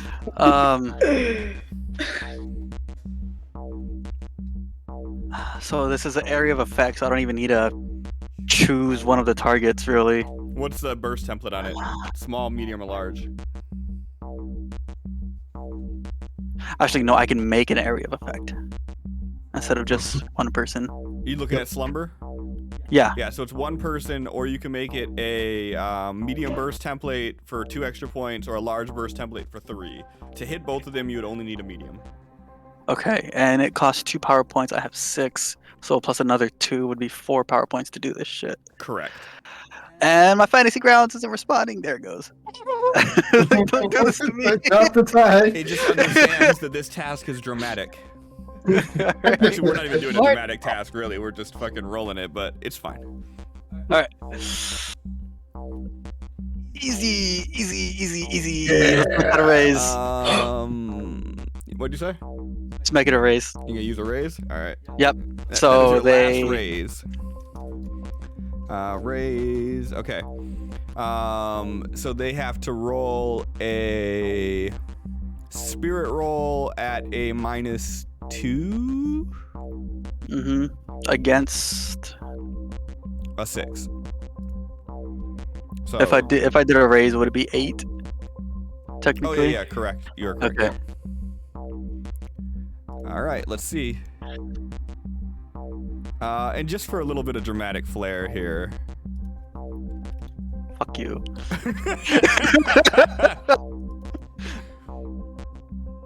All right. Yeah. So they fail the roll. Alright. Alright. X like stays in that position and just watches them, and after they just kind of slump over, he's like, "Oh my god, okay. Get him out of there." Oh, I knew Look, I'm you could down. do it. John Doe. What am I doing? What am I doing? What am I doing? John Doe pats you on the back. He's like, "Good job," and he just starts walking forward, and then you see the 2 bodies and him disappear. Oh, okay, that works. They're still alive. They're gonna be just out for an hour. They're alive. I mean, I X, didn't like, think you were just gonna cold-blooded just like bye. So, thank you. I had no idea what to do. you're just wait. We did our job. Wait, they're still alive. Yep, we gotta drive. We gotta drive. Gotta drive. Yeah. I guess we have a vehicle right here now, so that's fucking convenient. So yes, you got a Humvee there, and Tal in the inside.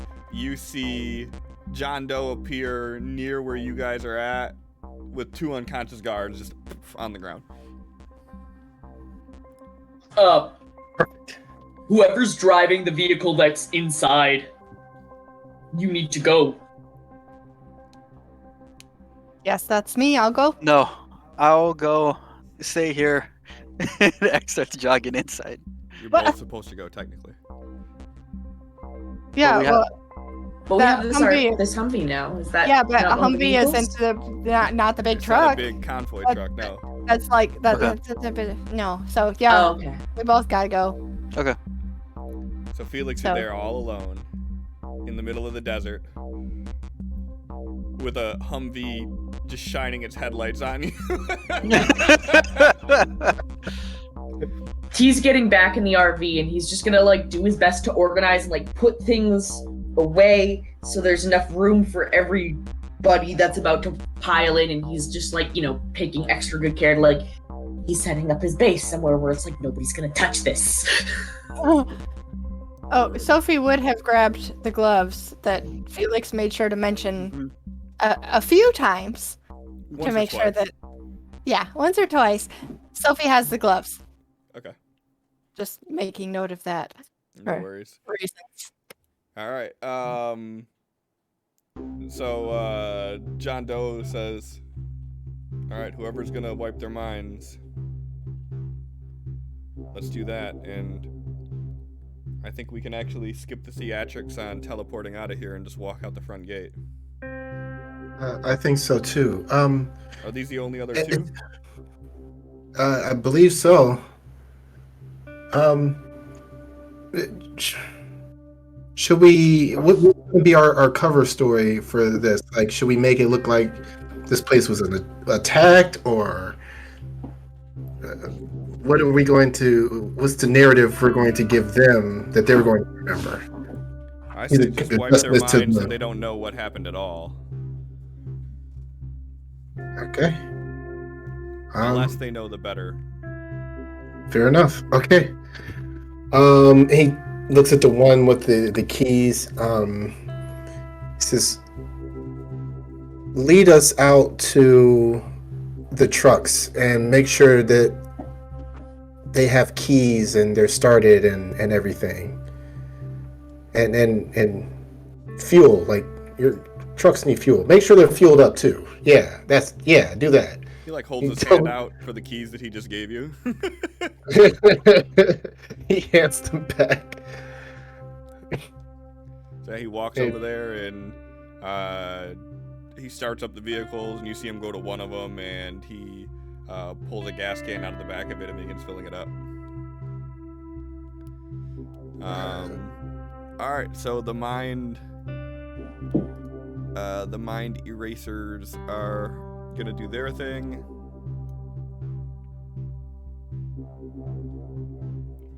And a few people come out and they start walking up and touching the 2 unconscious people on the head.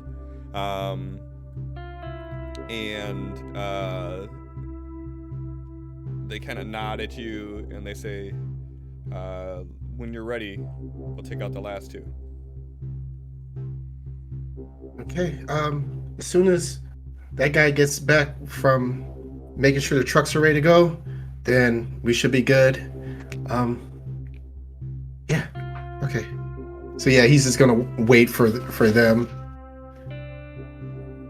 Yeah, so they get done, and you overhear him walk up, put his hand on one of the guards' heads, and says, "In 15 minutes, you're gonna wake up, and you're not gonna remember anything that happened for the last half an hour. Everything that happened to you is gone. You'll never remember this again. Everything was fine. Everybody was in their homes. And next time you check, they're just gonna be gone. And the guard's like, yeah, they're just gonna be gone. All right. I think we're good. Let's take out those last two guys. And then everyone start. Whoever can minimize people, let's do that. Get loaded up into the trucks. My friend should be here soon that can drive us. And like as you say that, you can see them walking through the front gates, like in your guys' direction. Ah, there they are. Ava, where's Ava?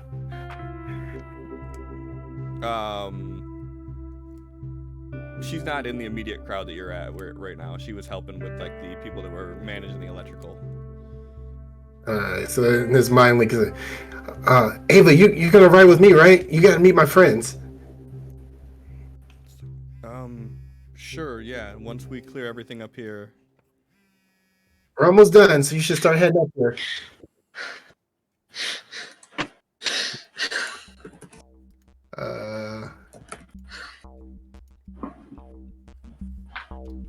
And yeah, this does Tal need to be one of the people going to take out the last two guards? Nope. The people that are doing the mind wipe are already on it. Okay. So yeah, so they do that, and John, go ahead and roll a percentile die twice for me. That'd be great.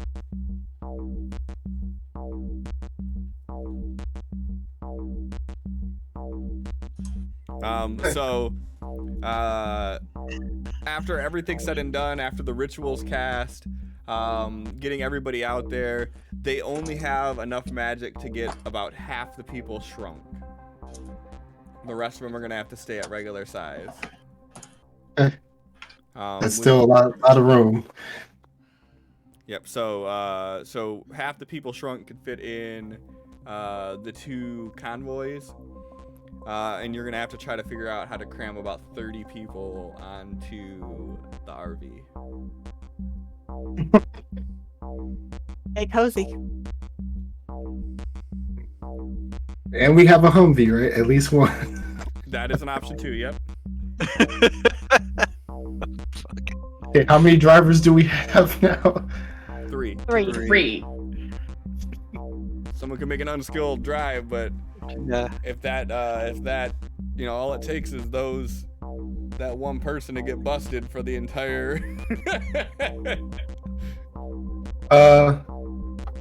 Mr. John Doe, how much experience have you had driving since you've been out? That's why I summoned the Ubber. This is true. Because we're not going to be able to fit everyone unless, everyone else who isn't on a truck, let's see how many can fit in the RV. And he starts leading them to the RV. We have storage space under the RV. So, I mean, the RV would hold everybody, but it's gonna be a tight, packed fit. Like, people are gonna be piled up in X's room. People are gonna be piled up in the walkway. People are in the shower. Yeah, like No. it's gonna be packed full of sweaty, aberrant. Not comfortably. No, not at Gonna all. need it clean. It's It's fine. gonna be comfortable like a sardines can, and smell like one too, probably. Hot desert sweat. Right, and I don't assume that the camps have the best of, shower facilities for everybody. All right. Everybody's I'll be doing like fine. their equivalent of prestidigitation to keep themselves as presentable as possible, but that many bodies. Smell like Comic-Con in that motherfucker. Oh, Damn it. But you can make it happen. You could relieve a little bit of space and get people into the that extra Humvee. But that's another vehicle Not you gotta worth it. dispose and another roll Nope. you'd have to do, and it would be what 8 to 10 people could fit in the Humvee, so that would free up a third of the people that need to go into the RV. If they can fit in the RV, I don't see the issue in putting them in the RV. I mean, you're the one that's got to deal with the smell, so it's fine. That's fine. Temporary discomfort. You think Kimbo Slice, Captain Jim Meathead, isn't used to body odor? I mean, this might be a whole nother flavor, though. Body odor, but make it spicy. Right, Really exactly. still in the flavor.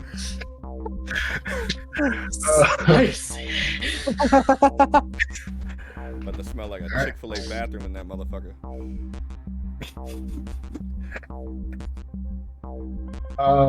Yeah, so he's gonna start like opening all doors and compartments and anywhere a body can get in. Alright. Only needs to be this way for just a little while. Alright. X, Sophie, I need both of you to give me a drive roll. Felix, I need you to give me a drive roll at a -1.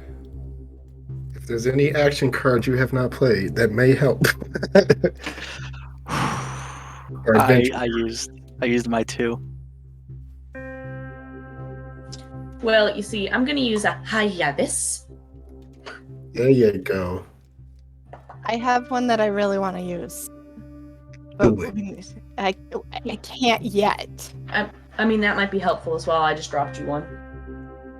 No, I have multiple that I could use, but there's one that I really want.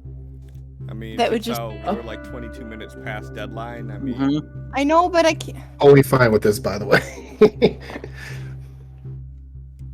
you plan on using something, you might want to do it now.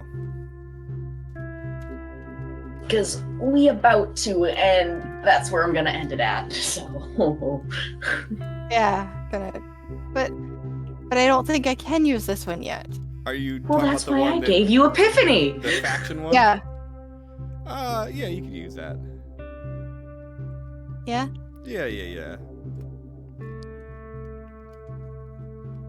Yeah. I'll say I'll say this qualifies for it. They're not safe yet, so we'll see how that goes. It could blow up in your face if you guys. But for now, we'll say I assume the way Tal's demeanor is that he would be introducing the people to Miss Sophie as they were climbing in the back of your fucking vehicle. So Every single one of them. You can't even understand some of their names. Yeah, it. are you saying their actual names to her? Oh no, Bulldog you in the back of are, her aren't you? Not everyone's name can be deciphered as a, Hey, Allie, Like- go ahead and give me a spirit roll. I was wondering how many I was gonna have to do. So Yeah. you guys cram into the back of the convoys, cram into the RV. After everybody's in, Felix, you see Tal walk on to the bus, and directly behind him is this woman who walks on that is about as tall as you. She has this bronze skin, perfect complexion, and these piercing eyes, and she kind of looks at you with a smile as she gets onto the bus. And that's where we're gonna end it after the night.